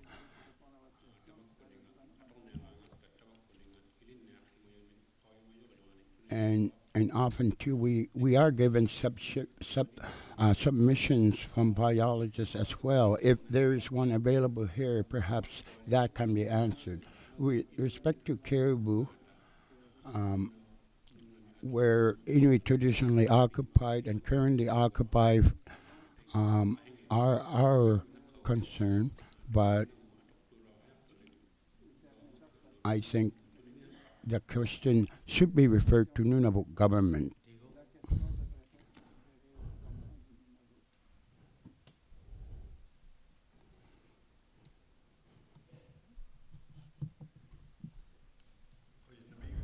Thank you, David Akeo, Nunavut government. In the Baffin region, the March 20th, there was a caribou survey with in mind to count all the caribou on the Baffin region by way of planes and helicopters. Upon completion of the survey, data was submitted to Nunavut Wildlife Management Board as to the numbers. So at this time, we have 250 caribou, male caribou only, that we open for hunt. This past year, we've submitted to NWMB requesting an increase, and we will want to hear from the people what We may go about in addressing hunters' concern while we are in our management plan process.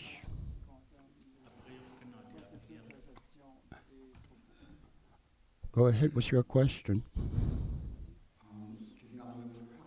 From Cape Dorset.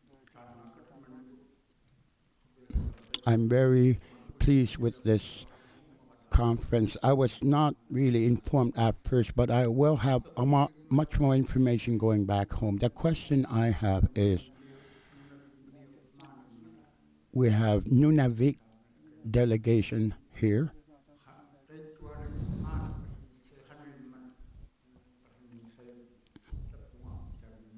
Yes, we have Nunavut delegations from the north side of Quebec, but we have none from further south. That's a question.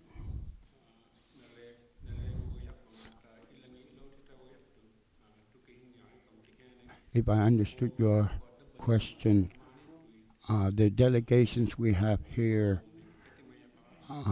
we have two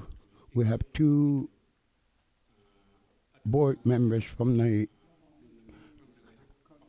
Nunavut who may be more useful from Nunavut, and we also have delegation from Sanikiloa. With their help, they have been here since.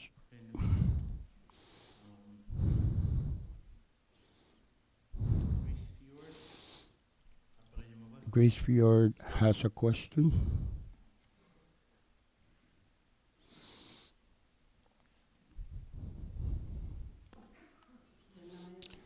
Thank you, Mr. Chairman. Liza Ningel from Grace Fjord.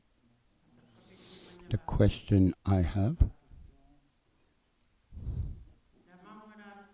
before arriving to Iqaluit, we did some extra review of our land use plan that we developed. We looked at areas we felt needed protection, and in our review,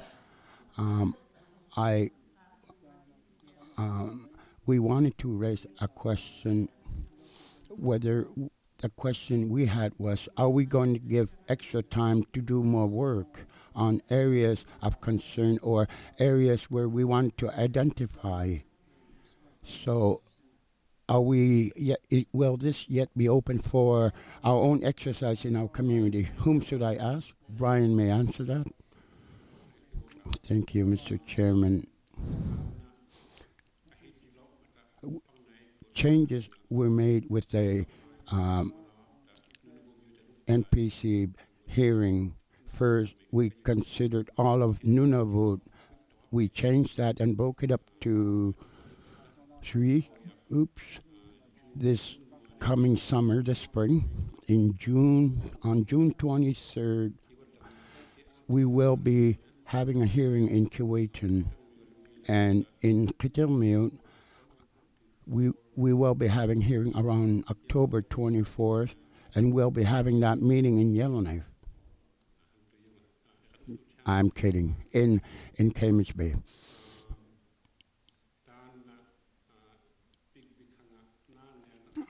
The notice given that we will be doing this process right up to November 27th. We have delayed this hearing, but we have extended the hearing. We had intended to put it to April 21, but our new deadline was changed to November 27th. Yes, as he said. Thank you. Any further question? I don't believe so. Hobby.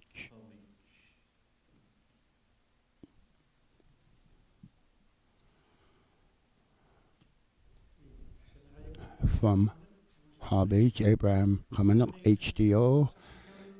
Can we go to the map of Nunavut and perhaps and we we looked at the boundary between Qikiqtani, and if we can zoom into Haw Beach, the question, if you look at Haw Beach, just lower is you have a boundary that is part of Qikiqtani, and you can see the green colors.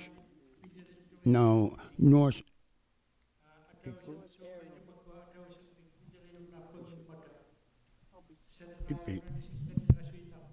And they have always done exploring because there is an activity in Nauyat, and they also want to do some drilling. And without informing the community, and as a Clark committee, and they had some interest in drilling. As a Clark committee, they tried to go through us. I wonder if they have any requirements to follow when they have interest to do some work in that area, because it's very close to a calving ground. And they have started work without consulting with the community. It's only when we requested that they come to us that they approached us, and they haven't informed the community and started work. I wonder if they have any requirements to follow before they do any work. And my other question I wanted to raise, I forgot it. I will just stop for now. Brian? My apologies. Nunavut Planning Commission do not have a plan because they have authority to work in the Kibble region. And to what you mentioned about Haw Beach, we do not have any authority over their area because it hasn't been approved yet. But if it were to be on Inuit-owned land, perhaps QIA should be the ones informing you, because they are the ones who work with interested proponents. For ourselves, we do not have any authority to control them. But if it were to be approved, then we can step in and take action. Thank you. Any other questions?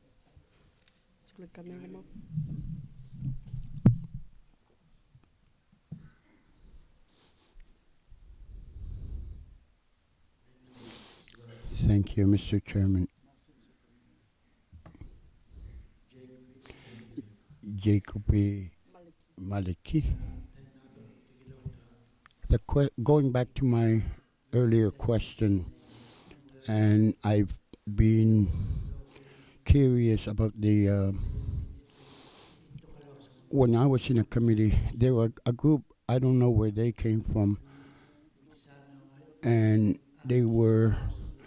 something was established concerning caribou and concerning caribou crossings and calving grounds. Have you received the documents from the group that came to do some study?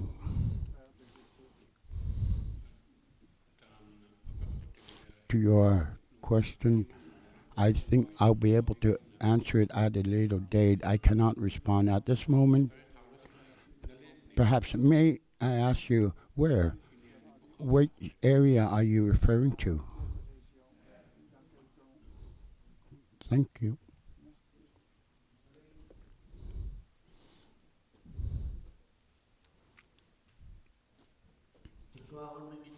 I cannot even pinpoint, but from my recollection during mapping, the calving grounds I'm not. I was not. I'm not.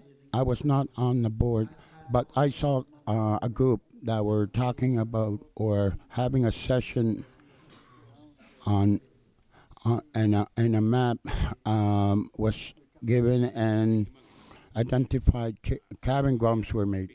We won't have it, and if we did have it, what significance or use it will have is something that have to be looked into further.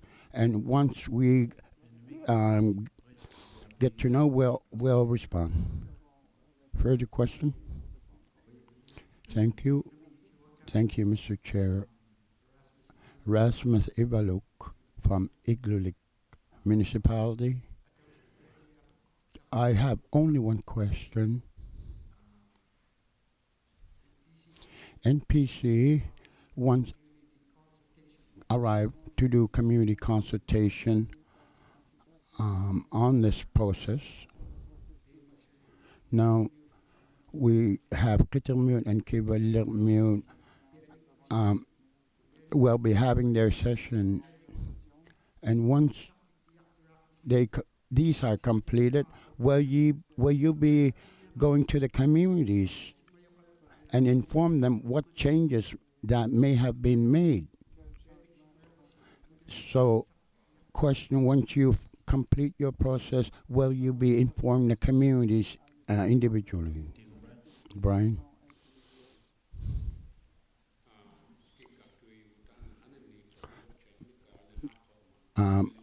My colleague to my right, our legal counsel, talked about what process would be next upon this.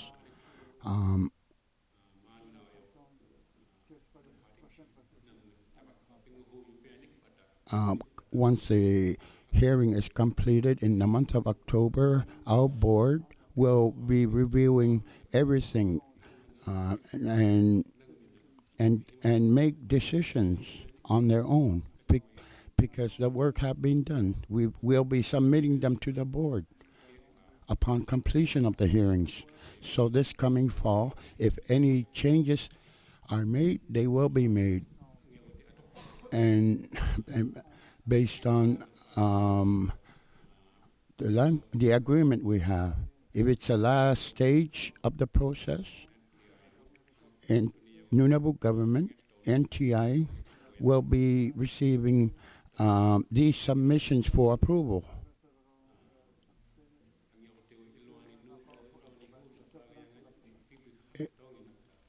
Because we don't really have any extension in our agreement. We've not delegated to go back to the communities and inform them as to what decisions we have made. Thank you. Any other question? Billy. I'm sweating.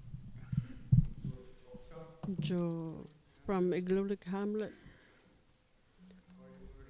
You all know that Nunavut is not new. And 4,000 years ago, we occupied this land. And ever since then, we run into obstacles. And there's a lot of evidence we see out on the land, such as campsites, historic sites, archaeological sites.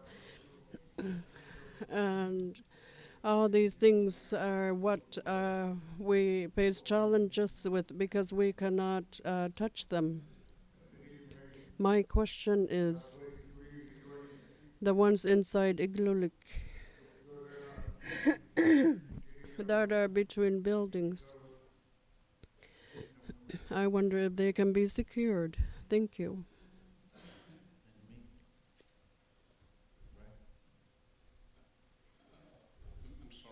Mamena, ilanga tukusingin ako. Can you please ask the question again? My apologies.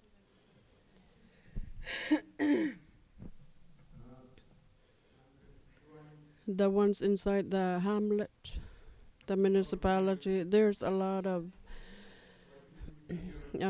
archaeological sites. although we want to develop inside the municipality, all these things that are inside the municipality we cannot touch because they're archaeological artifacts. Can they perhaps be recorded? We have been trying to do this, but nothing ever seems to be done about it because we run into obstacles. I'm not sure who can respond to this particular question. You can respond to it if you want to, Gian.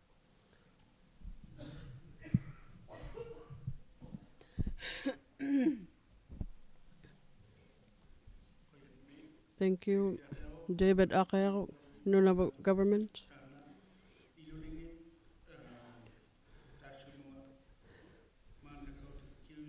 I cannot respond to you with all the details right now, but we are hearing what is being said here, and some of my colleagues aren't here who would be able to answer your question.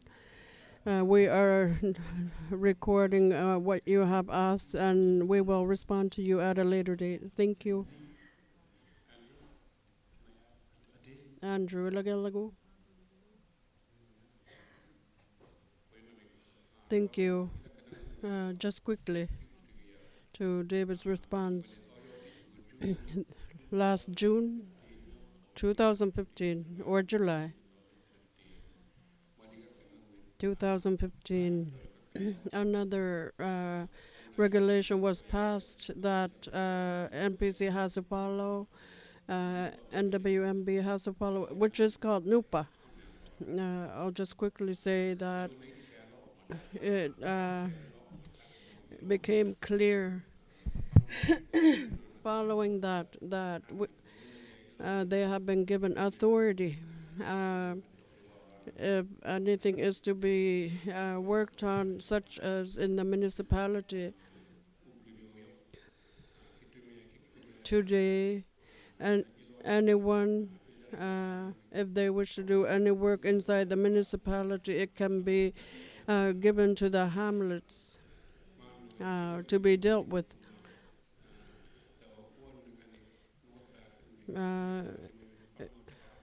We have a plan that has been approved to be used in the North Bapan region as well, but in some of the communities we have been given authority to do studies if they are going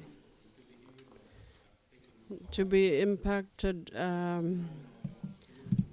NIRB are the ones who would be given, like anything that is inside the municipality, such as what you mentioned, we are able to give our support on. And if you wish to do some work inside the municipality about such things that, like you have mentioned, if you needed help, you can approach us for support. Is that it? He understands. When we come back this evening, we will have another question period. For those of you who we haven't gone to yet, we will break for lunch and break for supper and resume at 6 p.m. Is here now. This is regarding Beverly and Kaminukya Caribou Management. Or, yes, as he said. And same thing, welcome. 20-minute presentation and 10-minute question. And whenever you're ready, you can start. Thank you. This is just like going to court.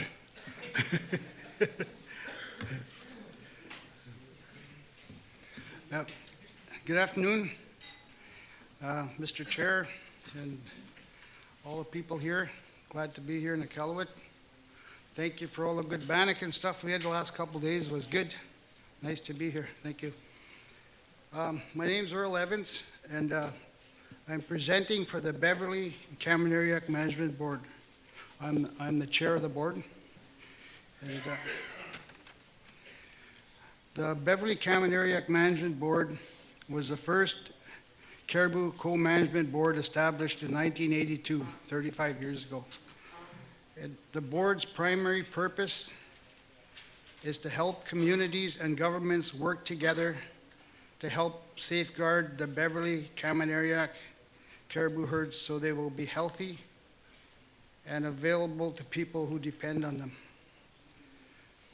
The BQ board is an advisory board. It was not established through a land claim. We provide information and make recommendations to assist communities, governments, regional organizations, review boards, and land use planning boards like the NPC.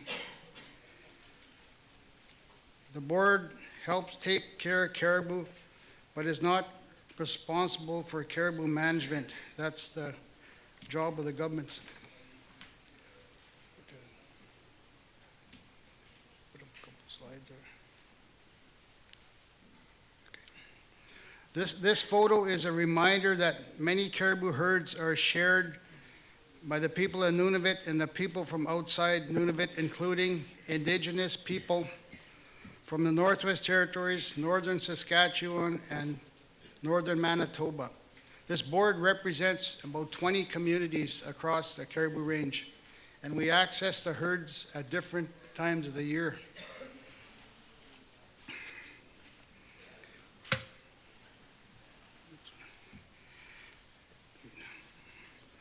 The Caribou Board represents Inuit, Dene, Cree, and Métis caribou harvesters and has 13 members. We have 8 members representing about 20 communities in Nunavut, Northwest Territories, Saskatchewan, and Manitoba. We also have 5 biologists and managers from governments of those 4 territories and provinces, and also the Government of Canada sits on the board. The BQ board is not against mining. The Caribou board is concerned about the harm that activities like mineral exploration and development could have across the Caribou ranges, including the cumulative effects of those activities on caribou. The board wants to see clear rules and careful management of land use across the Caribou ranges. It is especially important that harmful activities be kept out of areas used by caribou for calving and taking care of their young calves, the calving grounds and post-calving areas.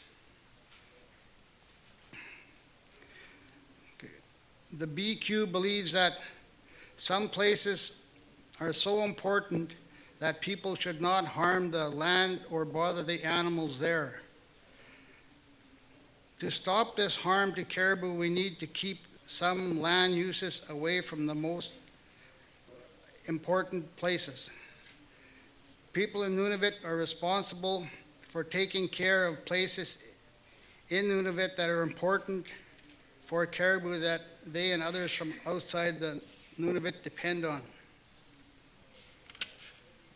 All the calving grounds are here in Nunavut.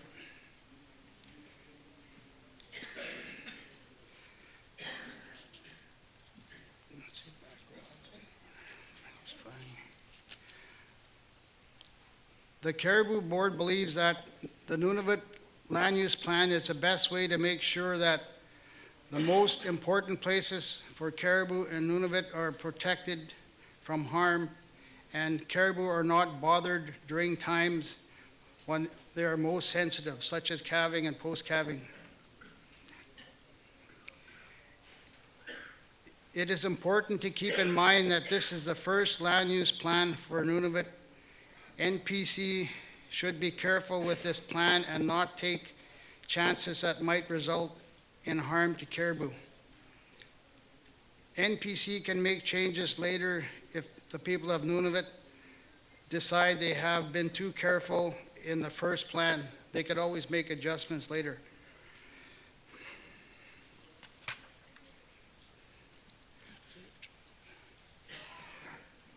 I will now briefly describe the recommendations the Caribou Board has made to NPC about the 2016 draft Nunavut Land Use Plan.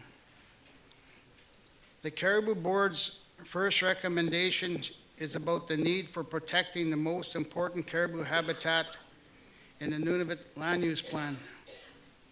In the draft plan, NPC recommends making protected areas for places that are most important for caribou. The BQMB supports NPC's proposal and does not want this changed.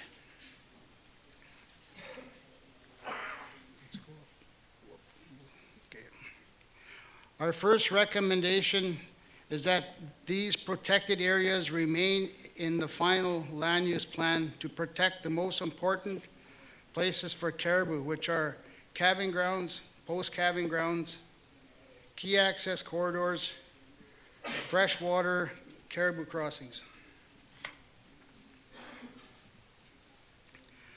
The Caribou Board agrees with NPC that protected areas should be used in the land use plan to protect these areas where calves are born, where caribou take care of their young calves, and that are used by caribou when moving on and off the calving grounds, these corridors, up to 10 kilometers from important water crossings. Many caribou harvesters from across the caribou ranges, both inside and outside of Nunavut, have asked for protection of these areas for many years. People have identified these areas many times over. Every time you talk to these people, they say, we have to protect these areas, and it's not the first time. This has been going on for forever.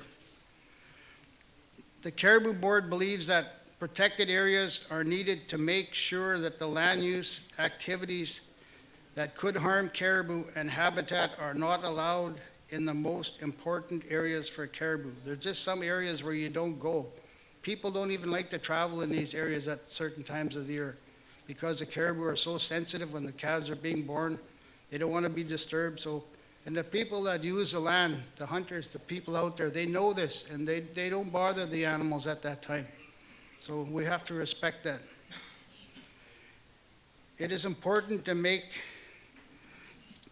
note that protected areas in the land use plan can be changed by NPC if new information shows that changes are needed.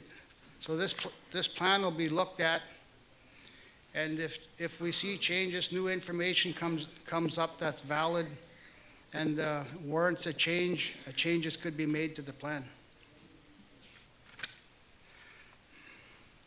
There are also other methods for taking care of caribou that include conditions placed on projects to reduce damage and disturbance, which are included in permits for land use, such as mineral exploration issued by the federal government and regional Inuit associations. Seasonal caribou protection measures. These include standard measures. These are used in permits since 1978 for calving and post-calving periods, known as Caribou Protection Measures, CPMs, which are required in Qikiqtani Regional Land Use Plan. There's also new mobile measures suggested by Nunavut, which move with caribou. Note that these measures have not yet been fully developed or tested. They do not stop damage to the land, and sometimes it'd be too expensive. Right now, the Bathurst plan has mobile protection measures on it, and they look at the collar data, and if they see the animals are in a certain place where they're vulnerable, they have a mobile protection zone that moves. Wherever the collars move, that area is protected. So it seems to be working up there with that herd, but different herds in different areas will have different applications, and it might not work as well. The Caribou Board does not think that using permit conditions and seasonal protection measures alone provide enough protection for caribou and caribou habitat because they do not completely stop the harm that land use activities can cause to caribou, and they do not protect caribou habitat. They do not stop damage to the land in areas that are most important to caribou, including areas needed by caribou for calving and taking care of young calves.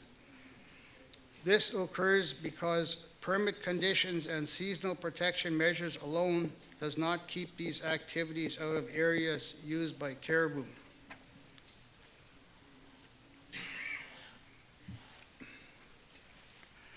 As the Nunavut Impact Review Board said in its comments to NPC on the land use plan, impact assessment looks at effects on caribou one project at a time, like on a case-by-case basis.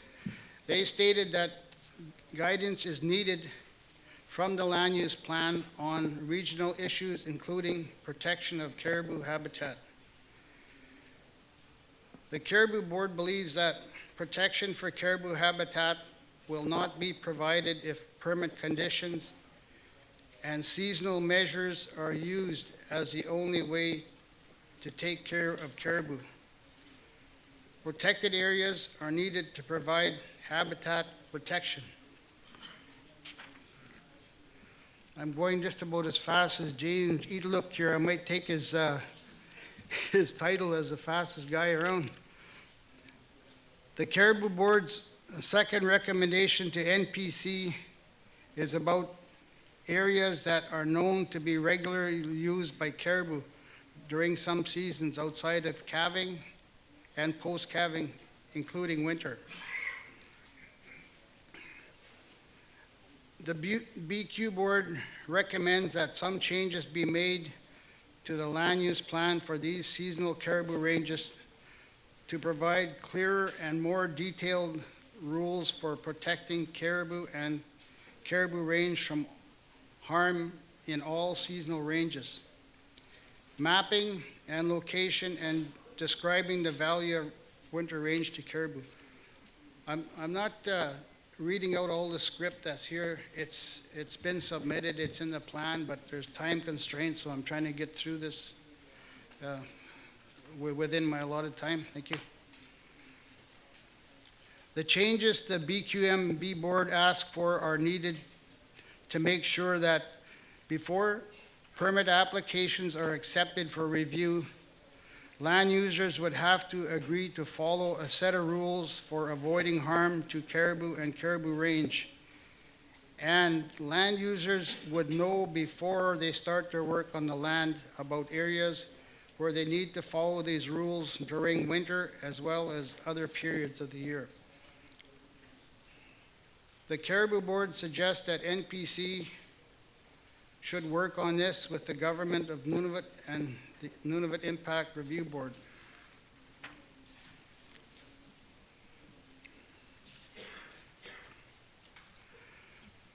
The Caribou Board's third recommendation is about areas of important caribou habitat that may also have value for mining. NPC recommends using protected areas in the land use plan to protect the most important places for caribou, such as calving grounds, even when some people think that they might have value for mining also. Mining shouldn't trump the value of calving grounds. The BQMB Board supports NPC's proposal and does not want this changed. The Caribou Board believes that the most important places for caribou, especially areas used for calving and taking care of young calves, should be given higher value in the land use plan than their possible value for mining. This means that the area with mineral value would be included in protected areas for caribou, and that mineral exploration and mining would not be allowed in these areas. Recommendation number 4. NPC recommends that the first version of the land use plan should keep all season roads out of protected areas used to take care of the most important places for caribou, such as calving grounds. Roads is that's a huge topic, and everywhere there's a road, there's a lot of problems that crop up that people don't realize that are there, but that's a whole new can of worms, that one. They also provide how proposals for these projects should be reviewed very carefully, and that their review should include looking for other options that would avoid harm to caribou and caribou habitat. The BQMB board supports NPC's proposal and does not want this changed. Recommendation number 5. There's a lot of confusion about what is meant by grandfathering of existing rights in terms of which rights continue after land use plan comes into effect and what activity rights holders are guaranteed they can conduct in the future. The Caribou Board recommends that companies that have rights for mineral exploration in an area should not automatically be given rights for developing a mine there. Time limits for existing rights should be set so that a staking rush does not occur before the land plan is approved.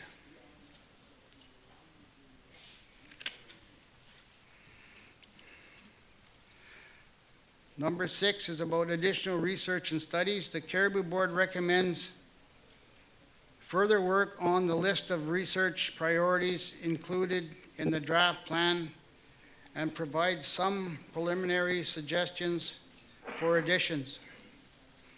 Number 7, the Caribou Board supports NPC's approach for assessing alternatives to roads and other linear infrastructure and recommends questions be developed for all caribou seasonal ranges. Number 8, the Caribou Board recommends designation as protected areas for core calving areas, post-calving areas, key access corridors, and freshwater caribou crossings. Thielon Wildlife Sanctuary and Queen Maud Gulf Migratory Bird Sanctuaries. The board also recommends addition of certain prohibited areas to make conditions more consistent and prohibitions more appropriate during designations.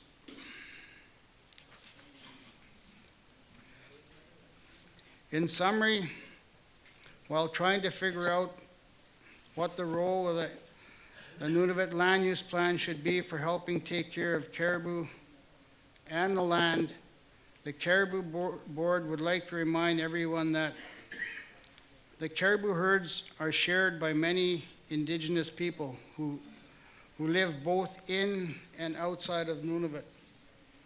There's 20 communities that depend on just 2 herds alone, so there's a lot of people out there that depend on these herds. Many of the most important places for caribou are Nunavut.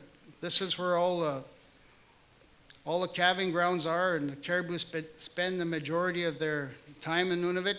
In the winter, they winter down south. Sometimes they come into the tree line. Right now, there's caribou about 180 miles from the Alberta border. Right now, presently, the Kamanariak herd, part of that is there.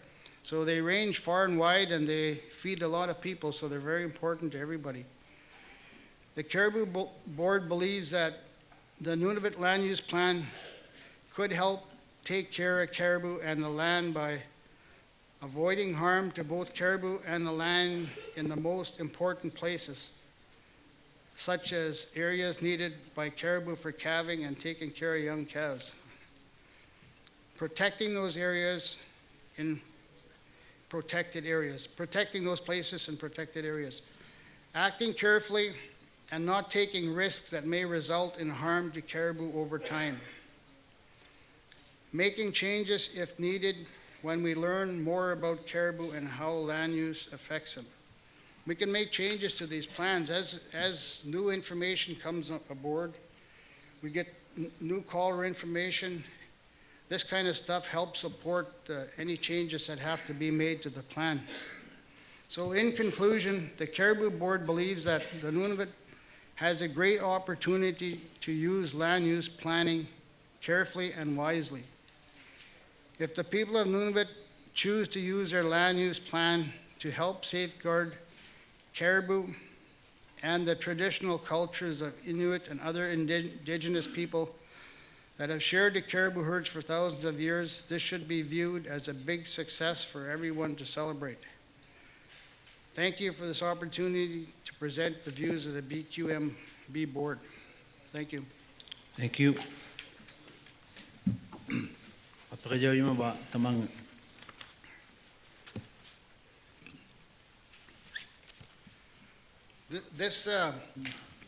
This plan here, it's a very, very important plan. It's important to all the people living here in Nunavut, not only for now, for many, many years to come. So when you develop this plan, you don't want to rush into it, and just because somebody's putting pressure on the people to make a decision. You don't want to make a hasty decision that's going to come back to haunt you later on. You want to, caribou is the most important people for all these people sitting here. Every one of those guys, there's probably caribou in every one of their bellies right now. You know, that's how important it is to them. So, you know, it's, some people view caribou as a pest. They're in the way, they're in the winter road of the trucks, and they don't want to see them out there. And the more caribou that die off, I think a lot more people will be happy, but that's not the way our people and the rest of the native people view caribou. Caribou is a source of life. When you have caribou, you have life. Everybody's happy. You go out on the land, you see a herd of caribou, oh boy, you're happy, you're gonna have a meal. You go there, you shoot a caribou. The other caribou, they know you're not gonna bother them. They just stand there, watch you, you skin your caribou, eat, and they don't run away because they know you're not gonna bother them. That's their food. Caribou is the most important. They bring this food home, they take it home, they share it with their family, their friends. People all come, they all come to eat, they're all happy. They're having a good time because they have food. That's their life. That's what people want. They depend on that. They don't ever want that caribou to go away. They lived on caribou for thousands and thousands of years. So rushing into a plan that's going to affect those caribou and harm those caribou is not what they want. Just because some company says, yeah, you don't make up your mind, we're getting out of here. Well, get going. Caribou will stay there. You know, this is what we got to look. We got to be really careful how we go into this plan. Make a well-informed decision on everything. Thank you. Yep. We're in the question period now. There is none here. Tawang nga pa kayo, kamo ba? Jitalu? Yakalumnik, amaw kunik, jitalu kakik. Tawa na kaningit yung walay yung pilang yung gabi.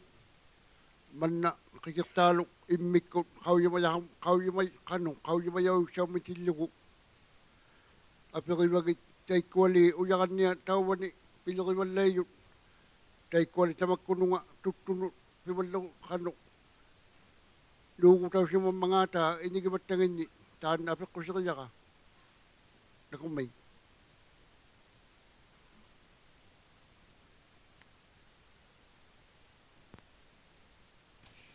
Thank you there for the question. We don't have any mining activity in our area presently, but a month ago I was up by Contoito Lake. I was hunting caribou. I went up about 100 miles from the diamond mines. And from Yellowknife to the diamond mines there, where I went was about 450 kilometers. I seen not one caribou track all the way up there. Nothing. But I seen like 2,000 trucks on the road. McKay Lake's 100 kilometers long. At night, it was just like downtown Edmonton. Far as I can see down that lake, I can see lights. So if you're a caribou, you think you're gonna go walk across that lake? There's trucks 500 yards apart? I don't think so. So yeah, it does have an effect on how the caribou migrate. But once all the trucks are gone and stuff, the caribou will come back and cross the road then. But it does have an impact on how the caribou travel, definitely. I've seen that. Thank you. Okay, Nami. Hema. Apa yo kena mo ba? Kita kapeleng unangan. Kita hangi.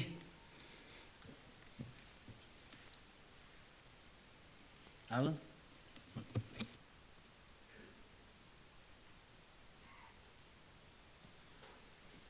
Did someone else have a question first? I wasn't sure. Yeah, I didn't see Mike had his hands up, so. Thank you.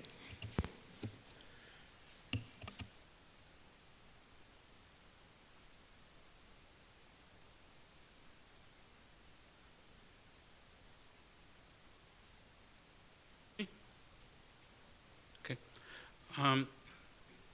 I'm Mike Ferguson. Thank you, Mr. Chairman. Qikiqtani Wildlife Board.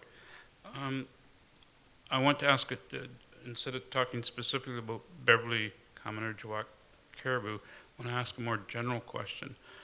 Your board has very strongly emphasized that initially the board would like to see important caribou areas to be protected areas, knowing that in the future that might be changed if necessary.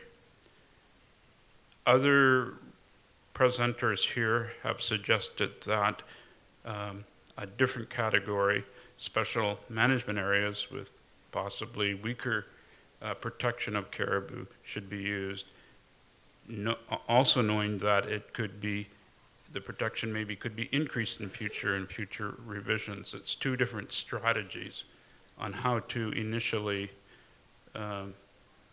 categorize land for caribou.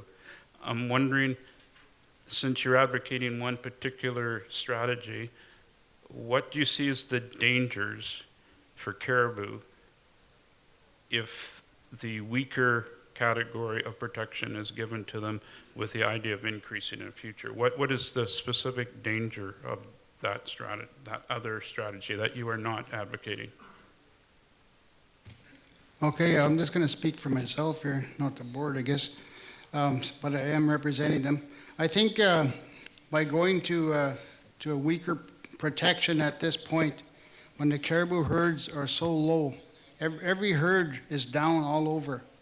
They're in decline a lot of places. I think the porcupine's the only herd that's good and healthy. Kamanariak's not too bad, but given the condition of all the herds and the declining position that they're in, I think by taking a weaker stance is not going to help the caribou herds come back. That's my opinion on it. And also, we have to protect these areas because a lot of times caribou, they use different areas. They might go to an area for 5-6 years, and then if the food gets low or the food quality is not good, they'll move somewhere else, but they will come back to that. So we have to make sure that we protect enough area, even if it isn't being used presently, it could be used the next year. So we don't want to be too short, so we're better off to be proactive than reactive. Thank you. Thank you. One question from Alan. That'll be it. Thank you, Chair. Thanks for your presentation and following up on Mike's question just now about levels of protection. The NPC has heard from many participants suggesting that the NPC requires evidence, a hard connection between development and declining herds before the NPC moves to restrict or make prohibitions on land use through the land use plan. Some participants, including Canada, have suggested, and this is a quote from the presentation, that there's no evidence yet that habitat is significantly lacking in quality or quantity, and that other forms of protection are not effective in mitigating disturbance. A double negative there, but the suggestion is that there's not evidence yet of the link between declining herds and development. What's your response to that position? My response to that question is right here, the people. What the people are telling you. They know what's happening out on the land. They're the biologists out there, every one of them. They live out there. They know what's going on. If they say the conditions are bad, caribou are declining, the conditions are bad and the caribou are declining. There's nobody who's gonna say they don't know what they're talking about? They live there, you know? And just the state of the herds right now that are declining all over, that speaks for itself. Caribou are declining because of what? Poor range conditions could be one of them. Disturbance. You look at last year was the first year that any one of our elders in the Northwest Territories could remember that they never got caribou. Not one community got caribou. Northern Saskatchewan had to go into Manitoba to get caribou. People in Litzel Cay, South Slave, not one caribou was killed. First time ever. And where were the caribou? The caribou were up on the coast where there's no development, there's no industry, nobody hunting, nobody bothering them. That's where they all were, up on the coast. So that speaks for itself. Thank you. Thank you. That's the only question I have. Thank you. Thank you. Kuyanamik, tamani unikateo na tawit amalo kiuteo na tatatilo. I'm just thanking you for presenting and was able to answer some questions. And thank you. Okay, thank you very much for letting me present this. Appreciate that.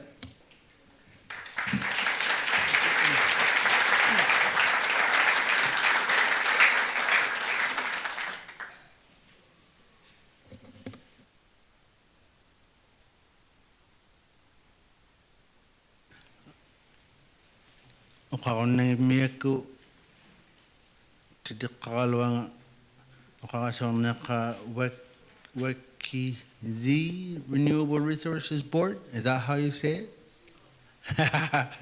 Okay.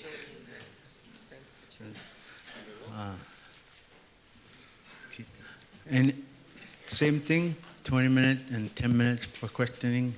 And whenever you're ready, you can start. Thank you, Mr. Chair, Commissioners. Good day. My name is Grant Prisnick, and I am the chair of the Qikiqtani Renewable Resources Board. I have with me here the board's executive director, Jody Pellicy.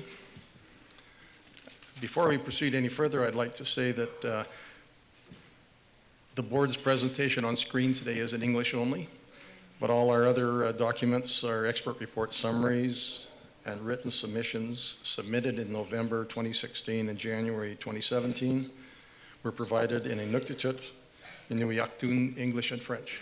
So hopefully this won't be too much of an inconvenience for anyone. We'd like to thank the community of Iqaluit for hosting this hearing and the Nunavut Planning Commission for granting the board party status to present the board's perspectives about areas important to caribou throughout their life cycle, as well as information related to its recent Bathurst and Bluenose East caribou herd proceedings. Next slide, please. Our board's purpose is to work with the communities and governments to manage wildlife and its habitat in Qikiqtani to benefit people today and future generations. Next slide, please. The WRRB adheres to the principles and practices of conservation, including precautionary principle in fulfilling its duties. The board considers the relationships between wildlife. Yes, I jumped the gun, excuse me. The board was established by the Clecho Land Claim Agreement in 2005. It's an institution of public government, which means the board considers the interests of all users in making its decisions. The WRB has jurisdiction in the Wikisi management area. The yellow line shows the Wikisi boundary. The green line is the Maufui Gogada Niatle, the traditional area of the Clecho, described by Chief Maufui during the signing of Treaty 11 in 1921. And the area inside the red lines shows Clecho lands which are owned by the Clecho government on behalf of its people. Our board is responsible for wildlife, plant, and forest management, as well as protected areas in Wikisi. Next slide, please. The board's purpose is to work with communities and governments to manage wildlife and its habitat to benefit the people today and for future generations. Next slide. The WRB adheres to the principles and practices of conservation, including the precautionary principle, in fulfilling its duties. We consider the relationship between wildlife, the land, and people, and use the best information available to inform our decision-making. We're able then to make balanced decisions supporting the Clecho philosophy of strong like two people. Next slide, please. Our board's interest in this proceeding is related to the likely transboundary effects of the draft Nunavut Land Use Plan to the NWT through the land use plan's potential impacts on migratory species, such as barren ground caribou and other species at risk, such as the grizzly bear, wolverine, short-eared owl, and peregrine falcon. Our board believes the caribou calving and post-calving grounds, as well as key access corridors, which are called tata, and freshwater crossings, should receive the highest level of protection in the land use plan, including the possibility of creating protected areas. The calving grounds should not be subject to exploration or development at any time, as they are significantly important for caribou ecology, both spatially and temporally. Next slide, please.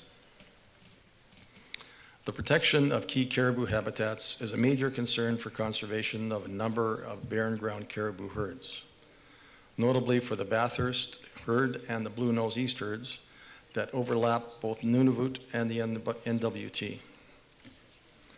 Both the Bathurst and Blue Nose East caribou herds are considered to be in decline. Based on a calving survey, a calving ground photographic survey conducted in June 2015, both the Bathurst and Blue Nose East caribou herds have continued to decline significantly. The total Bathurst population estimate fell from 34,690 in 2012 to an estimate of 19,769 in 2015.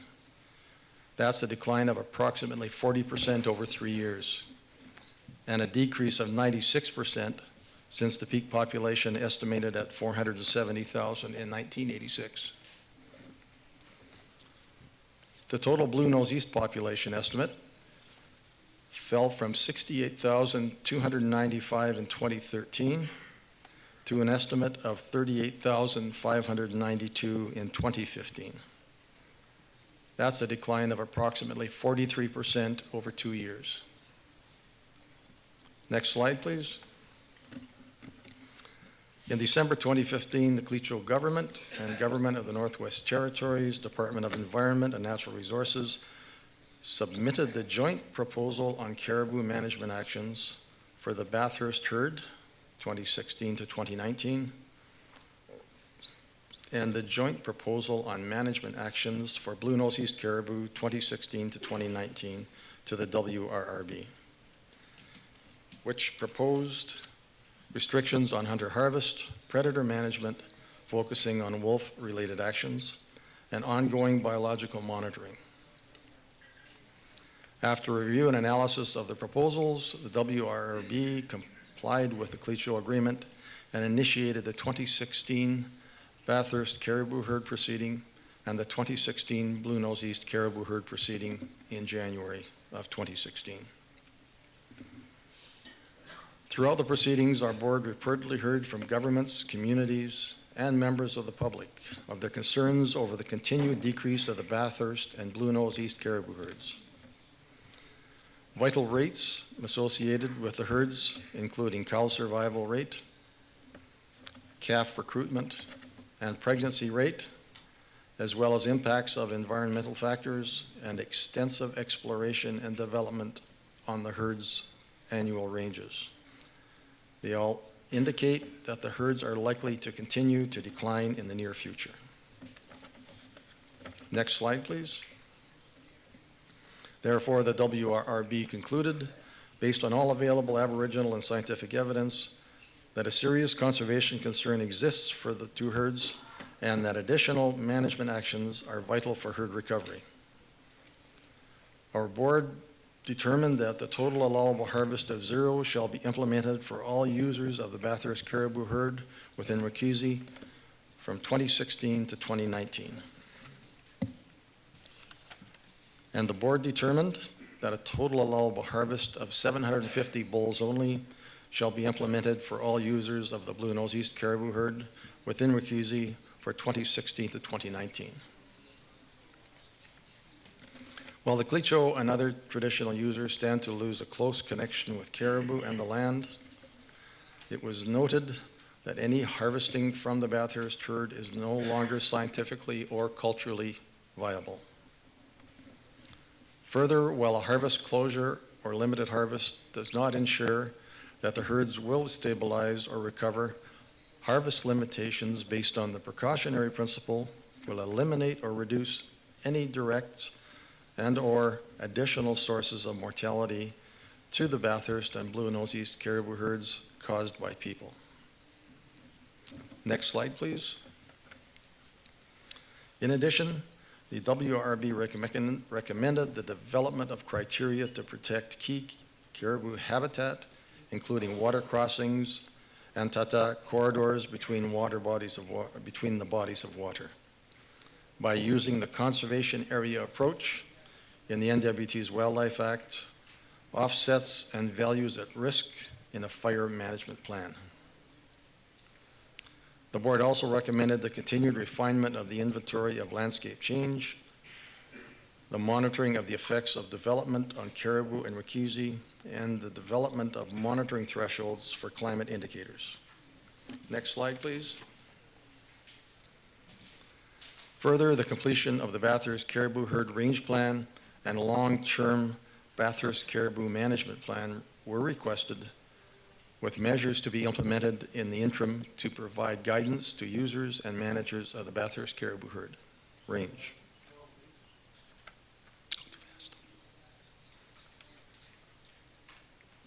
Next slide, please.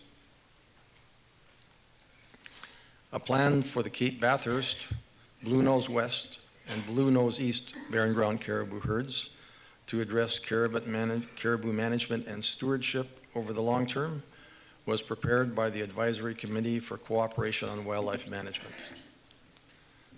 This committee consists of 6 wildlife management boards from the Northwest Territories and Nunavut, including the Qikiqtani, Inuvialuit, Gwich'in, Satu, Clecho, and the Qikiqtani National Park Management Board.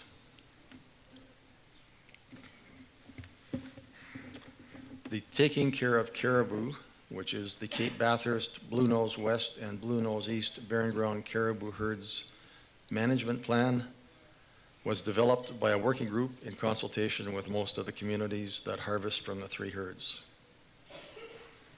Supporting the management plan is a community report with information collected during engagement sessions from 2007 to 2013, and a scientific report that documents the state of knowledge of the herd until 2016.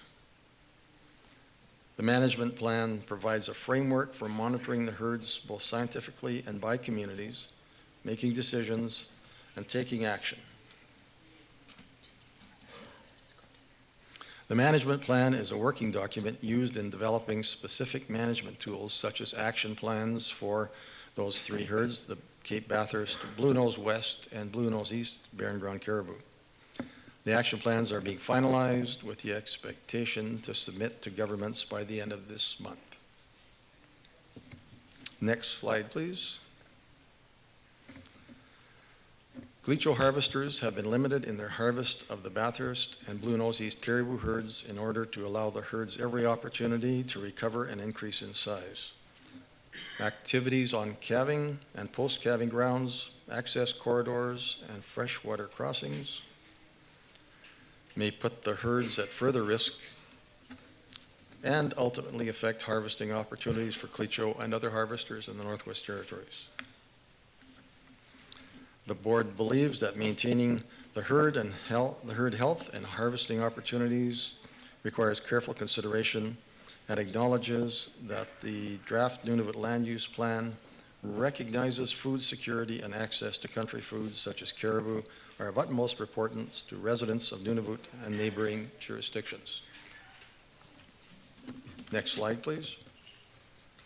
The board appreciates that the draft Nunavut land use plan weighs ecological, social, and economic factors with regards to areas identified as sensitive wildlife habitat, and also recognize the importance of caribou habitat.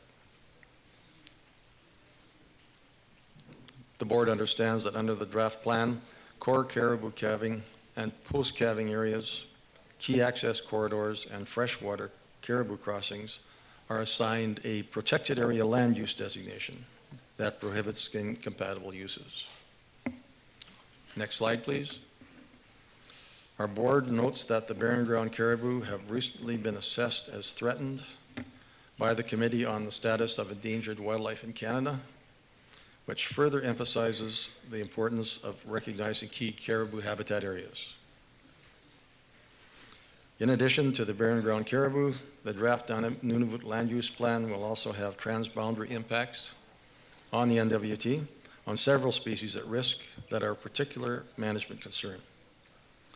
Protecting key habitats and mitigating and monitoring potential impacts are a major concern for the conservation of species at risk. Our board acknowledges that the draft Nunavut land use plan mentions areas important to species at risk in the options and recommendations report. The report identifies a number of key areas where peregrine falcon, short-eared owl, grizzly bears, and wolverine may be found and recommends that a number of important areas be assigned a protected area land use designation. Last page. However, important areas may also be assigned a special management area land use designation, which through prohibiting certain uses may still allow for land use activities. The board wants to ensure that where species at risk may be impacted by activities, the highest degree of protection is provided in all instances, as well as ensuring all appropriate mitigative measures are implemented. It is the WRB's position that the Bathurst and Blue Nose East calving and post-calving grounds, as well as key access corridors and freshwater crossings, should be areas where no exploration or development occurs at any time, as those areas are of the utmost importance to the health and sustainability of both herds. Impacts to key habitats for species at risk, such as peregrine falcons, short-eared owls, grizzly bears, and wolverine, are also of concern, and management of critical areas must offer the highest degree of protection to these species, as well as ensuring all appropriate mitigative measures are implemented.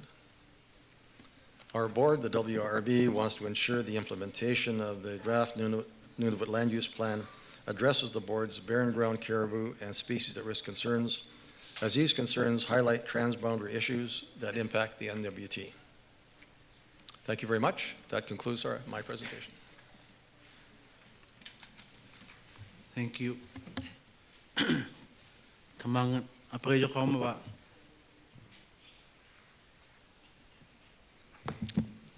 Pitaka palagin malawangan. Kaya kayo give me mic.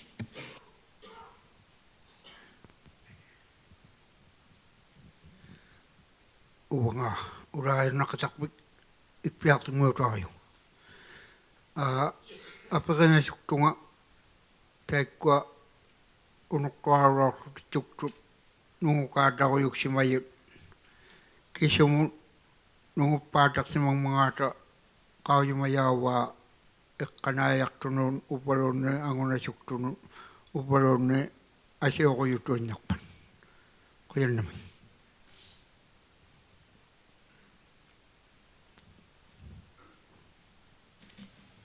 Thank you. Good question. It's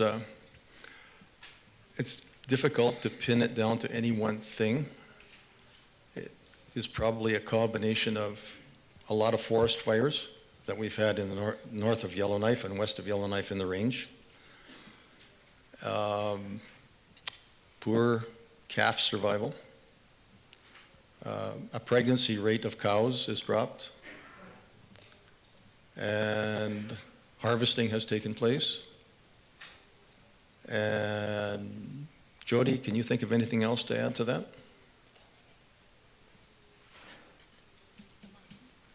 Oh, yes. And the mining activity, particularly in the Bathurst Herds range area. Blue Nose East, there's not as much activity or exploration in that area, but mainly the Bathurst area. Thank you. Namik, pwede ka na umawa. Percy?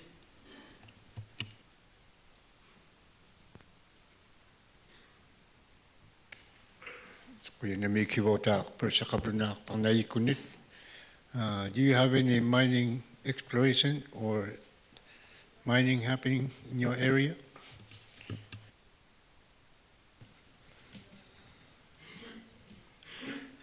Yes, we do. There's significant diamond mining in the area.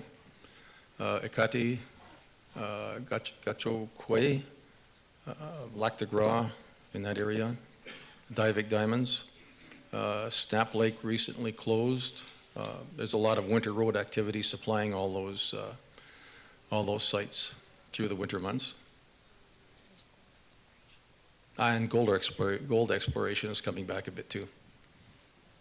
And I believe there's also some talk about the all-weather road to the North Arctic coast as well around Bathurst Inlet. I'm not certain what extent that is happening. Okay, just at initial stages, Jody says. Thank you. Matilo?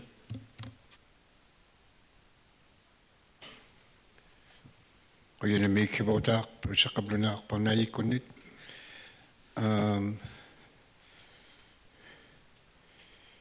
If you had to choose between having project and protecting caribou for hunting, which would you choose?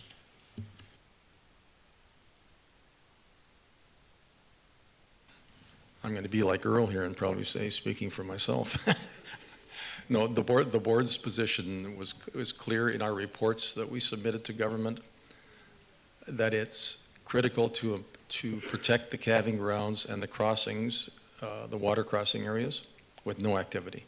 And that's what we indicated in our report here. So it is important to do that.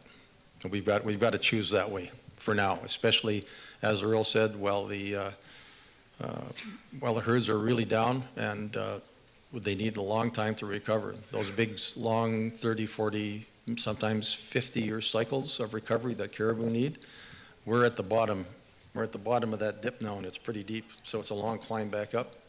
So anything we can use to help them on their way, we got to do it.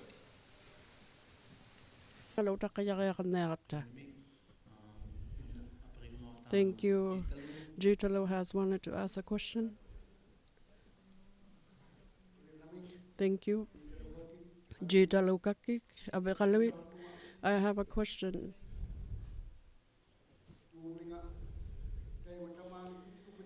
Our caribou in this area, there was suspicion, not just this time, and in the past, that they migrated off, not through their usual route, and through the further south, and there was suspicion too following Inuit traditional knowledge. And when you have heard of Inuit traditional knowledge, there was even fearing that they are going to migrate up of this region. And once they became aware of that, that's what they were expecting to happen. I wonder if it's similar to you in your area. Have you predicted the cycles that they were going to migrate up from your area?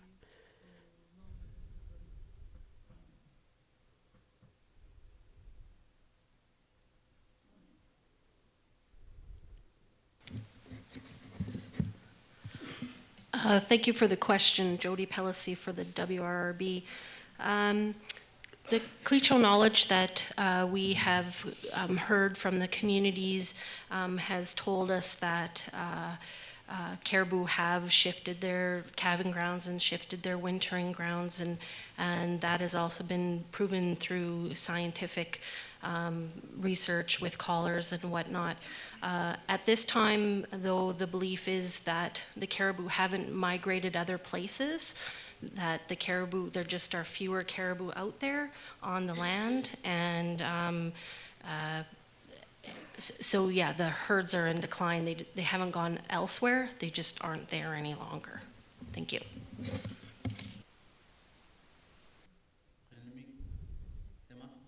Is that it? After Putulik, Ben will speak too. Thank you, Mr. Chair. Putulik from Nunavut Planning.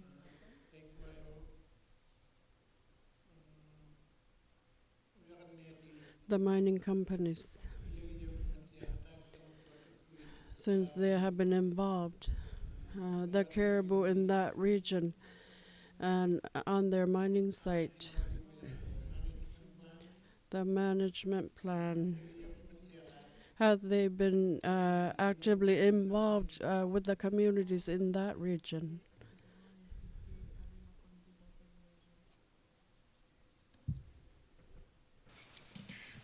I would say that they have been. They've been doing a lot of talking, going in before the mines were set up during exploration.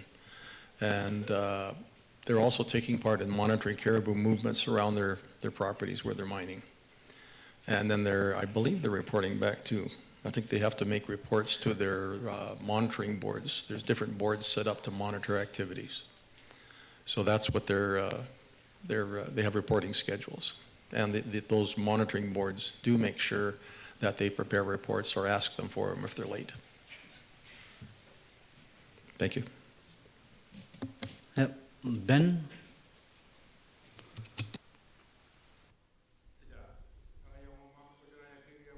My brother-in-law's question, he didn't respond accordingly. Braznik, I used to work with him when we were youngsters. He was asking, using the Inuit traditional knowledge, there was suspicion that what he was trying to say was they were predicting the fact, using Inuit traditional knowledge, that they might become scarce or they might migrate off. And the reason why he asked that question is in the western region where you're from, when caribou were becoming scarce, did the people of those regions predict that they might migrate off from that region to that? The point he was trying to make. Go ahead. Mike. There we go. Thank you for the clarification. My apologies for answering the question incorrectly.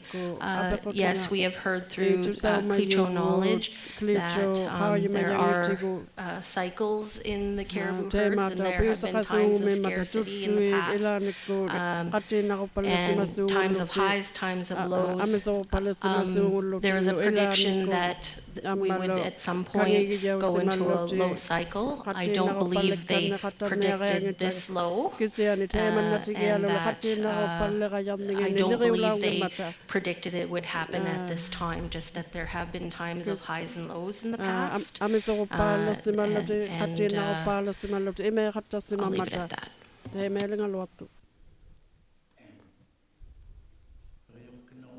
Are there any further questions from members down there?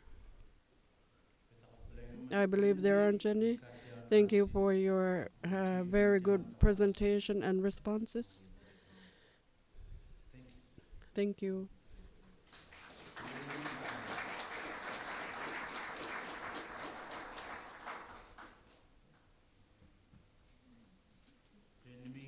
Thank you. Before we move on, Alan would like to say something. Thank you, Mr. Chair. I wonder if I could ask the previous presenter, Earl, from the BQCMB to come forward. You recall that you asked me to ask one question to the presenter, and so I took an excerpt out of the paragraph that Canada had presented. Canada has spoken to me in the interval and would like us to put the entire paragraph to the witness for the proper context. So with the chair's leave, I'd like to ask Earl to come back. I'll read the entire paragraph, not just the line out of the paragraph, and I'll ask him his view on the entire quote, if I may. Yep.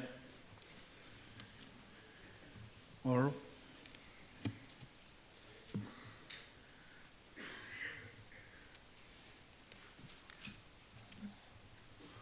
I must have been bad. You want me back?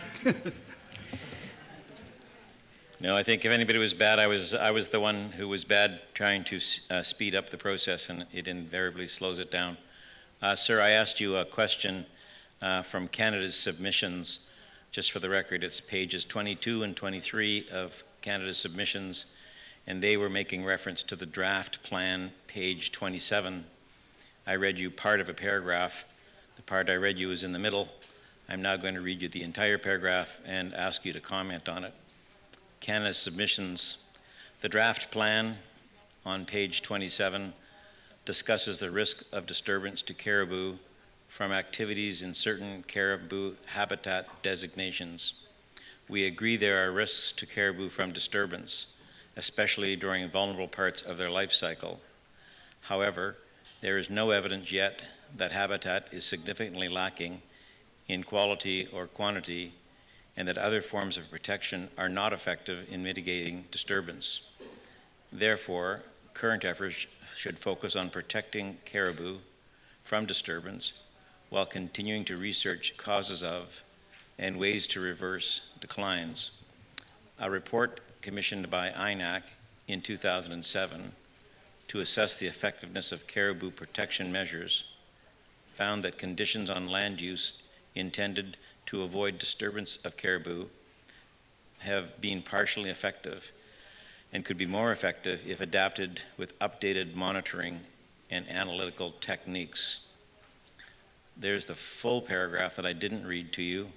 I just read the center line starting with however. Now that you see the entire context on the screen, highlighted in blue is what I read you. The entire paragraph is what I've now read into the record.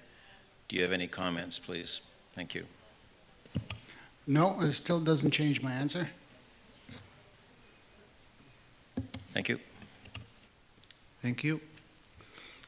Thank you, Mr. Chair, for permitting that clarification of the record. Thank you.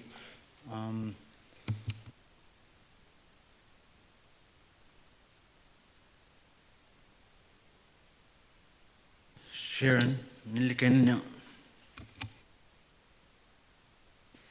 Thank you, Mr. Chair. Looking at our time, we're at 2:23. So prior to going on to a break, we have a couple participants that, in light of the time, it's not 3 o'clock yet, that would like to have a little bit of extra time, and the chair has granted that. So I'm going to ask the two participants if they can come up. First, the QIA. and then the Chamber of Mines for a few additional comments and just housekeeping, and then we'll continue on break on schedule, and then come back to the agenda. Thank you, Mr. Chair. Enemy QIA, tamang kanikino.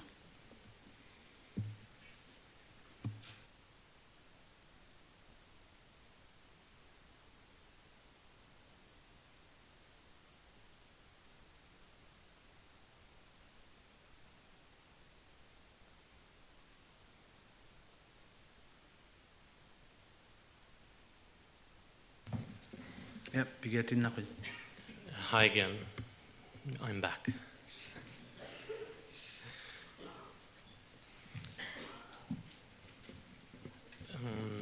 Just for clear understanding, what is my time limit right now?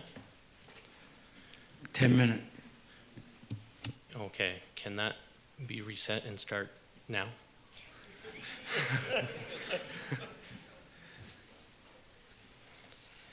For clarity to take us to the break, if you take 10 minutes and 5 minutes a question, then we have 10 minutes for the chamber, 5 minutes a question. That'll take us up to 3 o'clock, Mr. Chair, to keep us on schedule, if that's acceptable to the participants and you. Al, thank you.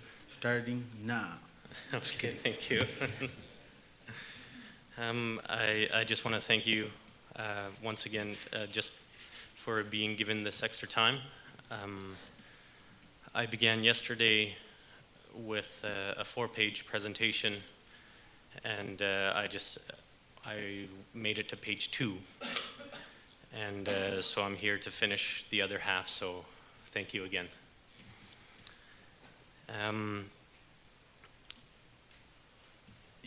I'd also like to say that yesterday there was only time for one question from the community members. So I hope that this courtesy of time that's been given to me will also be extended to the delegates that are here right now. And with that being said, I'll just continue. I'll reiterate my presence message and say QIA supports the need for more in-depth consultation. Coming from this consultation, there seem to be questions around why. And I think this is just an opportunity for more awareness and understanding of the plan. And this is also opportunity for more engaged discussion to be able to support, challenge, or change the plan with confidence, not to be questioning things like, is this the right path, or should I be doing this? It's like, it should be with certainty that people say, I want this, with full understanding of what those implications are. So I think only when you have a good understanding of the draft plan can you be sure that it is an accurate portrayal of people's priorities and values. I'll use the Nunavut Agreement as, it's probably the best example of how it wasn't rushed. This is a concern that we've been hearing not only today, this week, but throughout this entire process. And I think I touched upon it yesterday when I spoke to a reference by the NPC saying that this is 10 years in the making. And although the Commission as an organization has been working on this for 10 years, not many people have. And for some people, it's been a matter of months. And so with, again, the Nunavut Agreement, that wasn't rushed, and the negotiations took a very long time. But the end product is one of the best most comprehensive land claims agreement on earth. This is not only in Canada, but in the world, this is something that people look to as the pinnacle of what this hard work has achieved. And this is in no way to diminish the hard work that has occurred by the staff, by the commission. But the end product is essentially what we're looking at, not the clock that's right in front of us right now.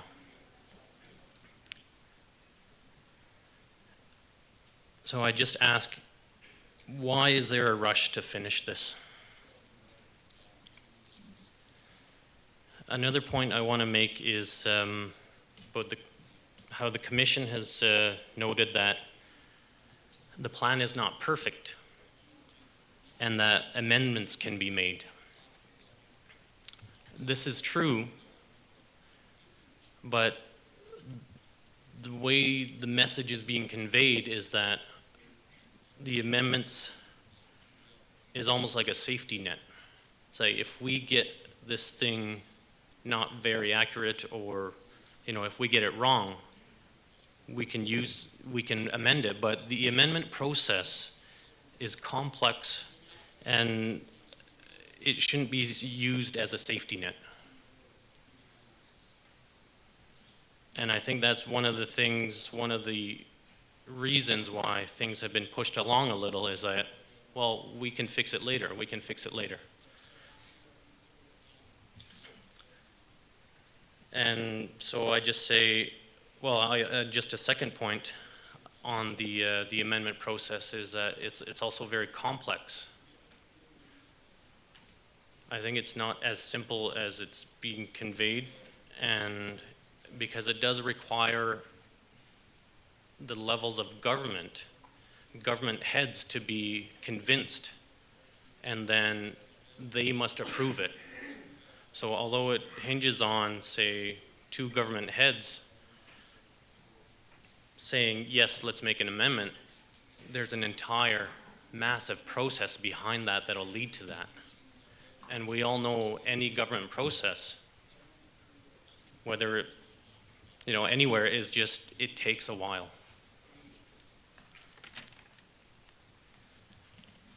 And I want to speak to the events of this week, and mostly with a lot of the concerns that have been, that I've observed and that have been communicated to me. One is the expectations of participants does not seem to be very clear. I've heard from numerous people from around this room, and the message being given to me is that there's not a full, clear understanding of what's expected of them.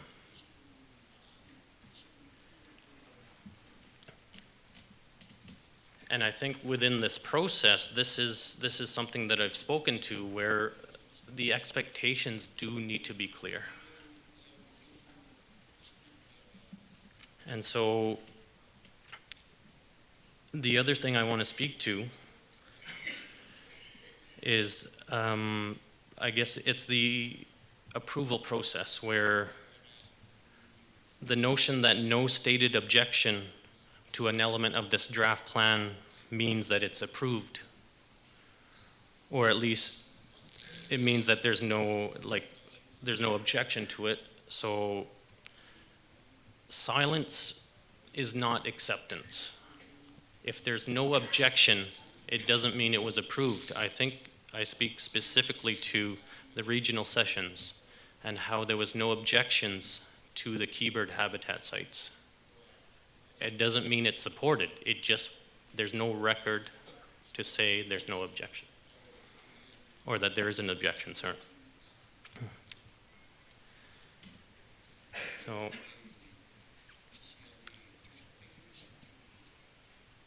speaking a little more on the regional sessions, these were the ones in my region anyway, in Qikiqtani, in our region, it was in November. And those were one-day sessions, and I took issue to them being just one day sessions, and it was very difficult to try to squeeze everything into one day. We've barely squeezed anything into 6 days at 12 hours. So a one-day session was something that I was quite concerned of. And the other thing that I was concerned of is the participants there were tasked duties or responsibilities that I believe are the planning commission's, which was consultation. So the 5 representatives from each community were told to go back to their communities and consult. It is a big responsibility to do that, and the Planning Commission is fully aware of that level of kind of responsibility and how difficult it can be. So we just believe that this is something that should not have been delegated. And I think I have 9 seconds left, so in closing, I do want to thank everyone here, the commission and staff. I want to thank NTI for giving me such great support over this past year, essentially, 2 years. And I especially want to thank the delegates here today. You have shown some great patience sitting here for hours on end. And I just want to thank you. This is nakumay. Kaya namik, apakadaw yung maba, tamangan. Peter?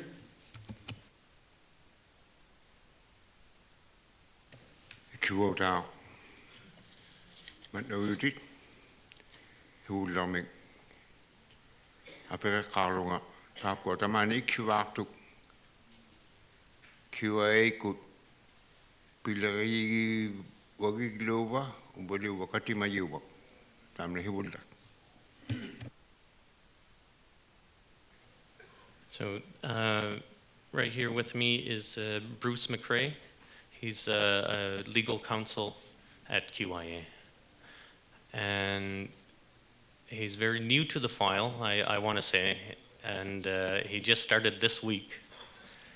And I'm very glad that I have his support, and that's actually one person that I did not thank, that I want to thank right now. Hey. Kiwota, Peter Alaria. I was asking if you are a staff or a board member of QA. That was my question. And the other one, we are hearing you, what you are saying, and it seems like the message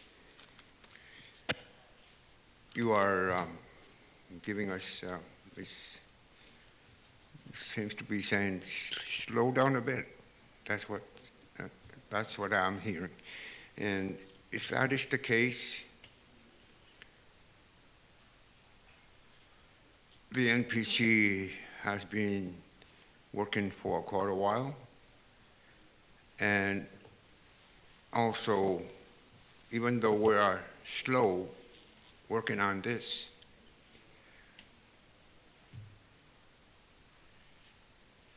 which would you choose between us slowing down or the people asking to protect the wildlife and sea mammals around Baffin? Thank you.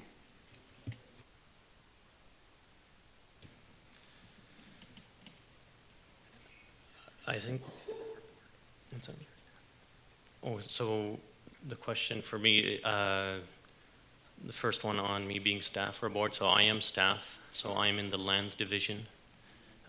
So I'm the environmental and regulatory affairs advisor.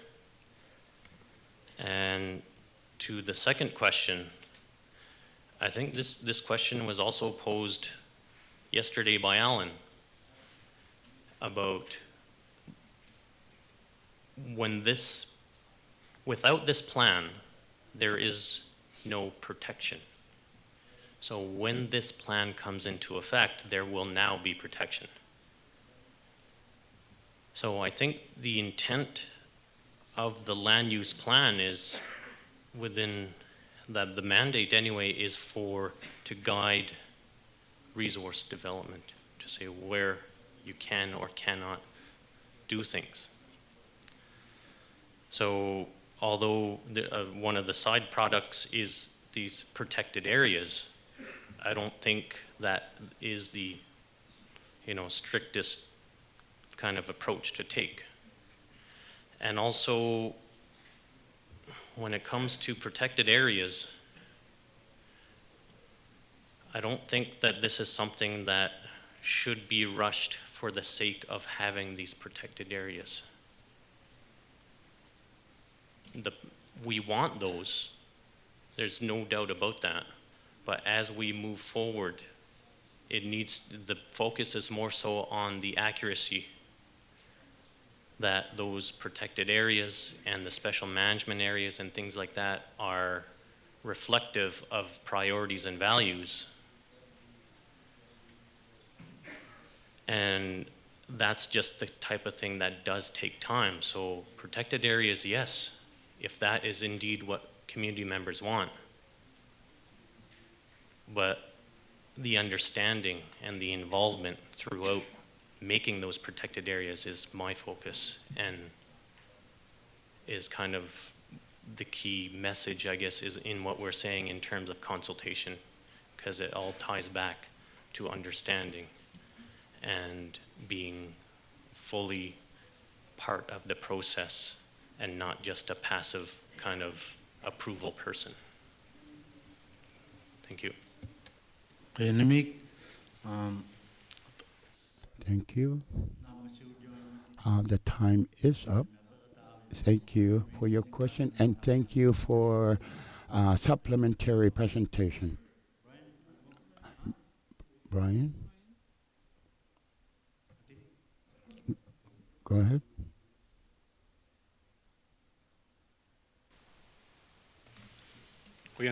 I'll go through this as quick as I can.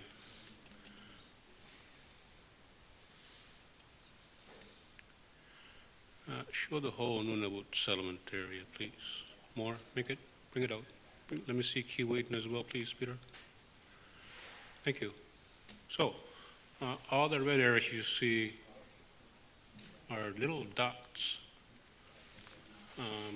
collected through a mapping project. We call it the Use and Occupancy Mapping Program. This has been ongoing since 2002. Basically what it tells the NPC and anybody who takes a look at it is that's exactly where the Inuit of Nunavut has used the land to feed their family or spent at least one night in that particular location. It's a compilation of at least 400 interviews in every community. For the Baffin region, this area, and then Sennikalok, we don't have it on there, as well as up in Ellesmere Island, Devon Island, Resolute Bay area.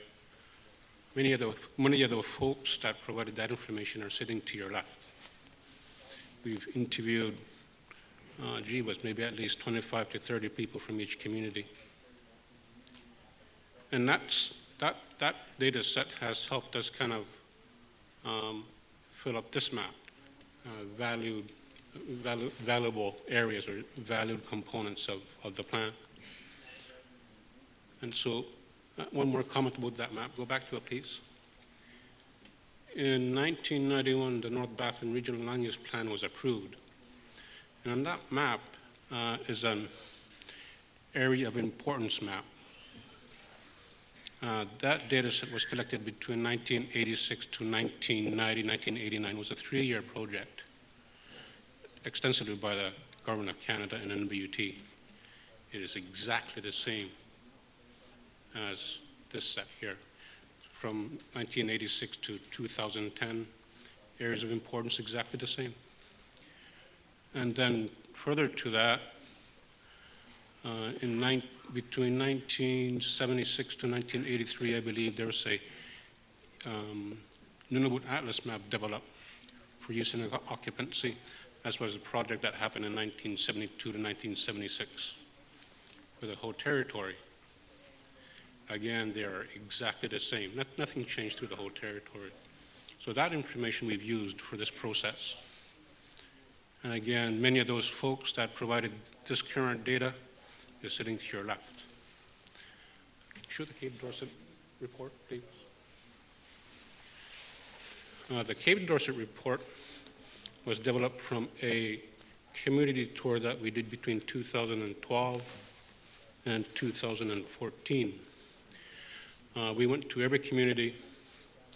We spent at least 2 days in each community.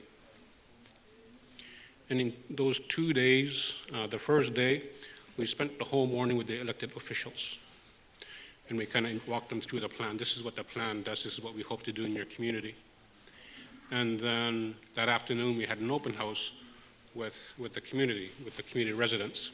A lot of students came by, went through the hall, went through all the poster maps that we had on the walls.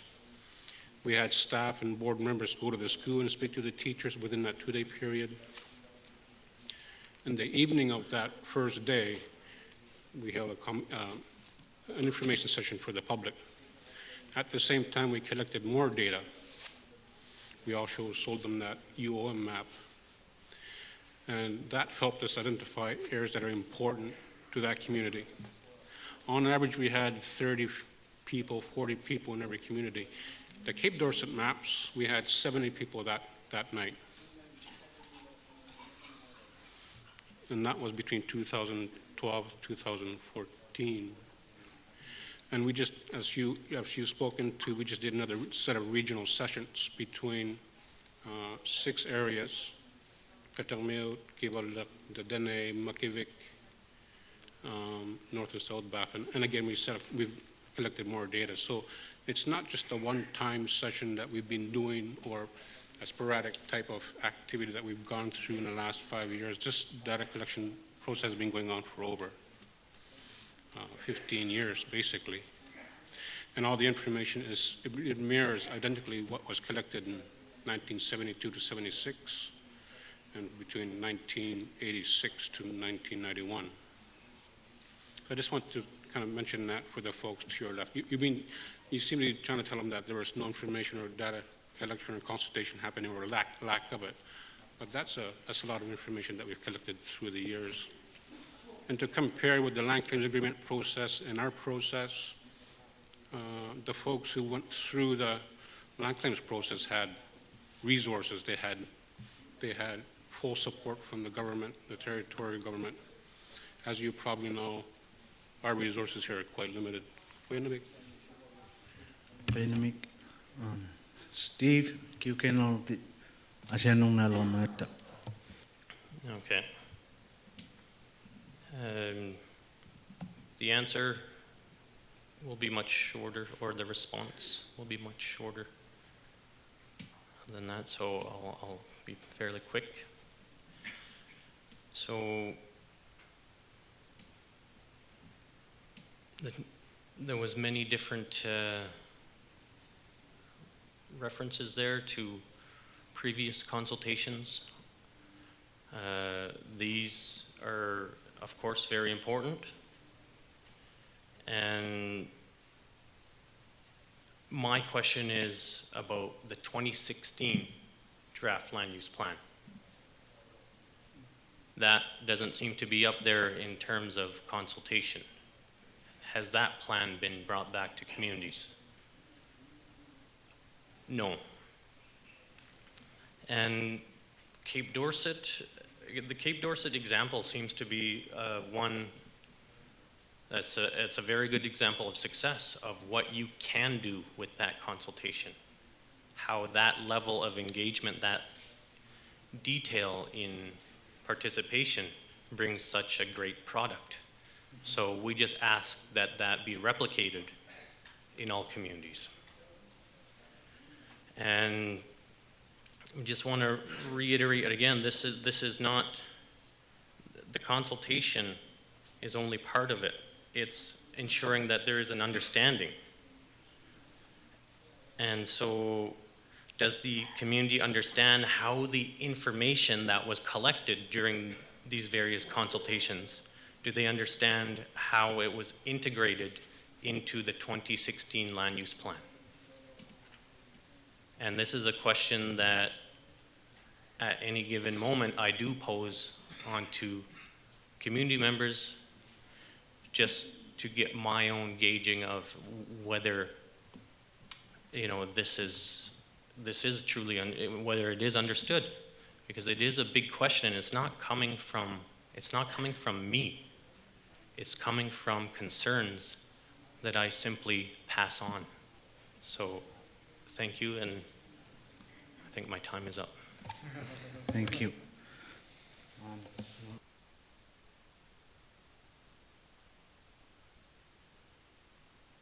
Qiyannimi nikatya khawbin amakiun natya qiyannimi tekwa asingita qay there's another one.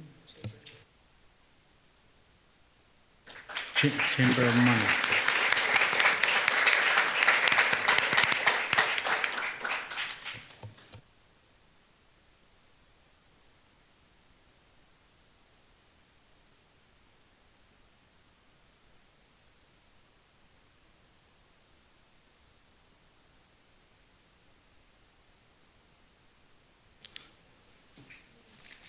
Welcome back. Same thing. 10 minutes and then 5 minutes question after. Yep. Anytime you're ready.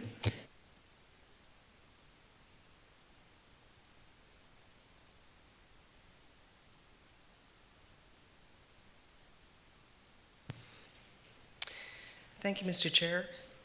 And just in case anybody new has come in, I'm Elizabeth Kingston. I'm the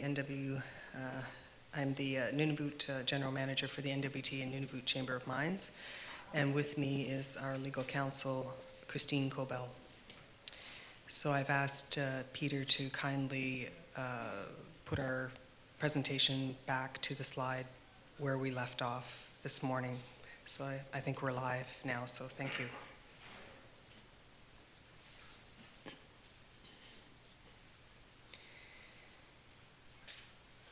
There is insufficient evidence on the record to accurately delineate and describe the specific calving and post-calving areas in the draft Nunavut Land Use Plan. The Qikiqtani Inuit Association has provided NPC with an expert report which addresses this point in detail. And the Chamber may provide additional submissions on this point at future regional hearings. The issue of caribou is a complex one. This is recognized in the Nunavut Agreement. Under Article 5, it is government and the Nunavut Wildlife Management Board that approves the establishment of conservation areas or plans for protection of particular wildlife habitat. The Chamber believes the proper Nunavut agreement processes should be followed for the establishment of conservation areas and for the protection of particular wildlife habitat. Next slide, please.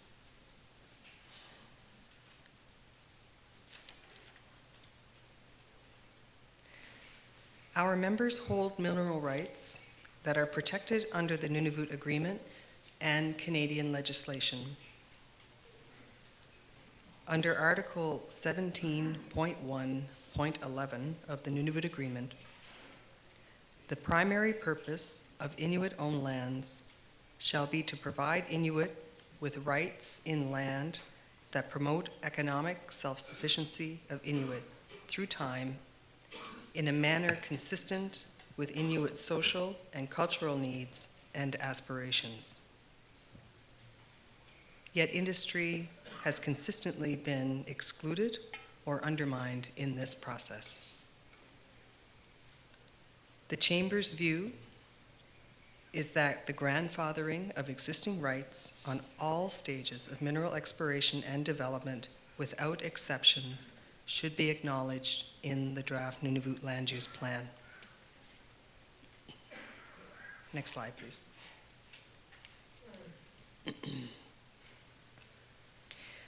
The 2016 draft Nunavut Land Use Plan is misleading when it identifies areas of high mineral potential.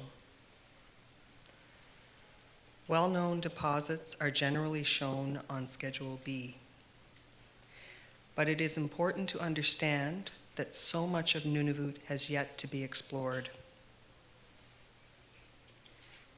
Banning research and exploration will sterilize vast areas of Nunavut from mining and exploration and will not allow for future discoveries.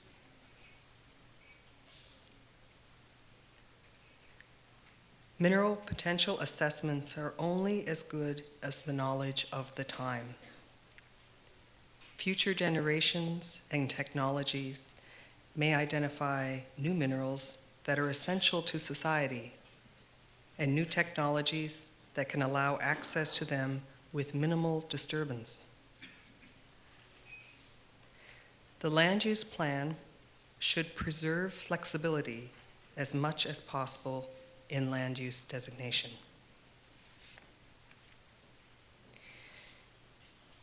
As everyone here knows, working in the North and Arctic is very expensive. The money available in our industry for exploration depends on the prices of metals and the market. In the last few years, prices have been low, although they are getting better. It is not easy to raise money to explore and develop projects in this region. People who finance the exploration and mining projects in Nunavut also have the option to invest their money in mining projects in other parts of the world. The uncertainties included in the 2016 draft Nunavut Land Use Plan will discourage them from investing here in Nunavut. This is already happening. Because of the uncertainty existing in the 2016 draft Nunavut Land Use Plan with respect of the zoning of former special management areas as being protected and therefore not available for mineral exploration and development, several companies have opted out of doing future exploration work at this time. In particular, we do not think that the draft Nunavut Land Use Plan should include development bans on Inuit-owned lands. Inuit organizations used high mineral potential as a selection criteria in the lands they chose. So reducing access to these areas means reducing the value of the land that they selected. We also want to acknowledge that NTI and the regional Inuit associations, Kavalik, Qikiqtani, and Qikiqtani, are stewards of the land.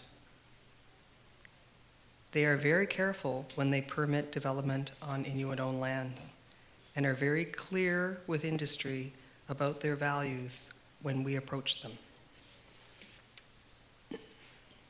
Next slide, please.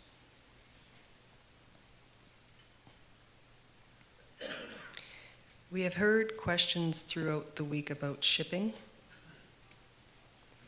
It is important to understand that unlike cruise ships or community supply ships, shipping associated with mining and exploration projects do not proceed until the project has been approved by the NERB and the minister.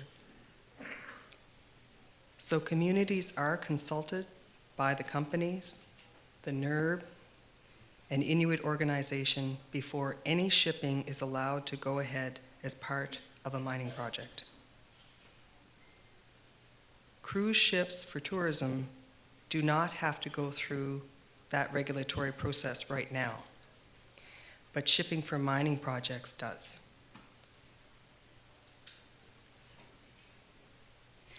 In closing, the proposed changes to the Nunavut Land Use Plan could have a significant and long-term negative impact on the economic development of Nunavut.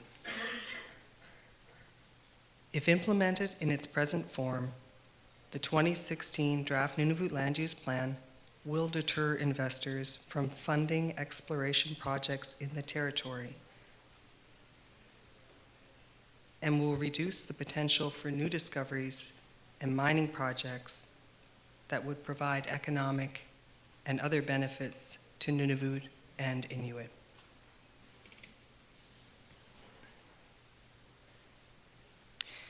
I would also like to read our responses to the Beverly and Kaminajarak Caribou Management Board's questions that were forwarded to the Chamber before the hearings.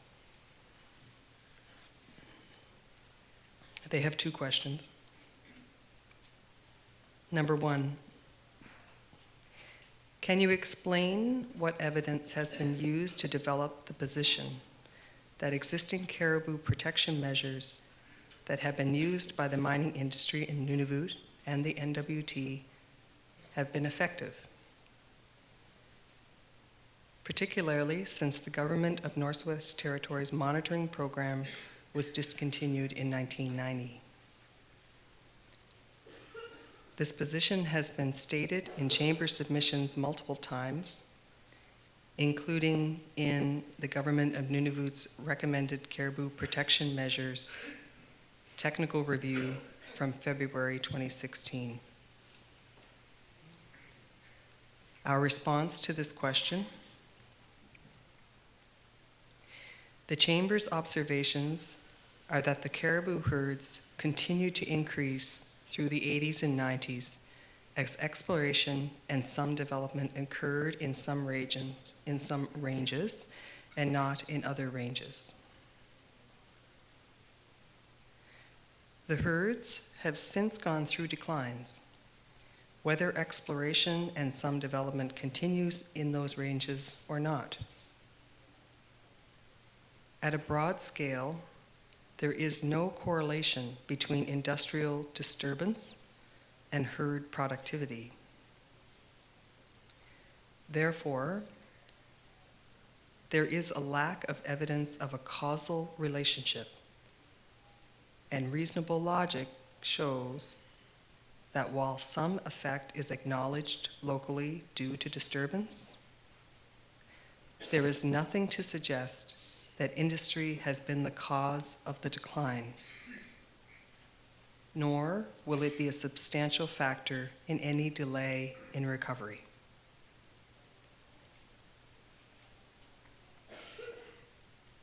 The second question: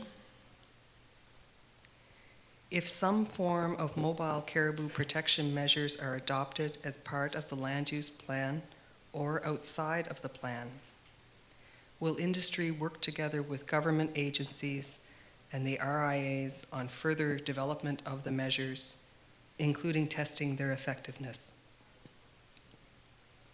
Will industry be willing and able to contribute financially towards Government of Nunavut caribou monitoring programs required to implement mobile measures? Does the Chamber expect that the measures will apply similarly to exploration and development projects? And our response: industry has already been providing the Government of Nunavut support for its monitoring efforts, and following are just a few examples. Baffinland Iron Mines contributed $250,000 to the North Baffin Island Caribou Collaring Study starting in 2008. the company continues to provide in-kind support for GN-led surveys. TMAC Resources has a formal memorandum of understanding with the Government of Nunavut Department of Environment for dolphin and union caribou work that commits the company to annual financial and field assistance over the life of their current collaring program. GN personnel stayed at the Hope Bay site for their collaring campaigns in both 2015 and 2016. MMG provided fuel from High Lake Camp to support the GN's dolphin and union collaring program in 2015. Sabina agreed to support the government of NWT's work on the Bathurst herd in 2016 with jet fuel. But the GNWT ended up confirming that the herd was nowhere near the Back River project during calving and post-calving season and thus did not use the fuel. Sabina has never been approached to support a Government of Nunavut program, as these requests always come through the Government of Northwest Territories. Kavalik Energy Corporation established a memorandum of understanding and contributed funds directly to the annual collaring program run by the Government of Nunavut for several years. Agnico Eagle and Arriva have provided in-kind and financial support to Qikiqtani caribou collaring programs. Industry will continue to work together with government agencies and the RIAs on further development of the measures, including testing their effectiveness as appropriate, whether it's in-kind or financial, depending on the situation. Mobile protection measures apply similarly to both exploration and development projects. This concludes our presentation. We intend to present at each of the regional public hearings, but that is what we have to say about the plan for now. So, thank you.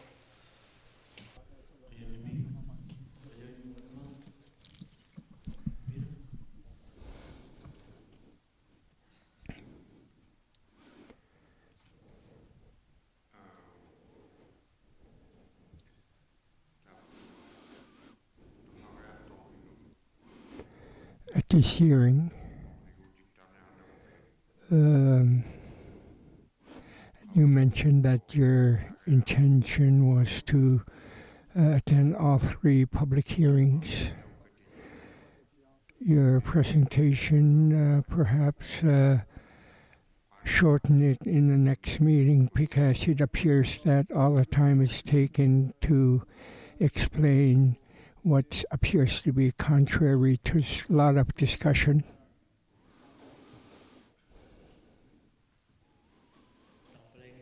It appears that there are no more further comments or questions.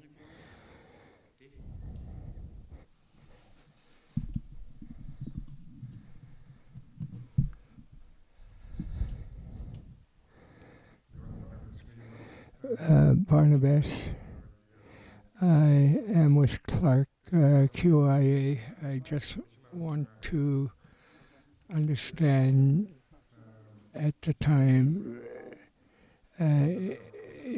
our elders in the beginning in 1970s, at the time, the thought at that time was for the future, their future, and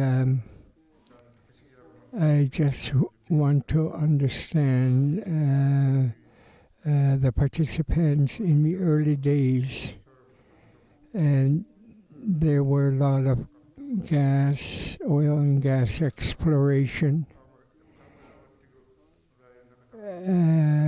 Nakatagwik and others who were involved, for instance, around Arctic Bay. There were land identifications that we worked hard to identify, and these have since disappeared. I think we know that the mining industry is a great part of Nunavut wage economy. Thank you for the short comment.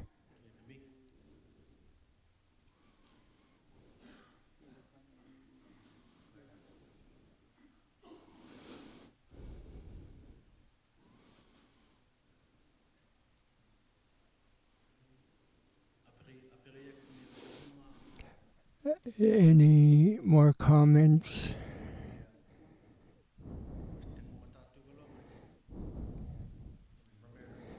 Thank you, Chair. I think I was misunderstood. Our ancestors, 1970s, have created and worked with the maps. I have the photographs, so Inuit could benefit in terms of mining industry when the industry started first come up, especially in the civic area.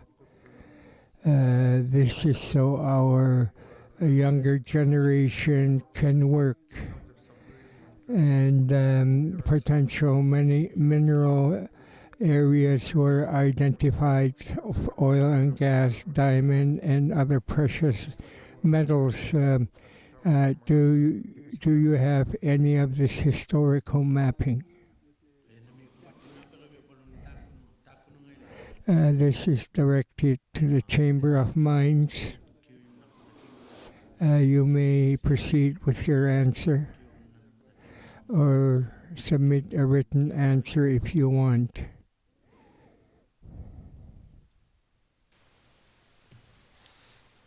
Yes, thank you, Mr. Chair.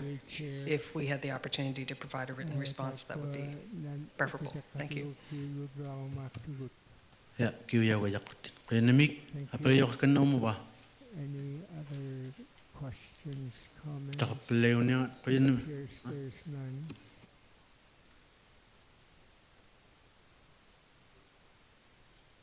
Thank you, Mr. Chair. Just clarifying so participants know that the Chamber had a number of presentations and their time was aggregated this morning. So they're not getting any extra time. There were a number of presentations and the Commission wants to hear the Chamber equally and fairly as all other participants. So I know we've gone over a little bit in time, but they did have a time allotment, so we're trying to be fair and consistent, and we thank you. Thank you for your presentation and the questions you have answered. And you mentioned that you are able to answer written submissions.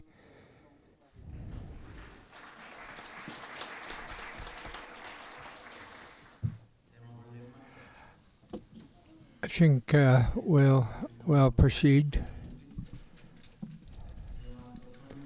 20 minutes presentation, 10-minute question period.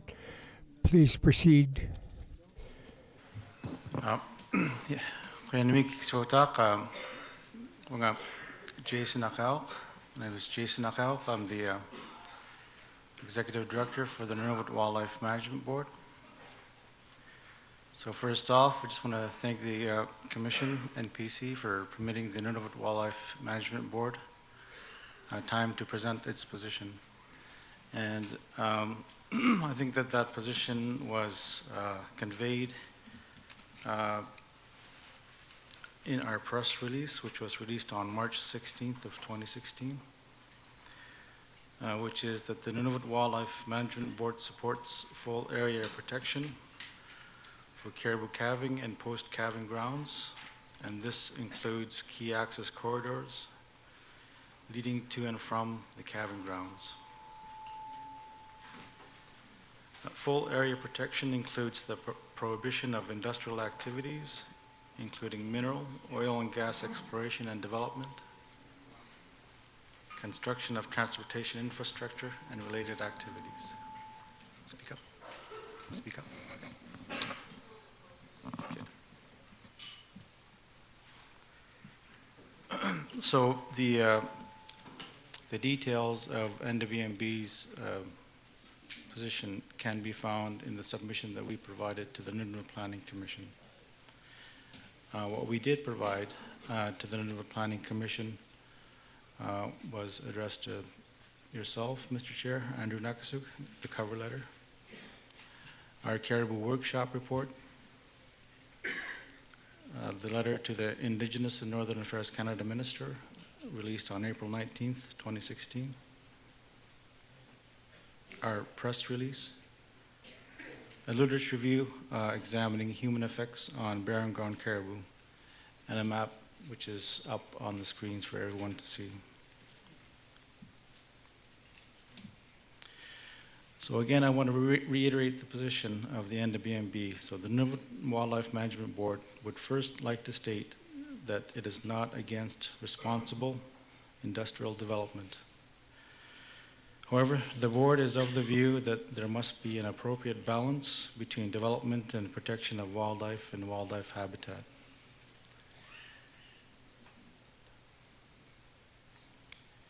The board's clear mandate under Article 5 of the Nunavut Agreement is to secure, to the extent reasonably possible, the conservation of wildlife.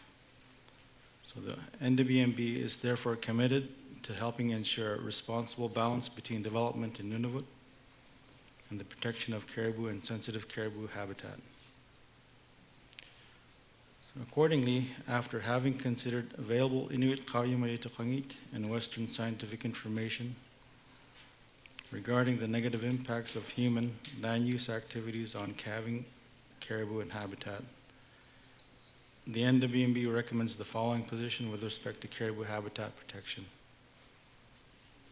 Again, the NWMB supports full area protection for caribou calving and post-calving grounds.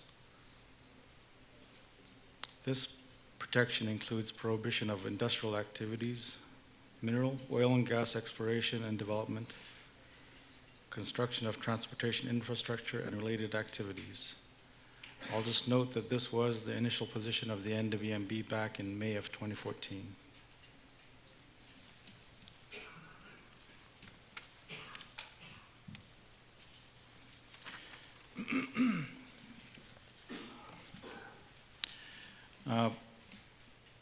The NWMB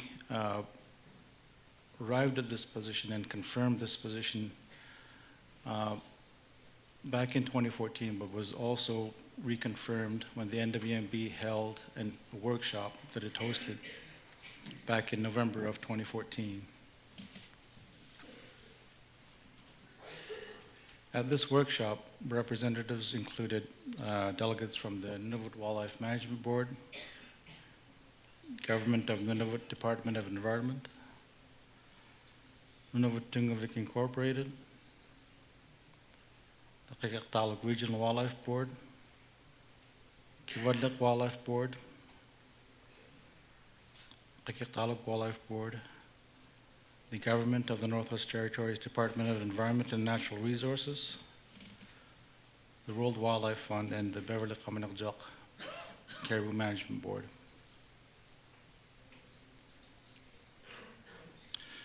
The purpose and objectives of this workshop was to bring together Inuit hunters and organizations, community members, wildlife scientists, and wildlife managers to share and discuss current scientific and traditional knowledge on the effects of disturbance caused by human land use activities on barren ground caribou, and to suggest recommendations on how to effectively manage and or protect caribou and caribou habitat.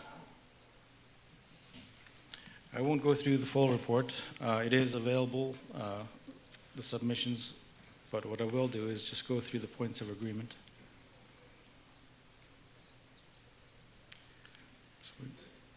There are 11 points of an agreement, and I'll just go through those. So the first one, both Inuit Qauyumayituqangit and signs provide useful information and guidance concerning caribou and caribou hat protection issues. Number 2, it is necessary to incorporate both Inuit Qauyumaytuqangit and Western science information into maps addressing caribou and caribou habitat protection. Boundaries of protected or conservation areas should be reviewed and revised periodically to reflect changes in caribou distribution or knowledge. Third point of agreement, Inuit Qauyumaytuqangit and science are essentially in agreement based upon reliable and persuasive evidence with respect to caribou and caribou habitat protection issues, particularly regarding the vital importance of caribou calving areas, caribou post-calving areas, caribou water crossings, and caribou access corridors. Fourth point of agreement, currently there appears to be no reasonable legal or policy balance between development and protection in core caribou habitat. Number 5, establishing protected areas is generally a more effective conservation action for the protection of core caribou habitat and vulnerable caribou populations than simply establishing protection measures. The NWB does understand that this could pose constraints on economic development.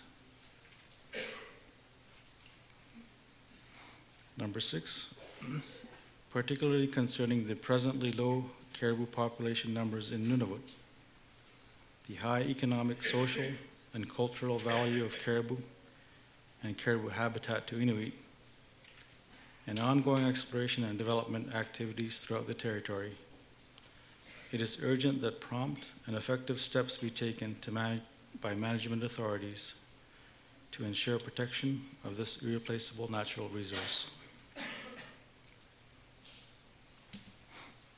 Number 7, the establishment under Nunavut's Wildlife Act or special management areas and accompanying regulatory safeguards appears to be an effective and appropriate legal action for the protection of caribou and caribou habitat.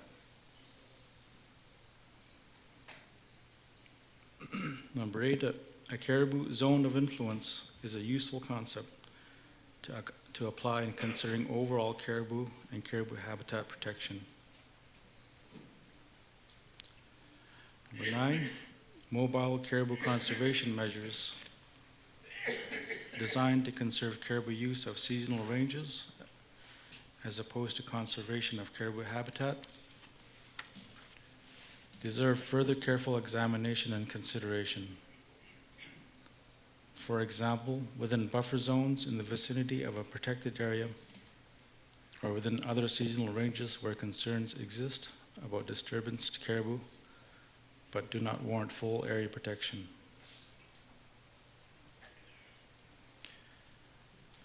Number 10, caribou and caribou habitat protected areas and protection measures, once decided upon, must be clearly expressed and conveyed to all those affected. And finally, to help ensure effective caribou and caribou habitat protection, adequate funding is required for communications, implementation, monitoring, and enforcement. So those were the 11 points of agreement from the workshop. And I'll just reiterate again that the NWB is not against responsible industrial development. But we do think that at this time, full area protection of caribou calving and post-calving grounds, that they need full protection. Kuyanamik. Kuyanamik. Apagayaw yung mapat. Tamangan. Peter. Tamna nunangwa nuitayok. Ko rin na po Tawani Qikiqtani ilanga ila Qikiqtani nui te yu yangi man kanu ngati tauna hiulla takwa Nunavut umayu lagi takwa ni ngai na tuktuina ne okaw hekakman ilang ili tamako other species pilere ay mga aperiwo tema.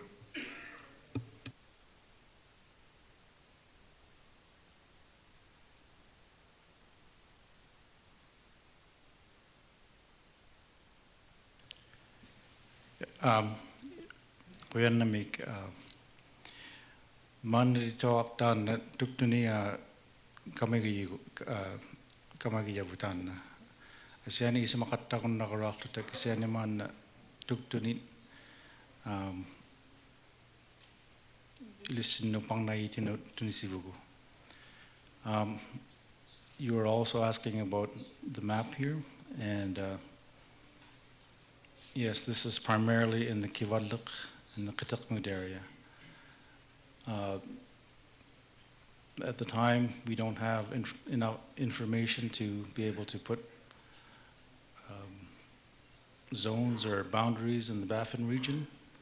However, that is something that if Inuit organizations and other organizations put forth before the Nunavut Wildlife Management Board, the NWB would be consider that information.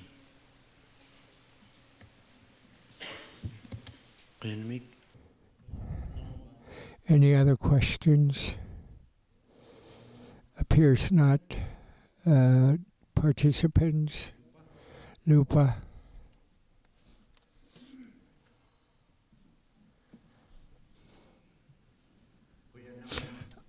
Thank you. Thank you, Chair. I'm from Pangdaktok, Lipa, Akpaleluk. I have a question on caribou. I think I will have two comments, although I'll try to keep it short. I have a question. Vicinity around Iqaluit, where there are diamond explorations. I don't think they have enough exploration research done on this area. This is my traditional land. Even Andrew Nakashuk have lived in this area, and there are no further, we need further researches on this area where it's a major calving ground. It's a caribou hunting ground, and there's plenty of game at the time. Nunavut Planning Commission will have to pay attention to this area, maybe look into it more because it's traditional lands. I want Nunavut Planning Commission to ensure that we continually use it, that we don't want it overrun by development. They have used it as mixed use, and there are mining explorations, and I think it will be in production sometime soon. And on the 14th,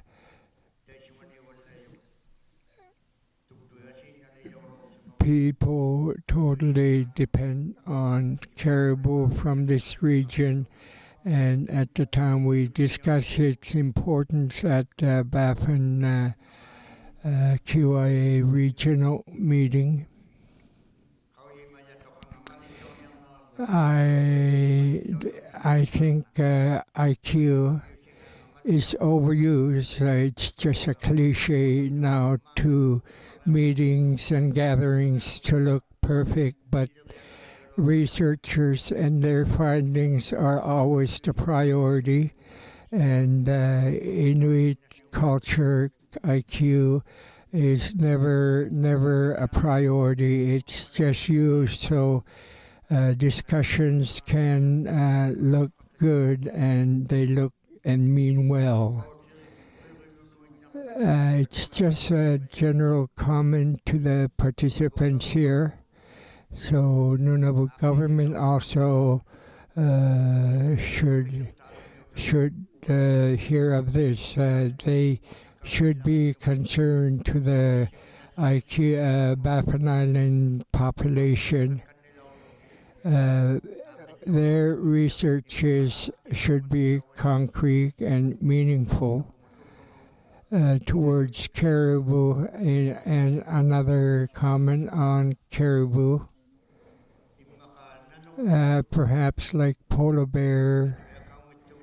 Polar bear is a bad example perhaps, but there's a rule where you only go after polar bear males.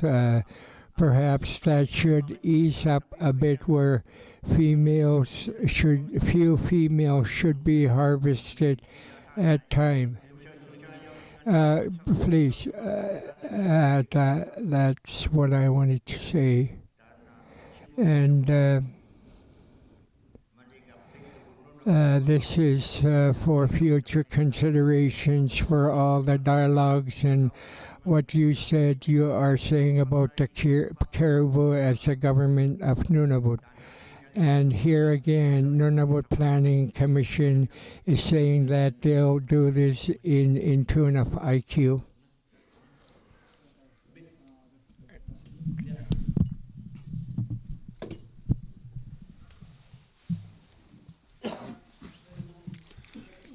Thank you.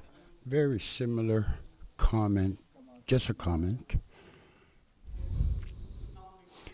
Those of us who grew up with the elders as families,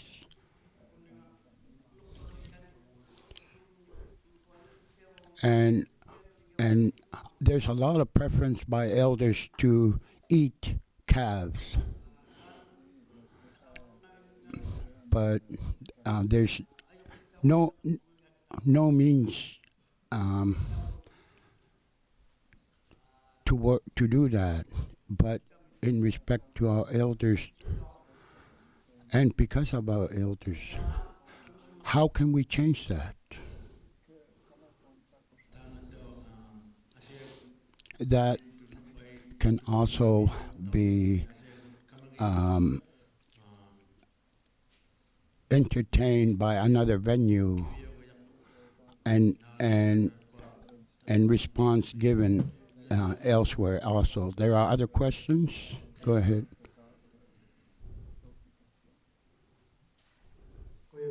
Thank you, Mr. Chair.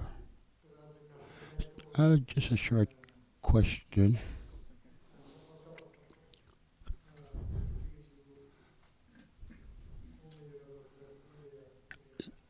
In respect to NWMB's regulations, that is often discussed in our community, and people feel it has to be amended.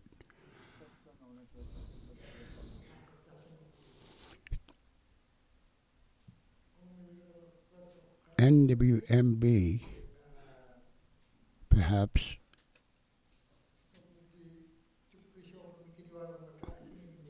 can entertain the idea with decrease in caribou population to increase the quota that can further supplement communities and the people.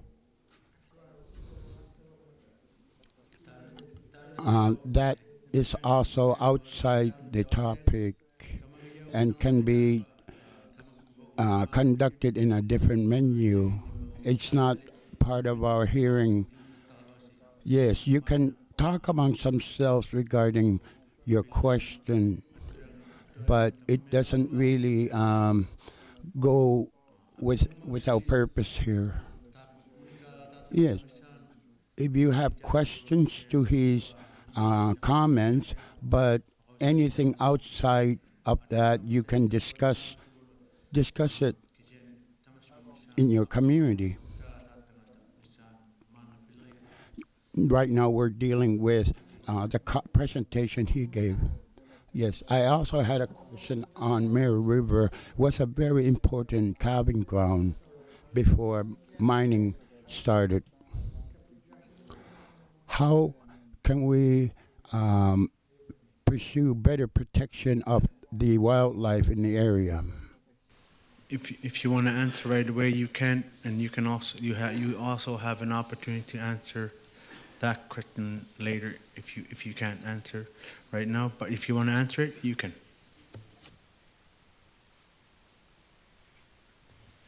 Thanks, Mr. Chair. For the Baffin region, for community residents, hunters and trappers organizations, the Qikiqtani Wildlife Board, the NWMB would certainly consider working with those organizations in the communities. The NWMB is responsible for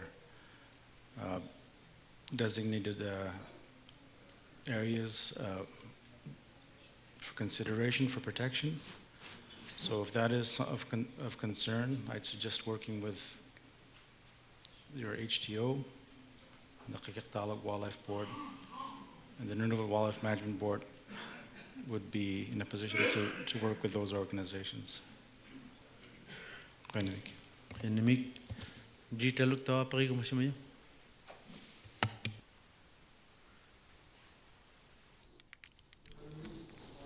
From Iqaluit Amarok HTO.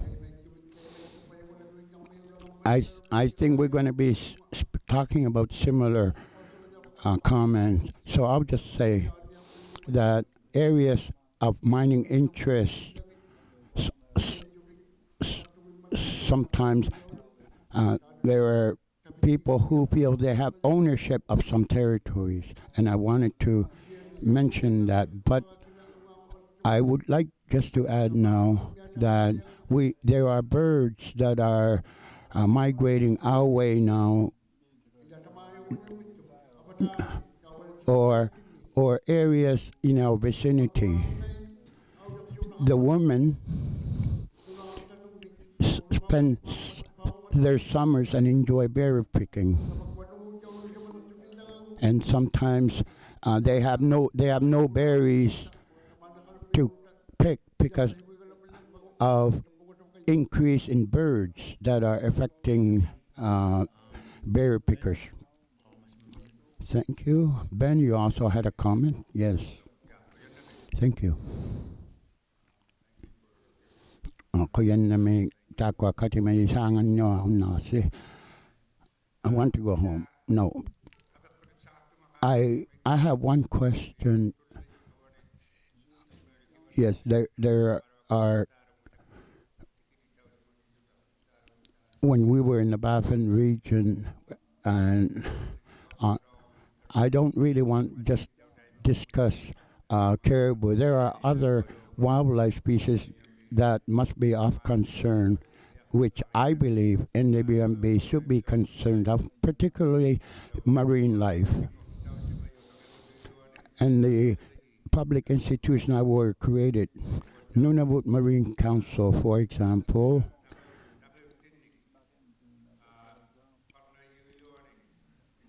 should be included in comments before Nunavut Planning Commission. For example, the hollouts for walruses and habitats.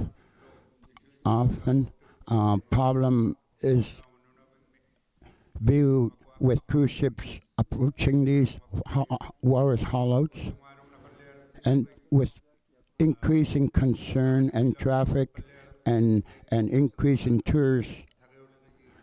So I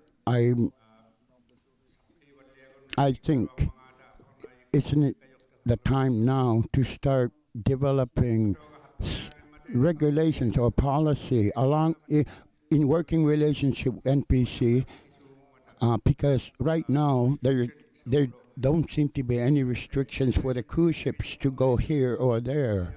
I think we should be focused on that within the Nunavut land use plan. because we sincerely are honest not to have these hollowouts approached. I think this has become an urgent issue. NWMB and Nunavut Marine Council should start focusing on this. In fact, it is perhaps more urgent than mining because we the marine mammals are food. They're part of our lifestyles. But I'm not worried about minerals because they're not our food. The things that we need, our daily dependency, whether it's a small mammal or not, things have to change. Yes, Nunavut planning says, yes, if the plan is enacted, it will still be open for amendment. But the problem is, how then, as we Inuit, when we request a change or we have ideas, if a road was to be, if a route would be to be outlined, I think we will have to outline those, especially in view of our delegates here. If we decide parts of the land protection area should be increased, what then? When this is enacted, and you're saying it'll still be open for future changes, and as they say in English, a living document. So you're going to have to show us how we will approach that to approach the change necessarily. Yeah. I'm asking a question to NWMB. Are we going to be full participants to this process when we want these changes? Are we just going to approach NWMB, or are we going to be approaching Marine Council when changes are due? Thank you.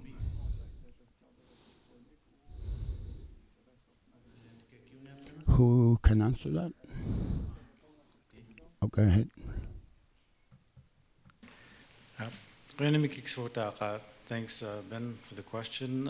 Certainly, there's two ways that through the Nunavut Marine Council, but also through the Nunavut Wildlife Management Board, we understand how important some of the points you've raised, walrus hollow sites, are to Inuit. And I know some of the members on the NWMB have expressed that as well. So certainly the NWMB would be open to considering that, working with co-management partners in Nunavut.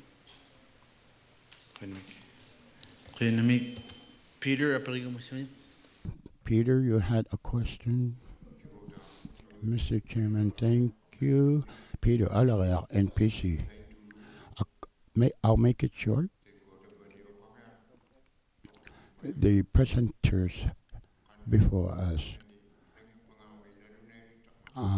they mentioned where their position is regarding these. So my question is, the work we are doing and Nunavut Wildlife, what does Nunavut Wildlife Management Board feel about what we have put together?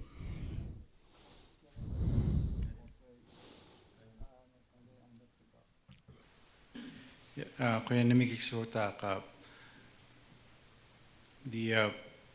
not really in a position to answer that. It'll be up to the commission to decide. I know that there's been folks here that have expressed their views, and it's up to the commission to consider that. And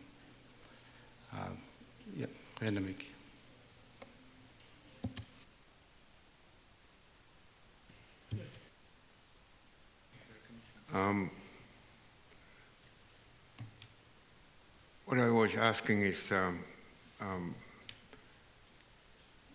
what do Nunavut Wildlife Management Board think about the land use plan we're working on, TEMA?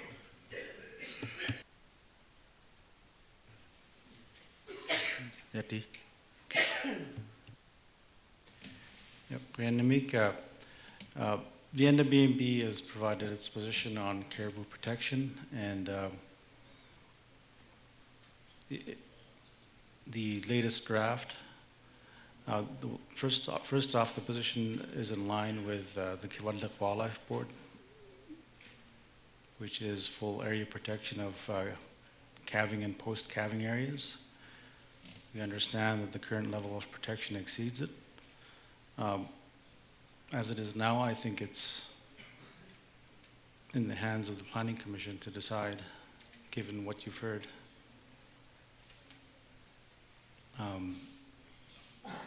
As long as there's fair consideration for the position of the NWB and Inuit here and other participants, I think that's all. Renamik.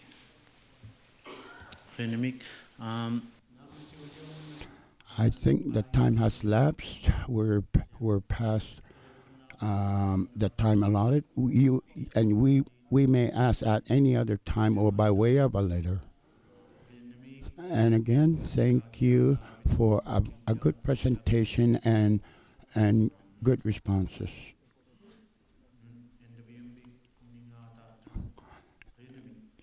Thank you, NWMB.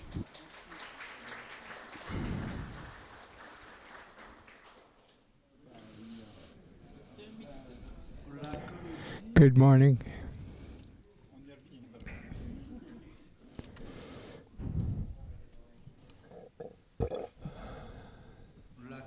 Good morning.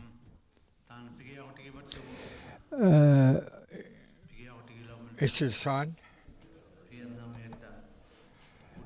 We Puerto I could hear this guy, Daima. Can you hear me? Okay.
Each and every one of us didn't decide that we wanted to be born or we wanted to live.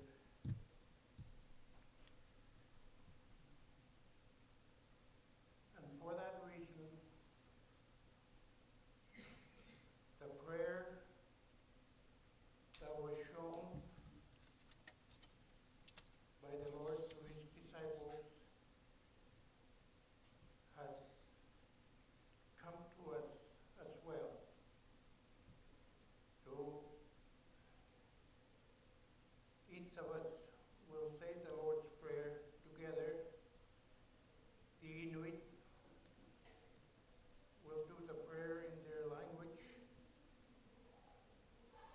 and those of you who don't know the prayer in Inuit will do the prayer in your language. So let us pray together and say the Lord's Prayer. Amen? Atigo, atatabu.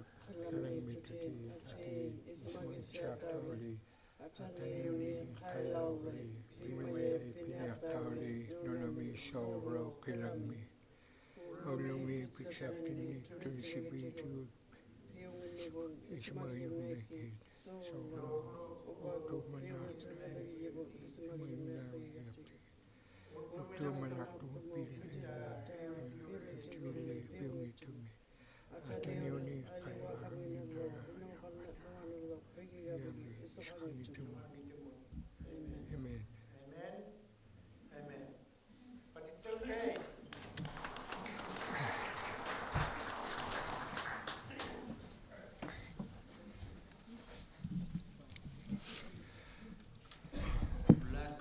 Good morning. Just for your information, there are two main exits in each corner of the building, an emergency to my left. If you are having problem with your receivers, lift up your hands and you'll be assisted.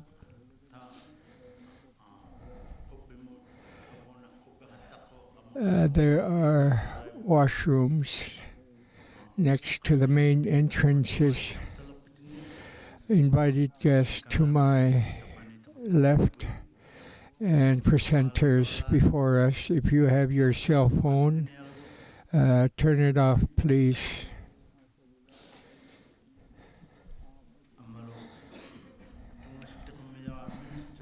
I would like to welcome Minister George Qikiqtani.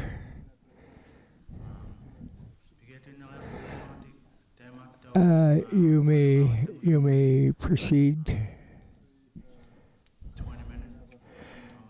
As always, you have 20 minutes per session with 10 minutes question period.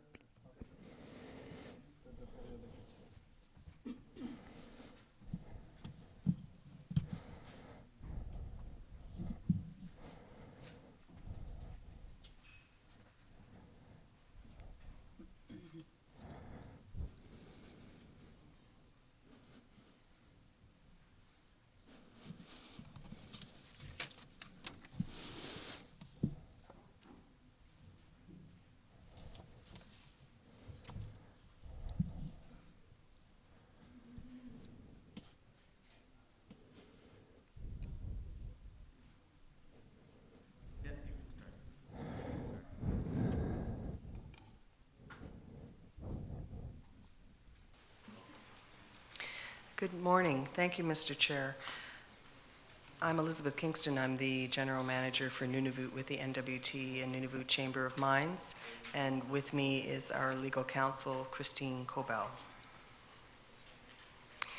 Before I begin, I just wanted to comment on the point that the companies are not here in person at this regional meeting. With the last-minute change to the regional hearings, many had to change their travel plans, but they do intend to participate in one or more of the hearings in the Kavalik and the Qikiqtani. So the commissioners will have opportunities to ask the company's questions directly at those hearings, or of course questions in writing during this process. The industry welcomes all questions. I also want to thank all of the community members that have traveled to the hearings this week. I have been here every day listening to you on behalf of our industry. We appreciate the knowledge and opinions you have shared with us. Our members have also been listening over the phone and want to hear what you have to say. Unfortunately, a translated phone line has not been made available, so many of those on the phone don't know what your questions and comments are yet. But our members will read the transcript from these hearings, and some of them may reach out to you directly to answer questions that you have raised once they are able to review the transcripts and are clear.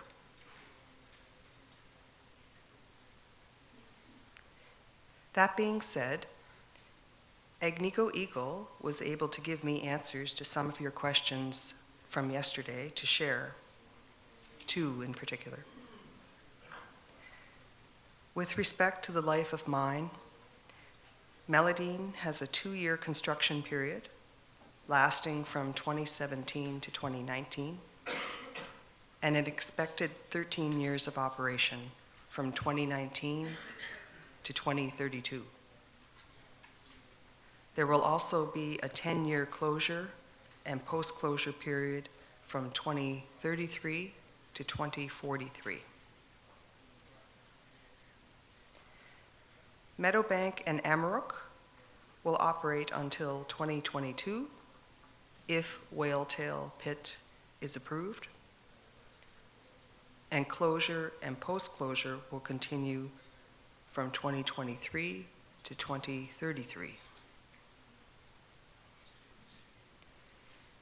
Exploration in the area is ongoing as Agnico Eagle hopes to increase the mine life at both of these sites in future. Next, with regards to caribou management, for the Meladine project, in 2012, Agnico Eagle signed a caribou protection agreement with the Kavalik Inuit Association. This agreement is referenced in the project certificate issued by the NERB and in the Inuit Impact Benefit Agreement. Agnico must stop all exterior activities if more than 50 caribou are seen around the mine site. Each year, they need to stop operations between 5 and 10 days for caribou measures. So that concludes the component from Agnico Eagle's presentation from yesterday. With your indulgence, Mr. Chair, I'll just move right into the presentation from Northquest.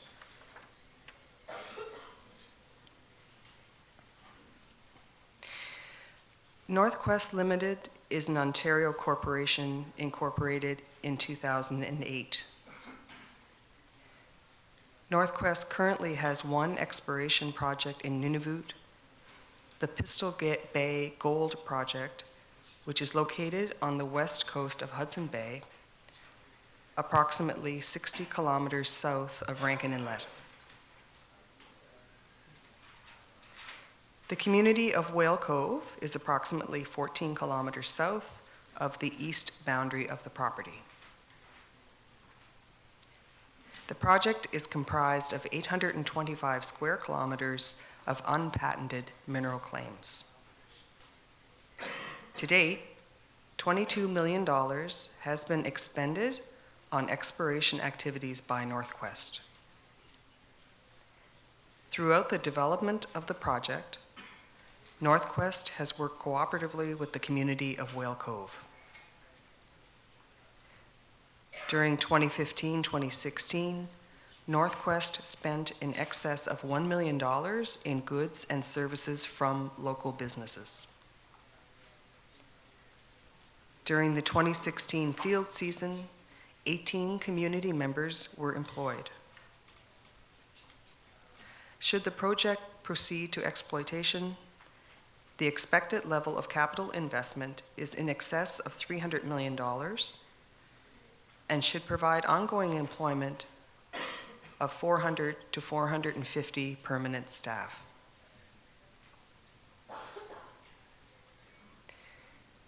Northquest has serious concerns about the 2016 draft Nunavut Land Use Plan.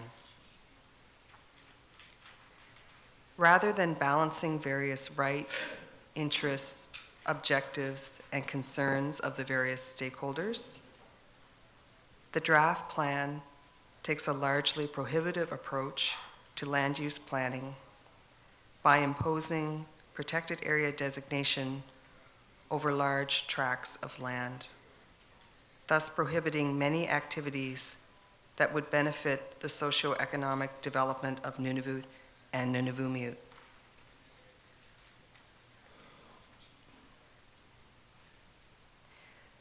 The narrow manner in which the draft plan characterizes and protects existing mineral rights has the effect of eliminating the statutory rights of existing claim and leaseholders. Both of these issues will have the effect of driving mineral resource investment away from Nunavut, which will have both an immediate and long-term negative impact on Nunavut's socio-economic development. Northwest's concerns are shared in the submissions from the Government of Nunavut, the Government of Canada, the NWT and Nunavut Chamber of Mines, the combined submissions of Nunavut Tungavik Inc., Qikiqtani Inuit Association, Kavalik Inuit Association, and Qikiqtani Inuit Association, with specific reference to IOLs, holders of existing interests in Nunavut, and a number of municipal level governments in Nunavut.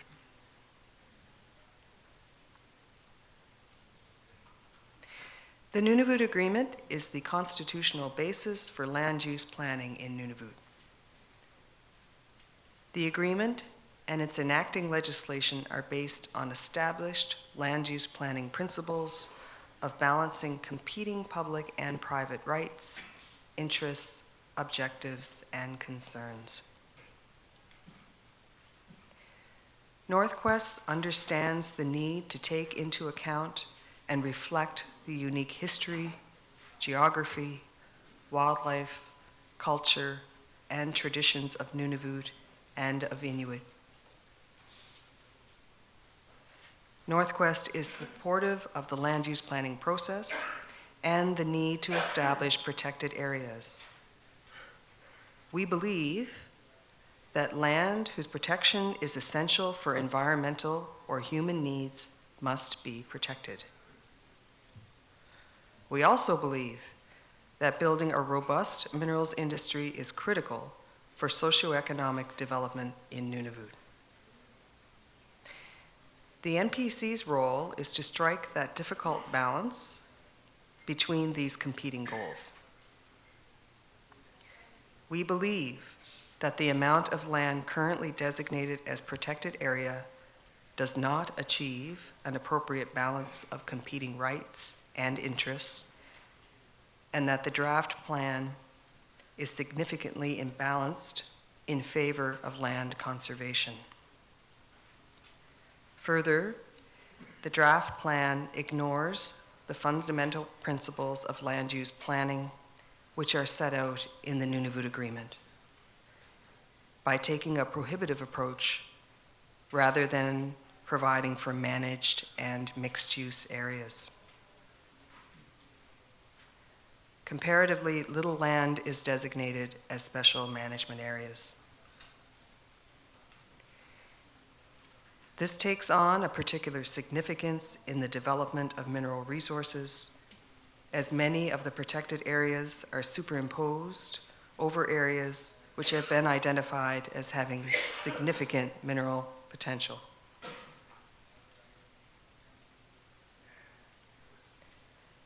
The Government of Nunavut has submitted that in the planning context, and particularly within certain areas of overlapping values, regulatory clarity may be best achieved through less prohibitive approaches than proposed in the draft land use plan, particularly where NPC's consultation record shows a lack of necessary government, designated Inuit organization, or local public support for prohibition.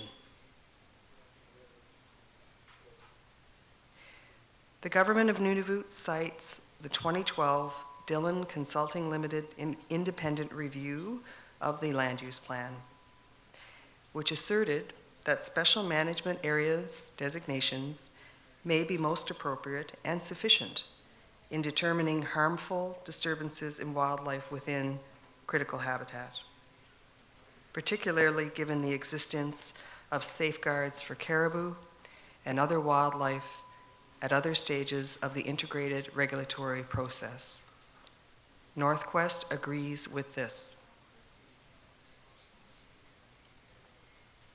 NTI and the RIAs note that the Nunavut Land Use Plan must strike the right balance between promoting conservation measures and economic opportunities.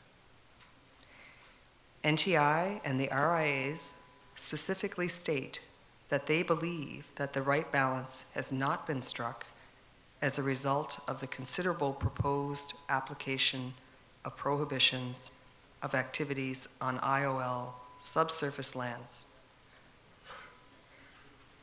which in most cases, such lands are counted on to stimulate economic opportunities for Inuit. Northquest agrees with this in respect of public lands. The fact that large tracts of land are off limits to development unless an exemption is granted has the effect of taking mineral development in Nunavut out of the well-understood legislative and integrated regulatory regimes into one of discretionary grants. As a result, any person wishing to develop mineral reserves on a protected area will have to apply for an exemption, or worse, a series of exemptions as the project needs to progress. The plan would effectively move Nunavut out of a well-recognized and tightly administered and regulated free entry-based mining system, which is the standard in Canada, the United States, as well as many other common law countries. The current system has generated millions of dollars worth of geological information for public governments at the expense of private industry, and billions of dollars of employment, infrastructure, and tax revenues to citizens and public governments at the expense of private industry. The draft plan would effectively take the grant of mining rights tenures away from elected public governments, which will be the government of Nunavut post-devolution, and regulatory authorities, and place it in the hands of the unelected Planning Commission, which we submit is not the appropriate forum.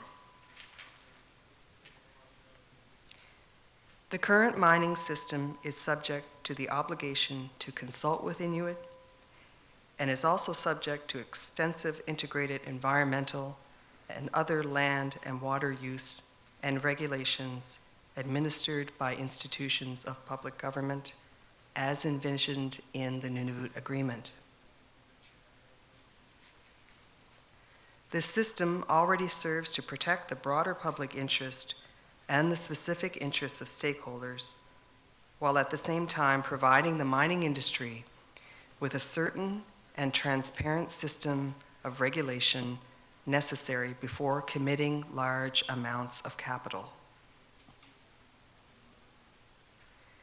The government of Nunavut has further submitted that the NPC's territory-wide blanket approach regarding the important issue of caribou protection within the plan is not appropriate, particularly at the scales proposed, and that there are gaps in the NPC's rationale related to this issue, and clearly more work is required for the plan to appropriately reflect outstanding concerns regarding caribou habitat protection within the plan.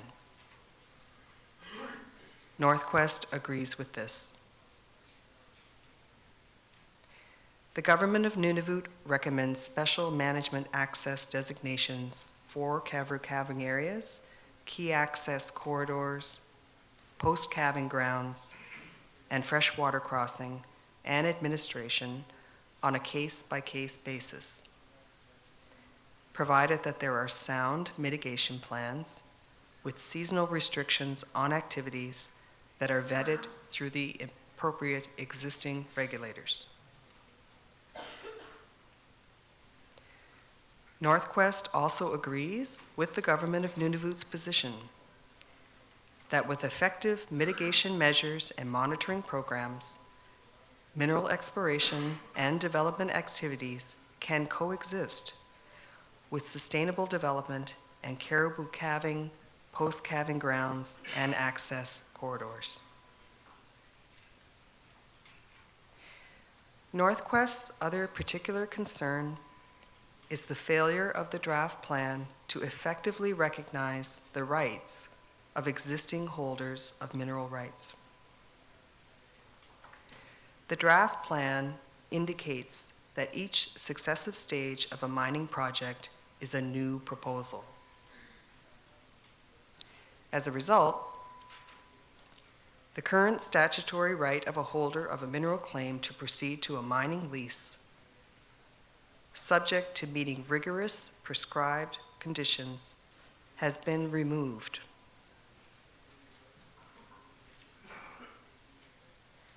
Under the draft plan, when a new stage of an existing project is about to be entered, companies will need to apply for an exemption to the protected area status.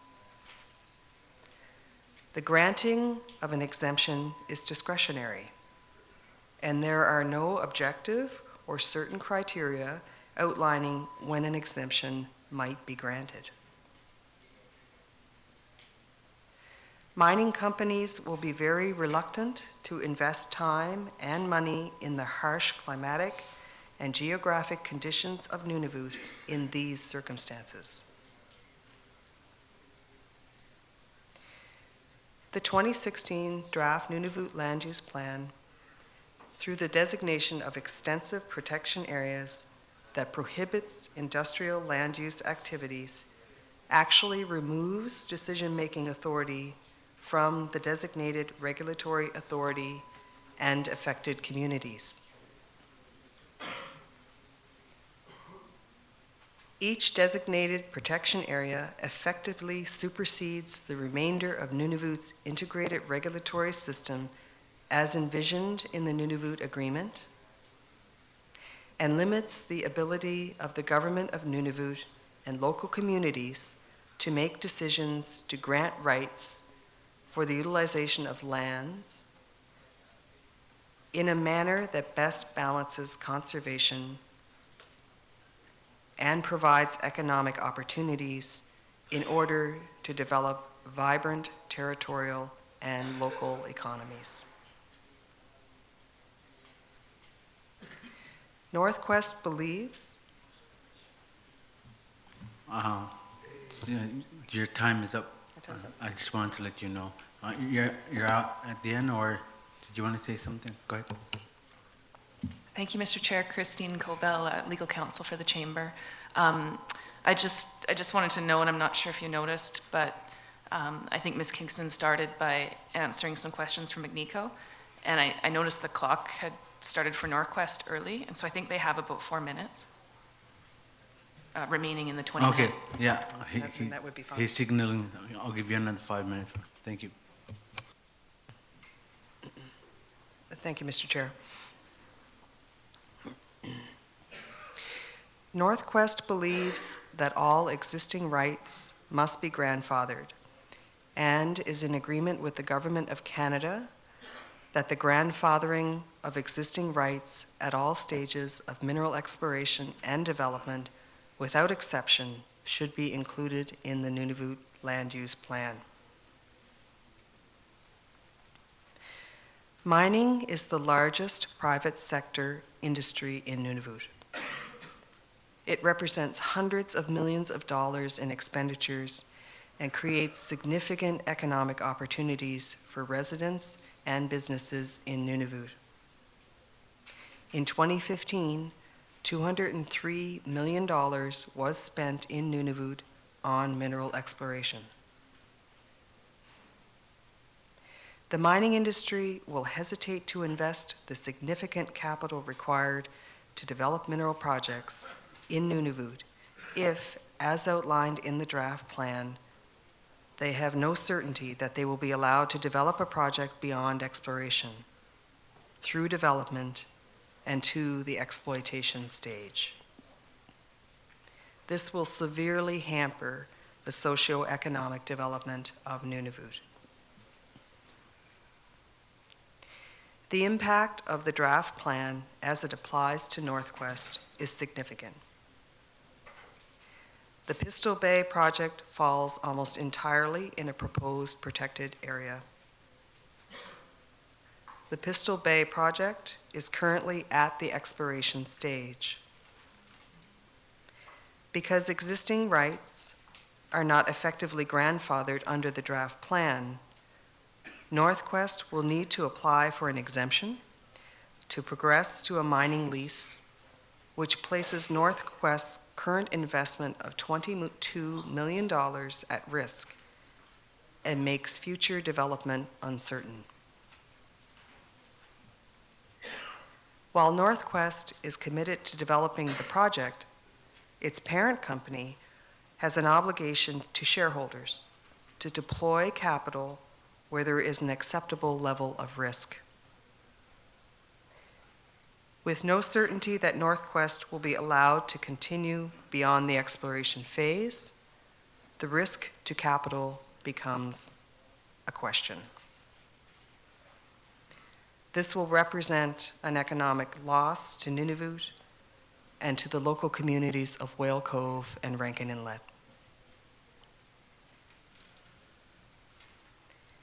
In the area of the Pistol Bay project in particular, the implementation of a protected area seems to be based on protecting caribou calving and post-calving grounds.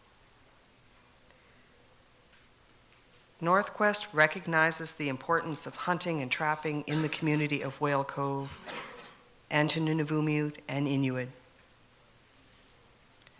But we note that in submissions made by Isitik Hunters and Trappers Association, based on their traditional knowledge, the area of importance skirts the Pistol Bay project by a significant distance, which is consistent with Northquest's own on-the-ground observations.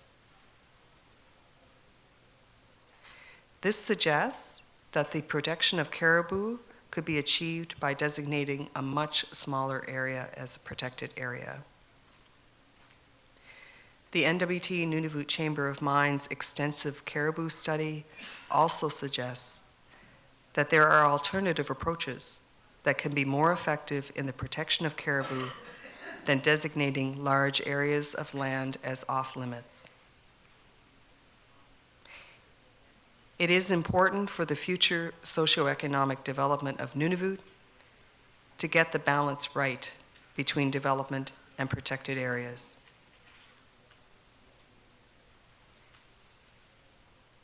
Northquest respectfully submits its recommendation that the plan should be reviewed to limit areas which are designated as protection areas, and to take a more balanced approach to managing competing rights, interests, and objectives.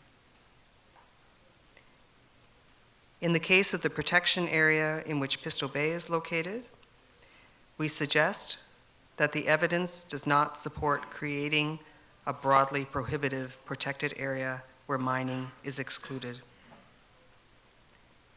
We believe an appropriate balance can be achieved through land use planning and the extensive legislative and regulatory framework to allow responsible and sustainable development and to protect wildlife and the national environment.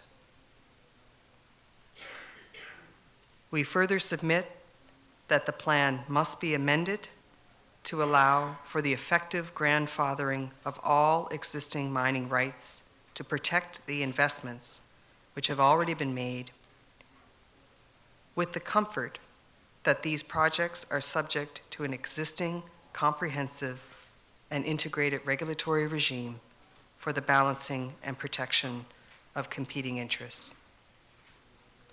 And that concludes the statement from Northquest. Thank you, Mr. Chair. Thank you. Are there any questions from the panel?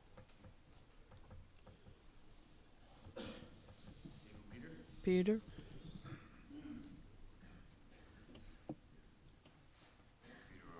Peter Alarik from Nunavut Planning.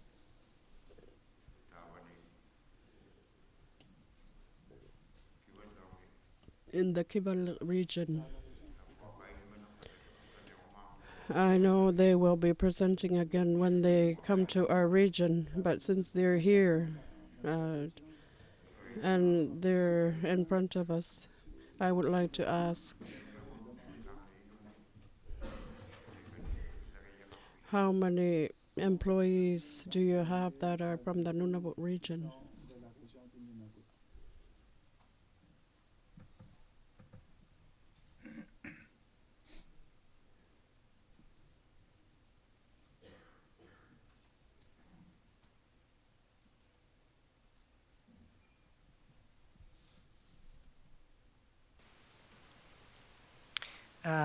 Thank you for your question. Through you,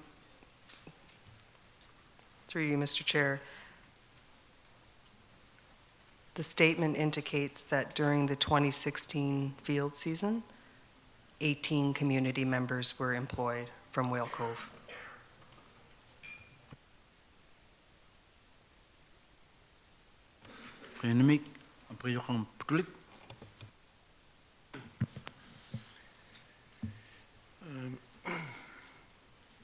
You said that there was a 13-year project.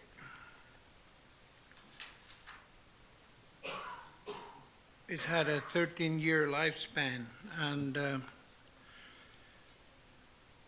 this mine with a 13-year lifespan, is it just one block of mineral that is there that should be mined? Are exploring not be done on the area if there's any more possible deposits close to where this mine is?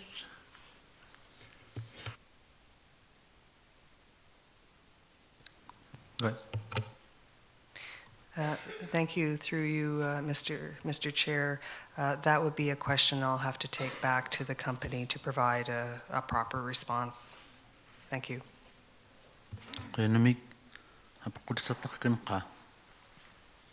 Peter?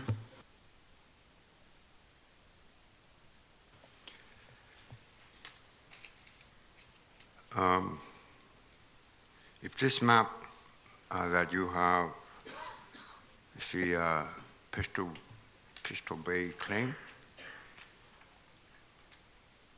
just west of Whale Cove, I could see the red spot where I believe is the mineral is believed to be mined. And I'm asking how, if should become a mine, how is the company planning to transport the mineral they have claimed from the mine by the air or by ship? In what way? Thank you.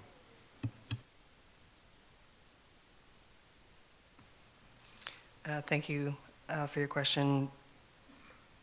That would be a question I will have to refer back to the company, but they should be able to provide that answer very quickly. Thank you.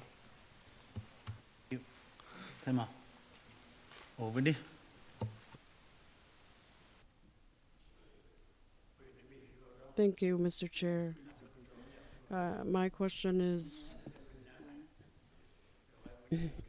since we have many wildlife in the surrounding areas where the communities are,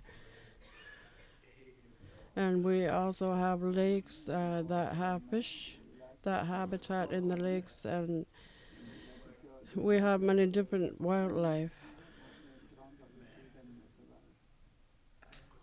My question is in regards to how the lakes that have fish, if they are close to the mining site, how are they going to be carefully treated?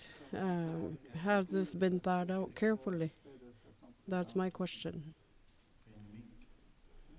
Thank you.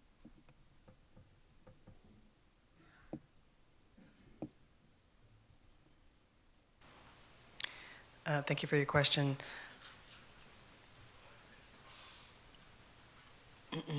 I believe I can speak on behalf of Northwest that they would take these types of issues very seriously and would seriously consider the health and welfare of local wildlife. But to provide a detailed response, I would have to take that back to the company and have them provide a more fulsome response to you. Thank you. Thank you. Is that it, Potulik?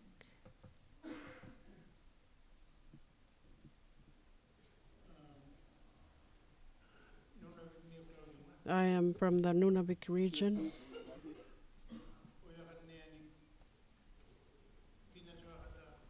And we work with the mining companies that are mining near our community.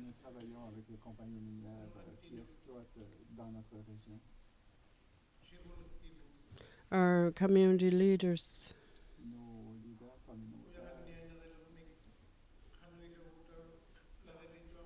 When there is mining development discussions, they wish to work well together. When there's serious questions related to the proposed activity,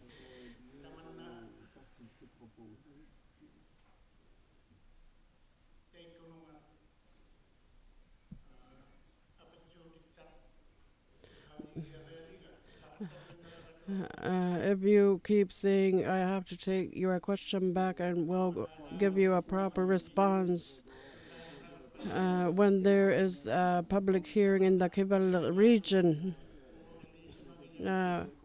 from my thoughts, I think it would be best to have all the information available, because when there's important questions posed, because there were a lot of leaders that were in front of us or approached us when it had to do with mining activities. The Nunavut region members wanted to find out further information at the time during our discussions. We really appreciated having the right representatives who can answer the questions in front of us. So I would suggest that you do the same. Thank you. We had said even if they can't respond right away, that they can respond at a later time, and that's what they had said. They will find out in order to respond accurately. If they cannot respond right away, they can respond with proper information at a later time. That's what we had been saying here at this public hearing. We can ask questions anytime we want to, if we need clarification or further information.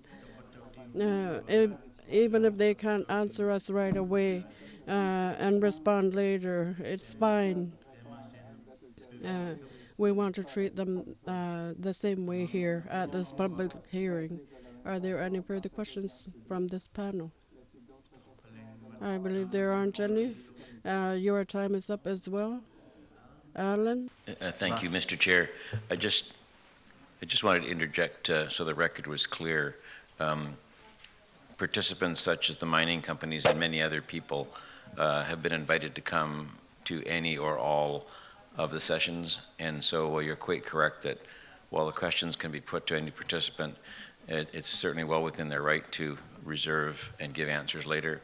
And we have to, I think, understand that the presenter here is the executive director of the Chamber of Mines and not an actual spokesperson for the company. So just want to assure you that there's no adverse view of your deferring to your clientele. I just want to be clear in the record that it's perfectly all right for your mining companies to come at any of the other two hearings and answer the questions when they do. We represented that to everybody, and I want the record to be clear that no one is thinking untowards because they're not here currently. Thank you.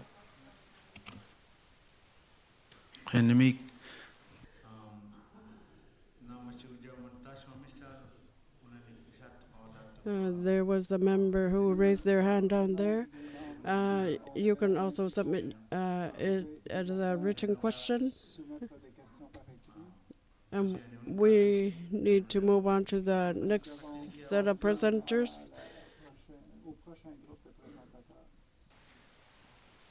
Mr. Chair.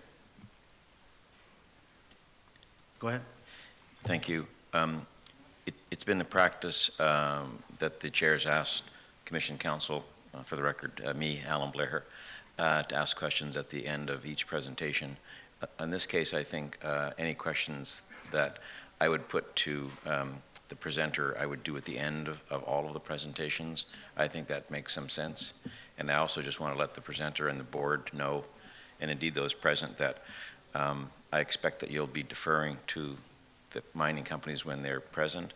And so I am not planning on asking questions to mining companies that aren't here, expecting that you'll have to defer. But the mic is always open on the floor as well. So if there's someone here who is expecting that I am asking a mining company a question and they're not here, I'm not likely going to ask that question. I will wait until they're present. So this is notice to anyone, if they wish to have their question asked of a mining company, even if they're not here, they can ask it directly when the chair opens the floor. I just wanted everybody to be clear in the process that I think we should follow rather than wasting time asking questions which we know probably won't be answered. I hope that's clear for everybody. Thank you. That being said, I talked to her, and just like everybody else, they're going to have 20-minute presentation and 10-minute question period, even though they may not answer right away, just like everybody else have a chance to answer later. That's how they're going to do it too, just like everybody else, participant in other agencies that have been going through. And like I said, they're going to have 20-minute presentation and 10-minute question period, just like everybody else. And I've been saying to everybody that we don't want any favors from anybody, or the way we've been doing it, and we're going to keep doing it that way. Just you'll be aware, Alan, and you can go on to your next question, presentation. Thank you.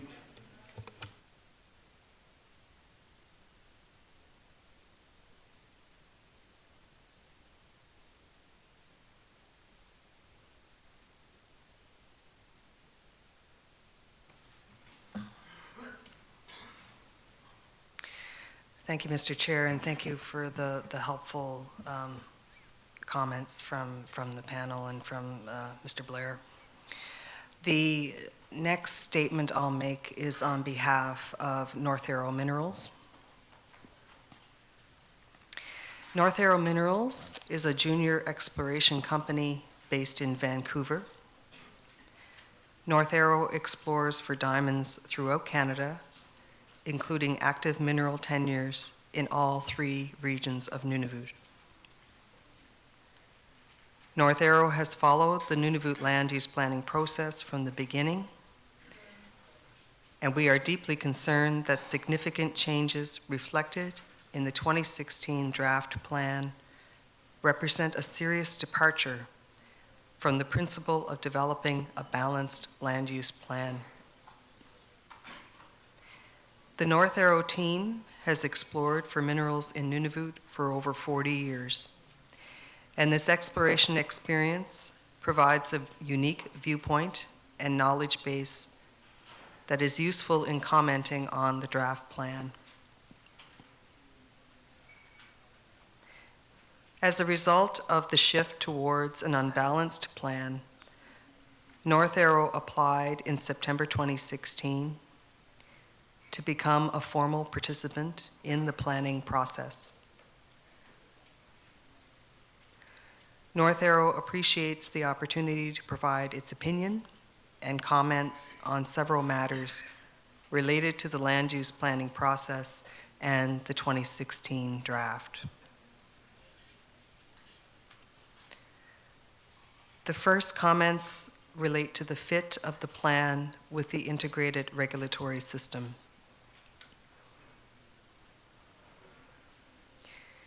One of the advantages that North Arrow often points to when promoting our Nunavut-based diamond properties is the fact that the territory benefits from a settled land claim agreement that incorporates a rigorous, transparent, and well-defined regulatory process. This regulatory process allows for certainty in the planning and permitting of our exploration projects. Certainty is attractive to investors. Unfortunately, the 2016 draft plan, through the designation of extensive protected areas that prohibit industrial land use activities, removes decision-making from the designated regulatory authorities and affected communities. Each designated protected area is an area for which the remainder of Nunavut's integrated regulatory system is prevented from working as envisioned in the Nunavut Agreement. The designation of protected areas removes the opportunity for affected communities to weigh potential impacts and benefits and self-determine how best to utilize lands that are important to them. The extensive protected areas defined in the 2016 draft plan will limit the ability of Nunavut to support and develop the private sector economy, including the mineral exploration and mining industry.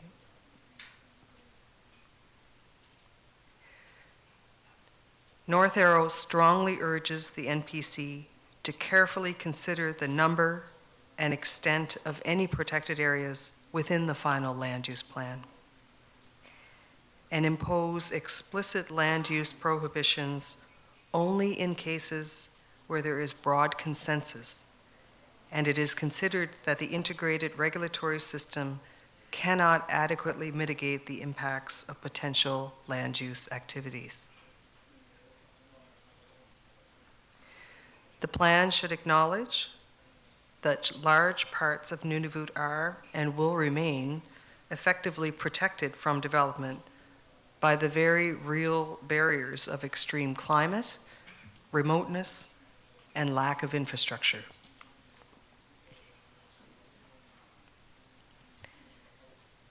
The next is a comment on the quality of the planning process. North Arrow is concerned with the limited awareness of the land use planning process at the community level. Based on North Arrow's community engagement and correspondence over the last several years, it is our impression that the level of awareness of the land use planning process within communities was and remains limited.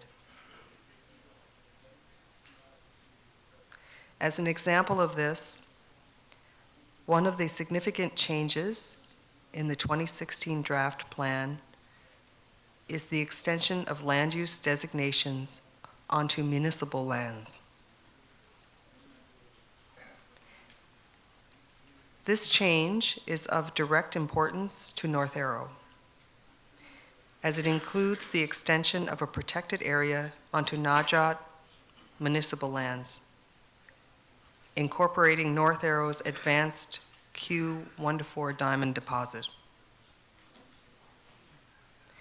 The Q1-4 deposit is located within 9 kilometers of Najat and has the potential to provide the community with private sector wage economy jobs while allowing local employees to live at home. The designation of a protected area within the municipality was not communicated to the community. It is our understanding that North Arrow's community meetings during the fall of 2016 over 3 months after the 2016 land use plan was published, was the first time Naujaut has been made aware of this significant change. Land use designations should not be extended onto municipal lands without the support of the affected community.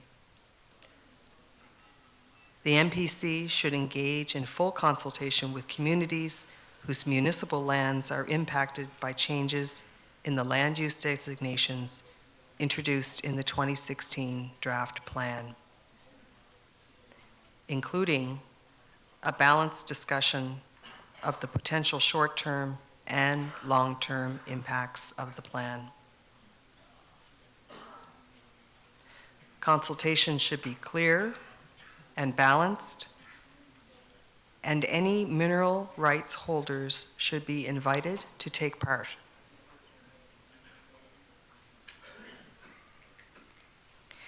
The next comment is on areas with high mineral potential.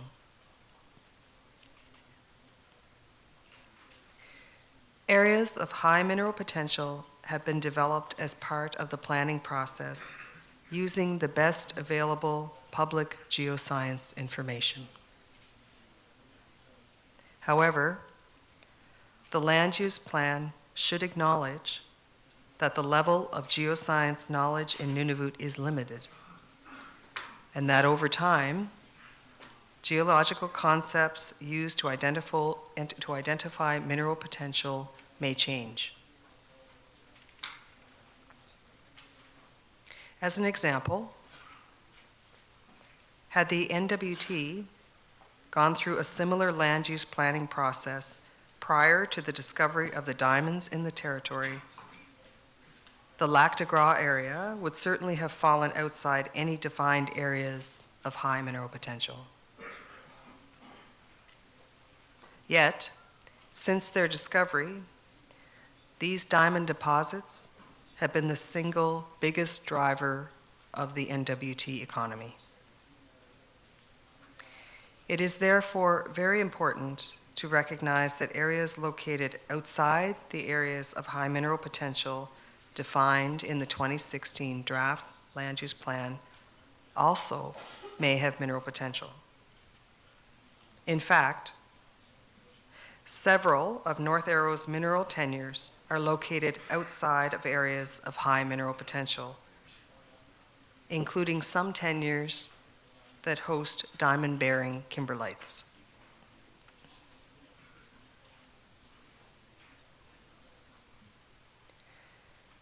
As exploration geologists, the company doesn't get to choose where a deposit is located.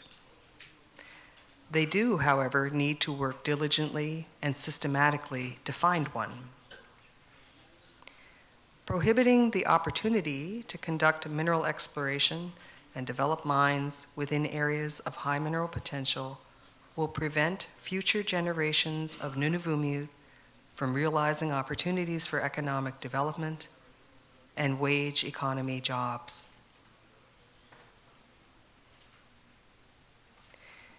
The cost of acquiring and maintaining mineral tenure in Nunavut is very high, and one would not acquire tenures that do not have mineral potential. The final land use plan should consider all current mineral tenures as areas of high mineral potential.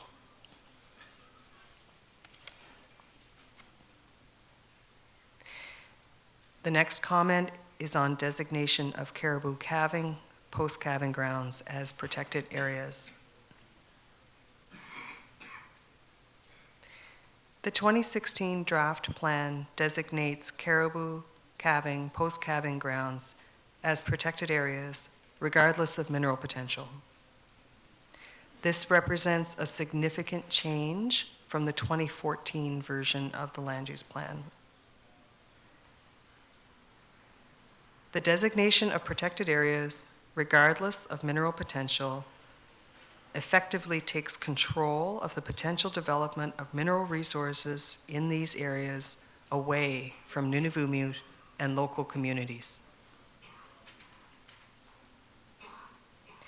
Communities will no longer have the opportunity to make an informed decision after weighing the potential benefits and impacts of mineral exploration and possible mining development in a particular area.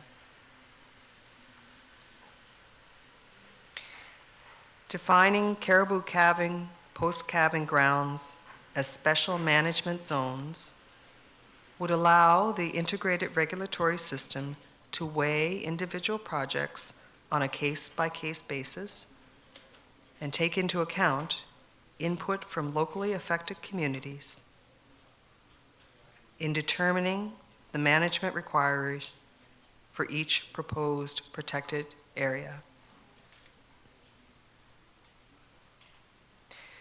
This will maximize flexibility for Nunavut to maintain a balanced use of the land moving forward without relying on the blunt instrument of prohibition, and can ensure that caribou protection and mitigation measures are implemented and in effect for caribou when and where they are present.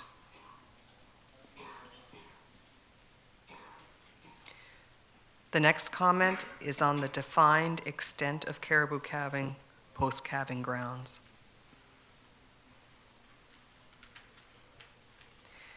The caribou calving, post-calving grounds polygons shown in Schedule A to the 2016 draft plan were provided by the Government of Nunavut, along with a document that outlines how these polygons were defined using caribou satellite collar data.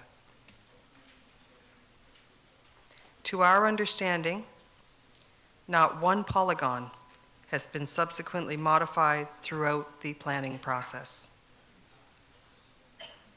There is no indication that community information or IQ were taken into consideration in the definition of calving, post-calving ground polygons.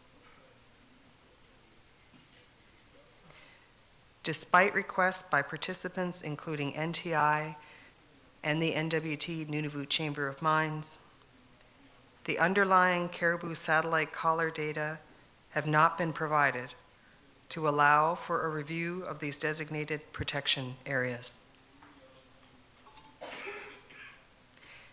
North Arrow is therefore concerned that the polygons have not been vetted for accuracy by local communities or knowledge holders, nor peer-reviewed by the scientific community.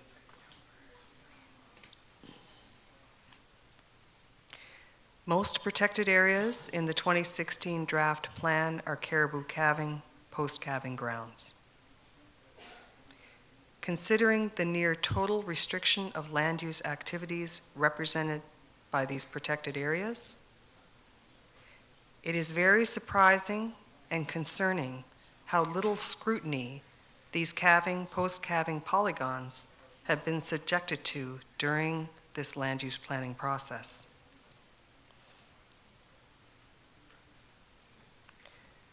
North Arrow recommends that the NPC require the collar satellite data used to define the caribou calving, post-calving ground polygons be provided to requesting participants to allow for a full vetting and review of these areas.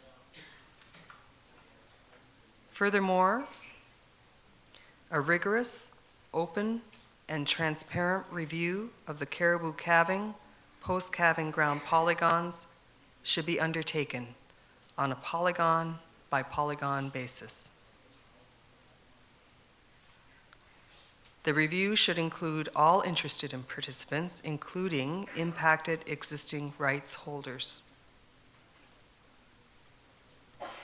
To aid in this review and interpretation of the final plan, individual polygons should be labeled with a unique identifier to allow for meaningful reference by regulators, proponents, and communities.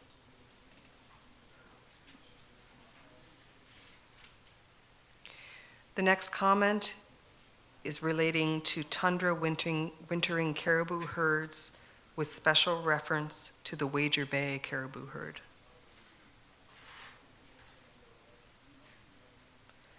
North Arrow has a particular interest in the delineation of the calving, post-calving ground polygons of the Wager Bay caribou herd, north of Wager Bay and up onto Melville Peninsula. North Arrow's Naujaut and Mel diamond projects are impacted by the location and extent of some of these polygons, which are designated protected areas in the 2016 draft plan.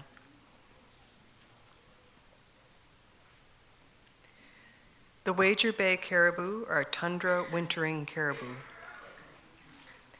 During the planning process, there have been a number of comments relating to the applicability of caribou protection measures based on observed differences in calving behavior and overall ecology between mainland migratory caribou herds and tundra wintering caribou, including that tundra wintering caribou are considered to have larger, less defined, and less predictable calving grounds.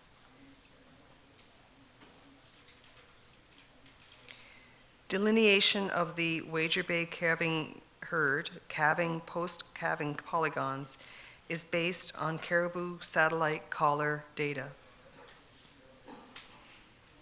However, it is important to note that the collar database used to define the herd polygons is only 1/4 of the average database size used for other caribou herds.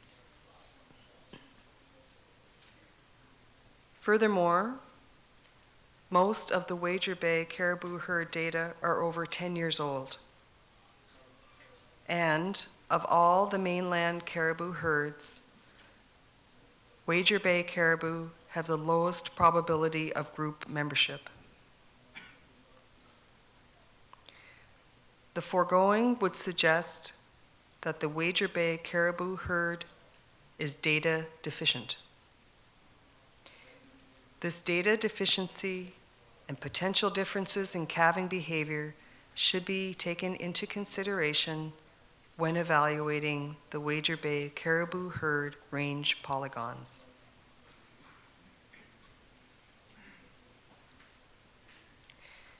North Arrow also interprets the data deficiency of the Wager Bay caribou herd as the reason for the many small, isolated, calving, post-calving ground polygons related to this herd.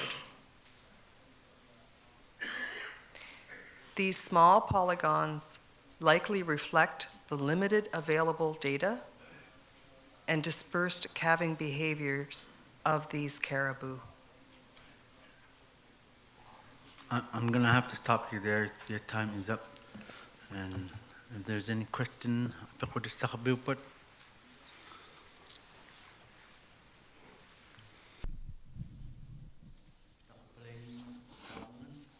I don't think there are none from invited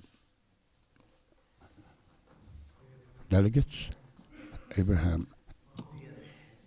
Kamanak.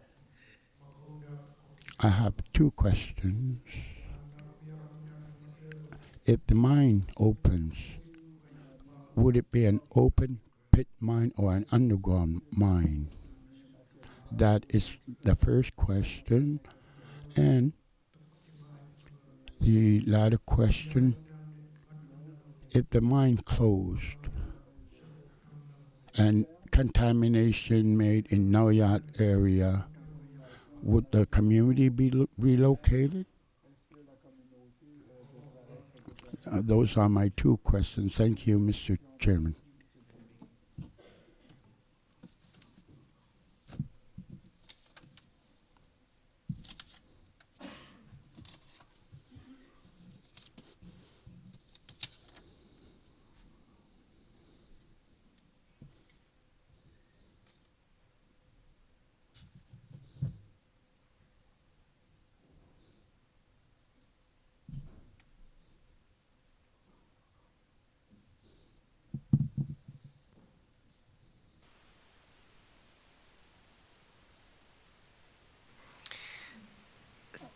Thank you for the question, through you, Mr. Chair.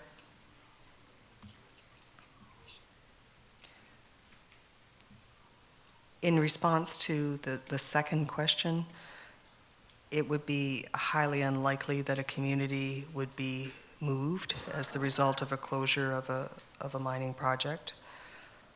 However, I would like to defer that question and the previous question to the company to provide a more clear response.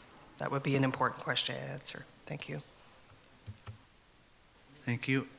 Abraham Tauna.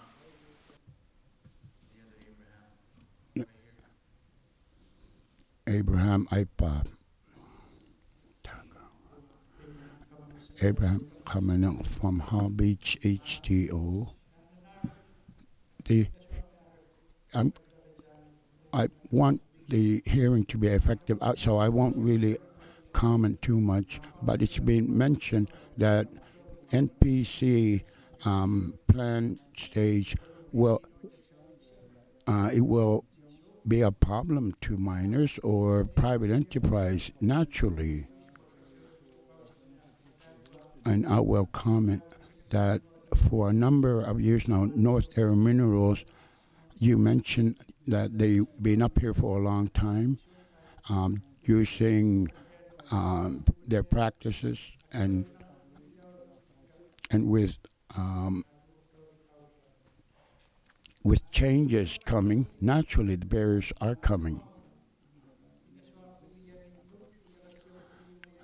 When they have an interest in an area, I think it would be advisable. They have to first visit communities and understand what people think locally, because it was apparent that the cabin grounds mentioned have been minimally studied and have not been studied again. But to us, these are natural. Inuit have always depended on orally what is reality, and it's no less.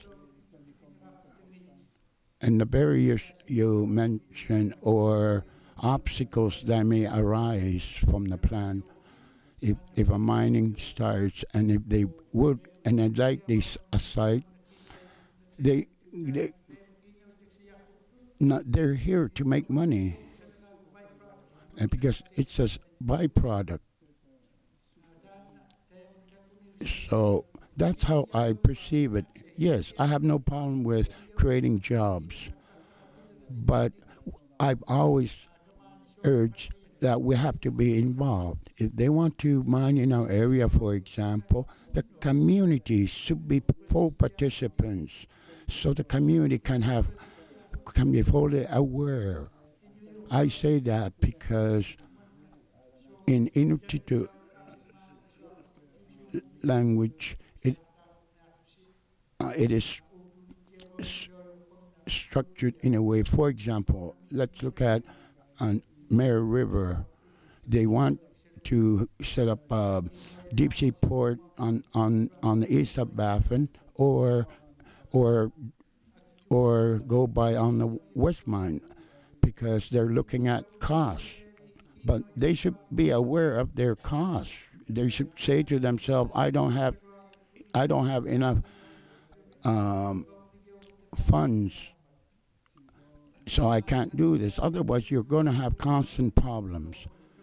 In the Nunavut settlement area, organizations, agencies, and people should be fully involved with, and that we.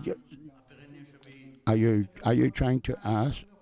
You mentioned that you said he was hearing. It's not a question; it's a comment, and like trying to add to the hearing. There are many questions people want to ask. Yes, we hear your words.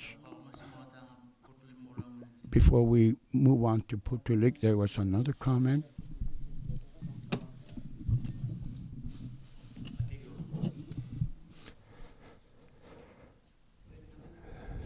Thank you. I have a question. Near Clyde River,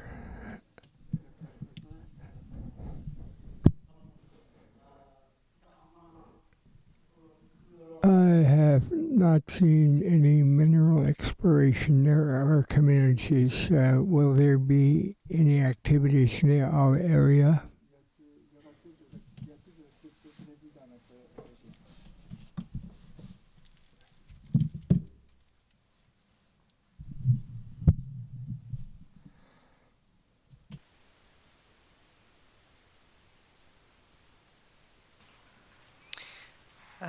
Thank you for your question. I think I can speak on behalf of industry is that we certainly hope so. So that's kind of part of the reason why we're here. So we appreciate that question. Thank you.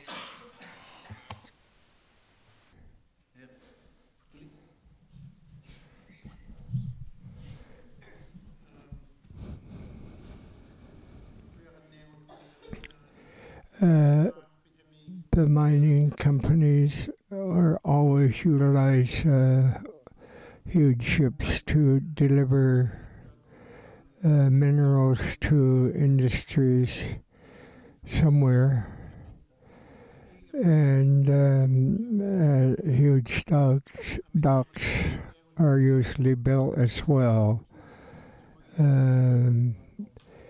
Have you identified any areas for docking facilities?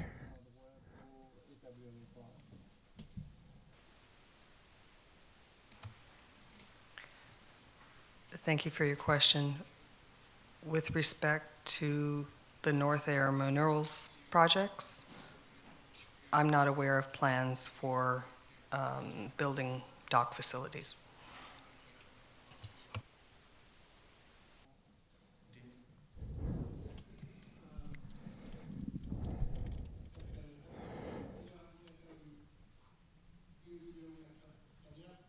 So the minerals mine, how do you deliver them?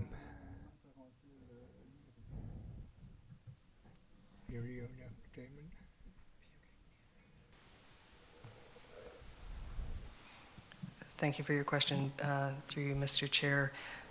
It depends on the minerals. In this case, where it's a diamond project, if it does move through to exploitation, more than likely the diamonds would be flown by air.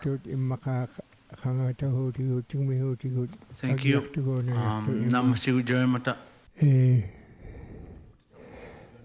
I think we have enough questions. Of course, written questions can always be written. Kita katiwa pero yudlak to hitabunga okakbea naliutiyok ta kumunga uyak taya nauya kani.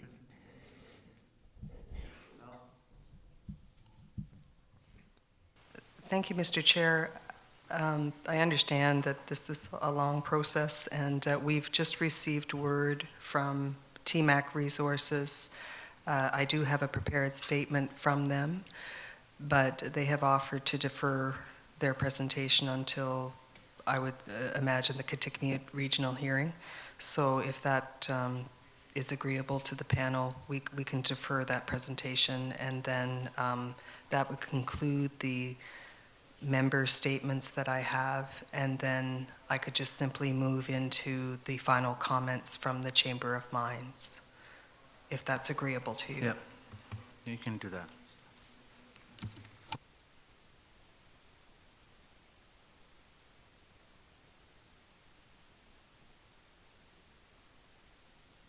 I'll restart the clock, please.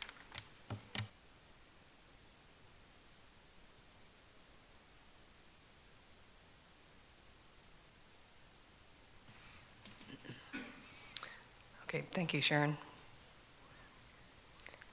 So I would like to finish this block of presentations with comments from from the Chamber of Mines. So thank you very much for your indulgence so far.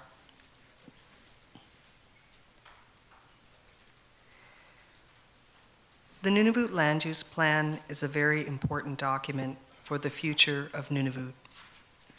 That is why the NWT and Nunavut Chamber of Mines has been an active participant in the draft Nunavut land use planning process for many years, even before the release of the 2011 draft plan. Our members are proud to work in Nunavut, and many of our workers are Nunavummiut. Overall, our industry is the largest private sector contributor to the Nunavut economy. Extraction alone accounts for 17% of the GDP, and this does not include exploration expenditures, infrastructure spending, and contributions to other sectors like construction, transportation, real estate, trade, etc. Mining is the main economic driver of our territory and the largest private sector employer of Inuit, second only to government as the primary employer. Through IIBAs, the Nunavut Agreement ensures other direct economic benefits to Inuit and communities. Just like our other parties, we have a lot of specific editorial comments on the 2016 draft Nunavut Land Use Plan on things like definitions and wording, but we will not be able to address all of these points in this presentation.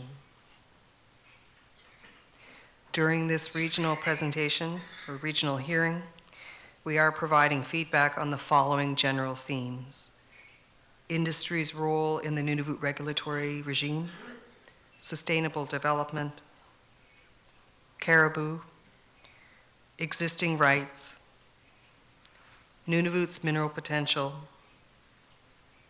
and the impacts on Nunavut's future that we are concerned this plan would have if approved.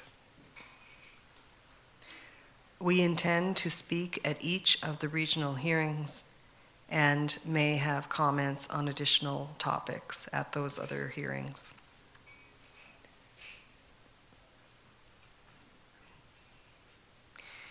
The Chamber respects the need for a land use plan, NPC's roles and intentions, but we have a number of serious concerns with this current version. A lot of the key parties in this process, including each of the signatories and the RIOs, have also expressed serious concerns about the 2016 draft Nunavut Land Use Plan. Overall, we think that the process has been confusing, not fair, or transparent. NPC has carried out a very limited and inadequate consultation on the 2016 Land Use Plan and has not provided any direction based on the feedback that they have received on this draft.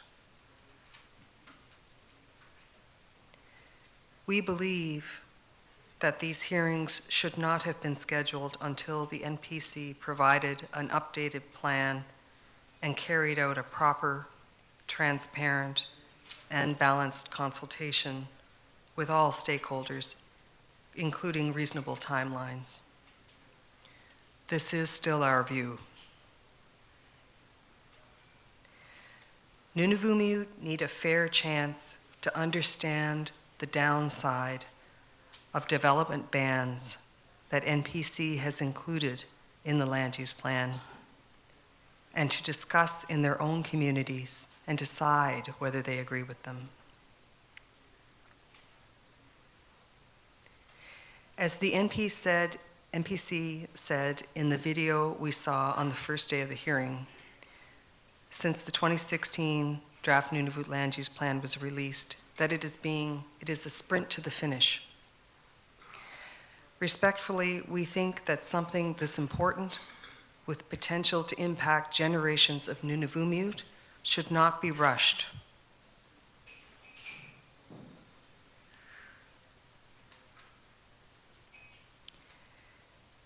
Community consultation on the 2016 draft plan has been limited to 6 short regional pre-hearing conference engagement sessions.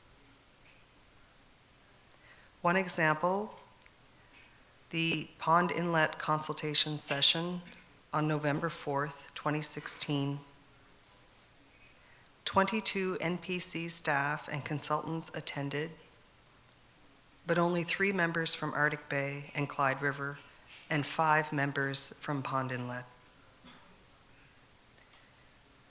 This is far less consultation than our members are required to undertake with communities as part of the process to permit a production mine. Our industry understands that deciding whether to agree on development in Nunavut is a very important decision.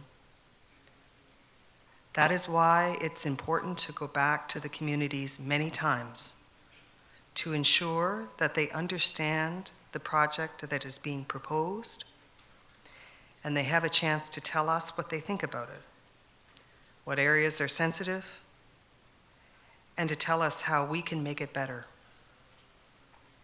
Sometimes the projects are not approved, and that is part of the regulatory process that was set up in the Nunavut Agreement, and we respect that.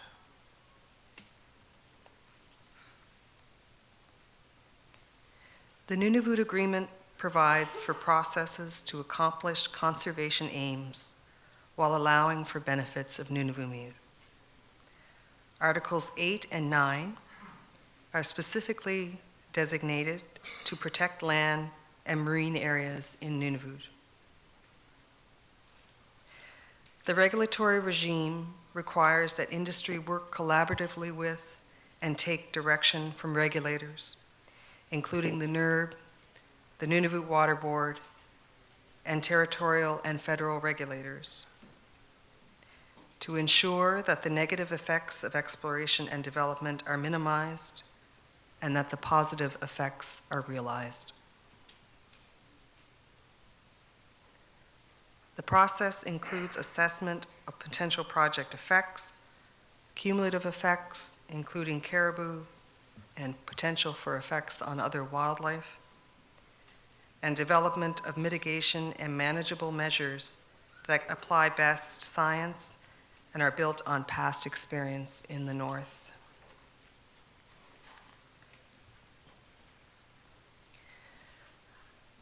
A false choice has been presented: protection or development. For Nunavut, our industry and our members, this is not a choice. Development in Nunavut should always proceed in a way that is protective and respectful of our elders, the IQ, the views of the community and Inuit, and scientific knowledge. The companies, communities, and government and regulatory agencies have all worked hard together since the Nunavut Agreement was signed to ensure that development in the territory proceeds in a way that is protective.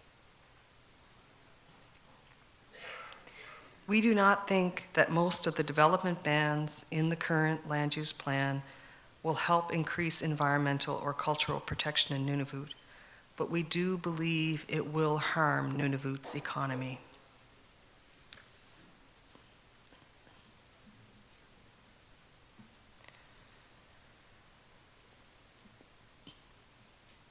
The Chamber believes that the 2016 draft Nunavut Land Use Plan does not adequately take into account Nunavut Agreement Article 11.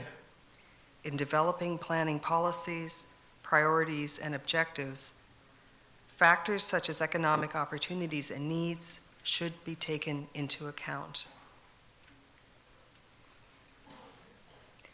We also believe it is inconsistent with the Government of Nunavut Parnauti mineral development strategy. A strong and sustainable mining industry will have operating mines throughout the territory, providing employment and business opportunities. This will require a high level of exploration activity, resulting in new mineral discoveries and developments with new mines coming into production as old mines are closed and reclaimed.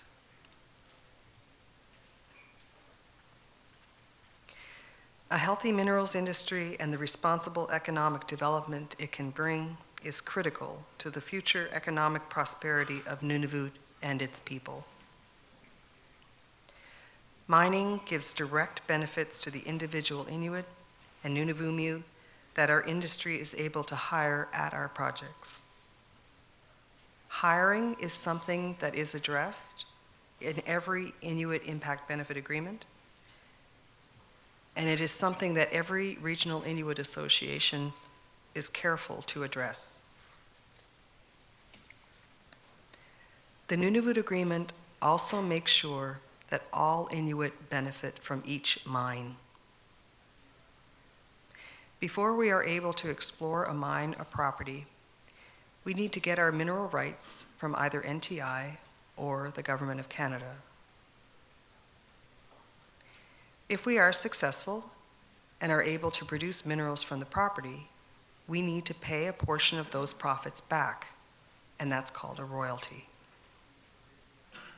If NTI owns the mineral rights, then we pay that royalty directly to NTI. If the Government of Canada owns the mineral rights, they collect the royalty and then pass that on to NTI. When projects happen on lands that are surface Inuit owned, we pay rent and other fees to the Regional Inuit Association. And in this region, that would be the QIA. Our industry also pays taxes in Nunavut and to the federal government, and those funds are used for the benefit of everyone.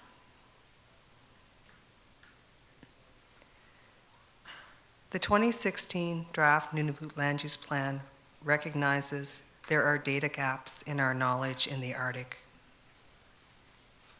Research recommendations on use and occupancy mapping, caribou, climate change, char, cumulative impacts, polar bears, marine mammals, exploration, and development are listed.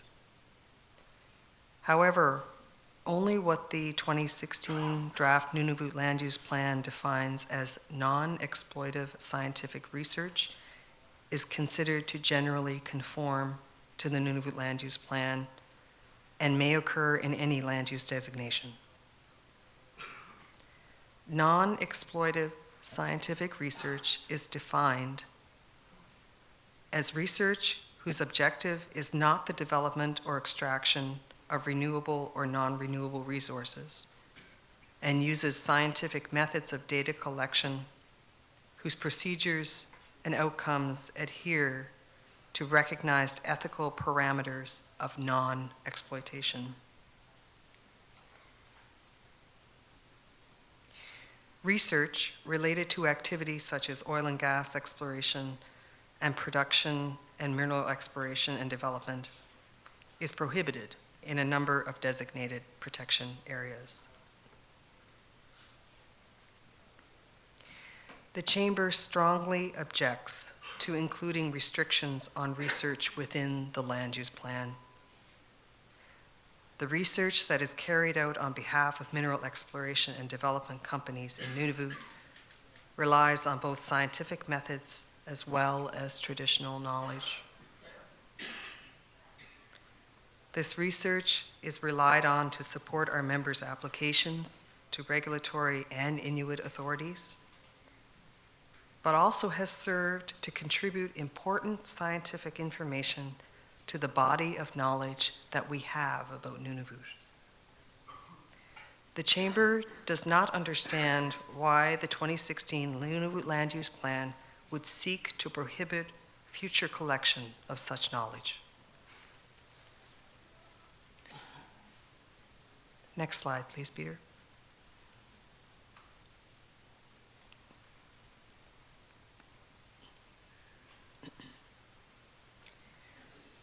To begin, the Chamber wants to be absolutely clear. We believe in caribou protection. We do not believe that the methods proposed in the 2016 Draft Nunavut Land Use Plan provide the best protection for caribou.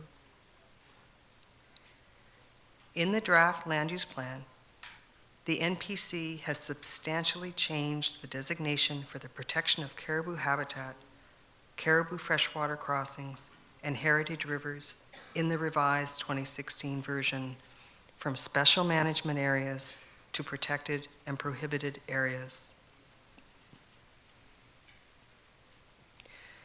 The World Wildlife Fund referred to NERB's submission on the plan, and I'm going to quote the NERB's January 2017 submission. Regardless of what the NPC and interested parties determine is an appropriate balance of caribou conservation versus promotion of economic potential, whether seasonal restrictions, management of air and ground traffic through specific areas, or outright prohibition on development. The NERB requests that a Nunavut-wide land use plan provide clear guidance regarding measures for protection of caribou habitat and associated parameters for development of various project types in and around those areas. In their participation within the NPC's land use planning process, the NERB encourages governments and responsible parties to clearly identify other legislative tools for caribou protection that might reside outside of the land use plan. For example, the DIAND, the Government of Canada Caribou Protection Measures, and any corresponding plans for using the same to address caribou protection more broadly. So other parties, including the NERB, recognize there are many potential options that would protect caribou other than an outright ban on development. The caribou protection option, which our industry supports, is caribou protection measures. The Chamber acknowledges and recognizes that mining and exploration projects in Nunavut may interact with caribou. Caribou protection measures have been applied by industry for many years and have been developed through a regulated and collaborative approach with input from governments, regulatory bodies, regional Inuit associations, hunter and trapper organizations, communities, and adapting industry best practices. Our industry has a track record of managing our interaction with caribou. These protective measures are spelled out in various terrestrial monitoring and management plans for mining and exploration activities. Long-term viability of caribou herds can successfully coexist with a sustainable and beneficial mining development industry.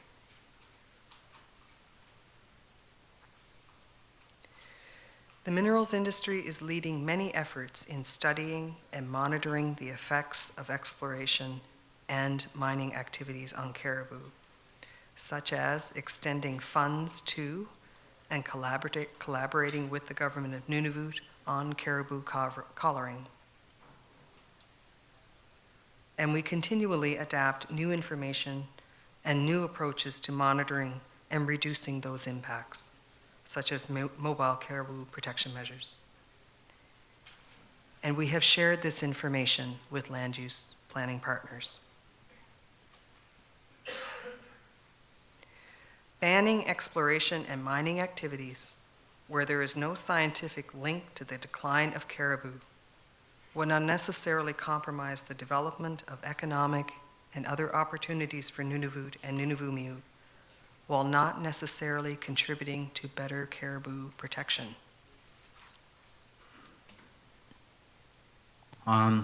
Your time is up. We're going to move on to a question. Atigo, go ahead. Thank you, Mr. Chair. Christine Cobell, Legal Counsel for the Chamber. We'd like to ask the Chair's indulgence in light of the fact that some of the industry members have given up their time at this hearing to make sure that you're finishing earlier. We just asked to have about 5 more minutes just so Ms. Qikiqtani can finish the Chamber's presentation. Like I said earlier, we give everybody the same time as everybody else. 20 minutes, 20 minutes, 10 minutes, 10 minutes, to an hour for the others. So I'm just gonna go on to the question.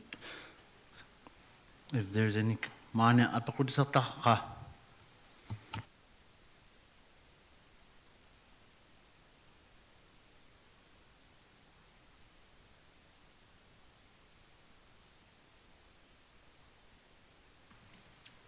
Go ahead.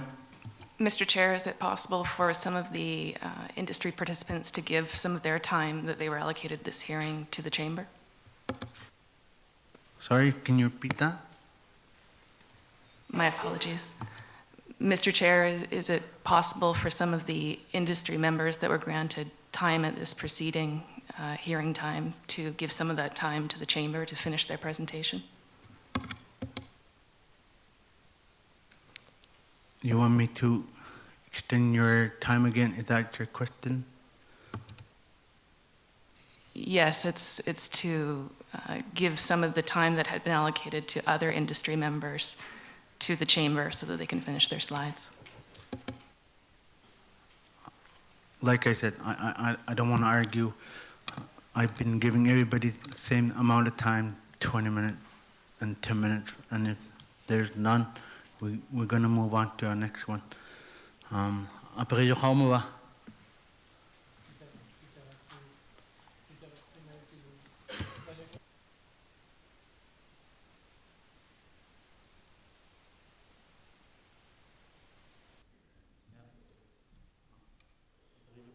Are there any questions? Nothing? What about from the invited participants? Abraham? Think Abraham Kublo. What you have presented, have you consulted with the communities in regards to those? Because you have stated that you are not happy with this.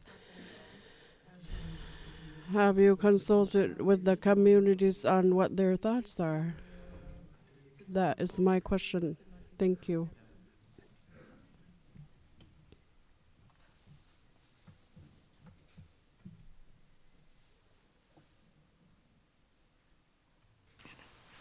Thank you for the question. Through you, Mr. Chair.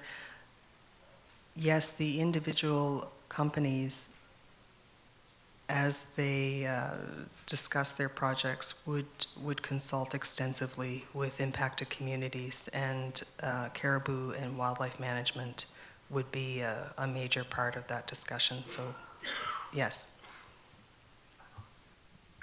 Abraham Kublu, not individual companies, but as a Nunavut chambers, did you consult with the communities what you were talking about?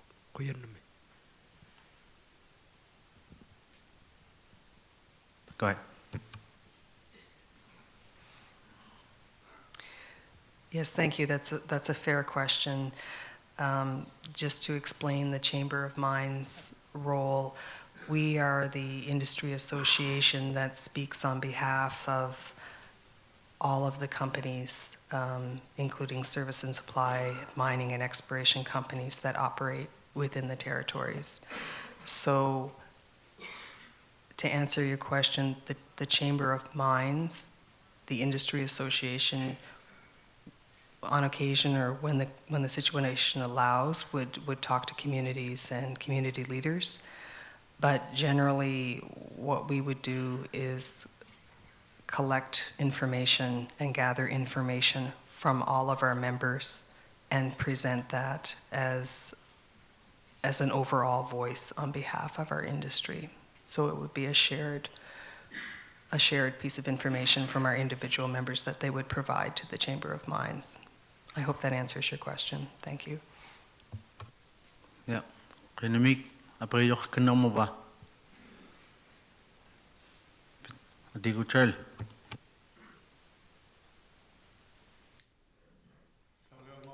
I am Sale Angak from Nunavut region, from Nunavut Planning. I am a member of the Nunavut Planning Commission. You just reminded me, because I just went back to 1980s when we first went face to face with the mining company, because you are saying exactly what they had said at that time during this hearing, because many more people had said the wildlife, Inuit way of life, is more of concern. And I apologize, I want to say we all know that non-Inuit prioritize financial means, and Inuit tend to prioritize what they live on. Thank you. It was just a statement, not a question.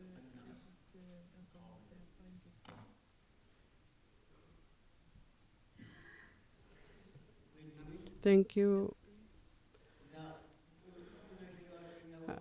I tend to keep going back. I believe there's a parks proposal.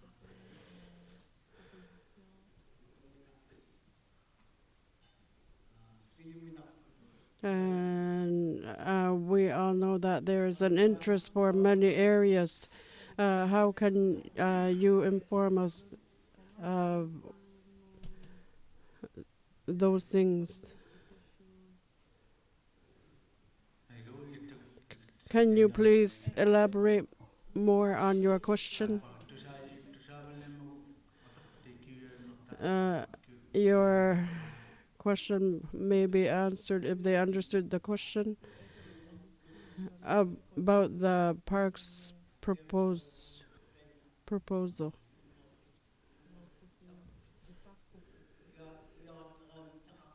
I believe there is a potential mineral in that area. Can you give us more information on that?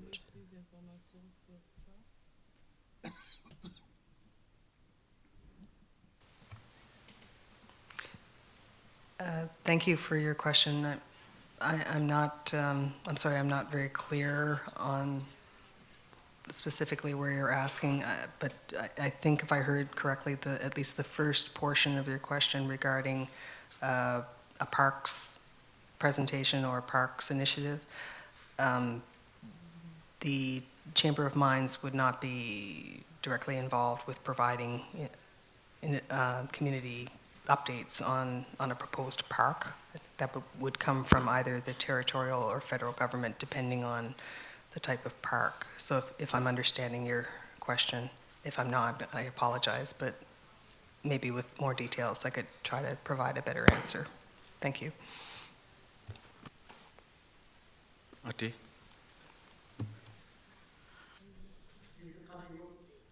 Through a written question, can we submit a written question? She has nodded. There is a member who has wanted to ask a question before our time is up. Thank you, Henry Aleku from the Nunavut Region Planning Commission Chairperson. As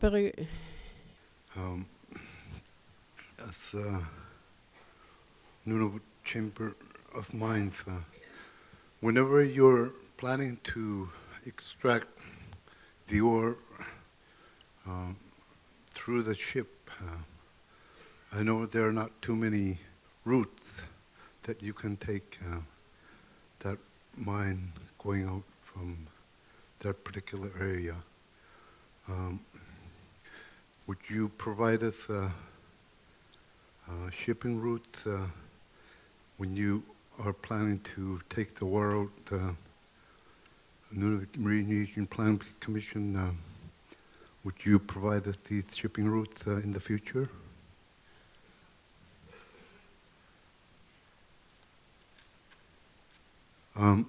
The reason why I'm saying this is because we have lots of hunting activities, lots of animals, mammals in the Hudson Strait area that are very important to our community wellness, health, and we do a lot of harvesting in those areas, which we are dependent on. Beluga, walrus, seals, these kind of things. So it's important that the Chamber of Mines provide us these shipping routes and sit down with us. Thank you. Yeah, you guys can do that on a different time.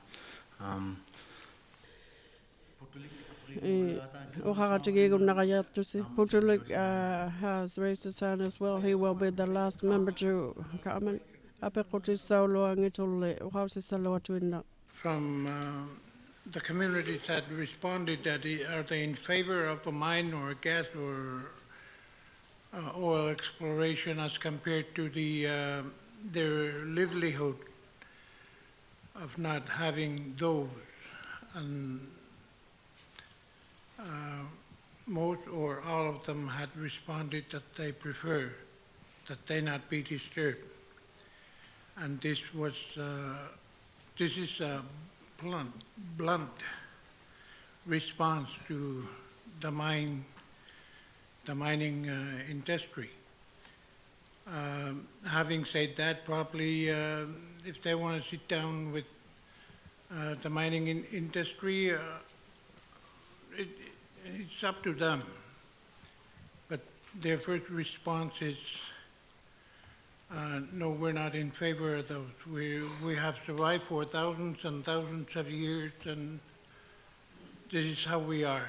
We like it like that.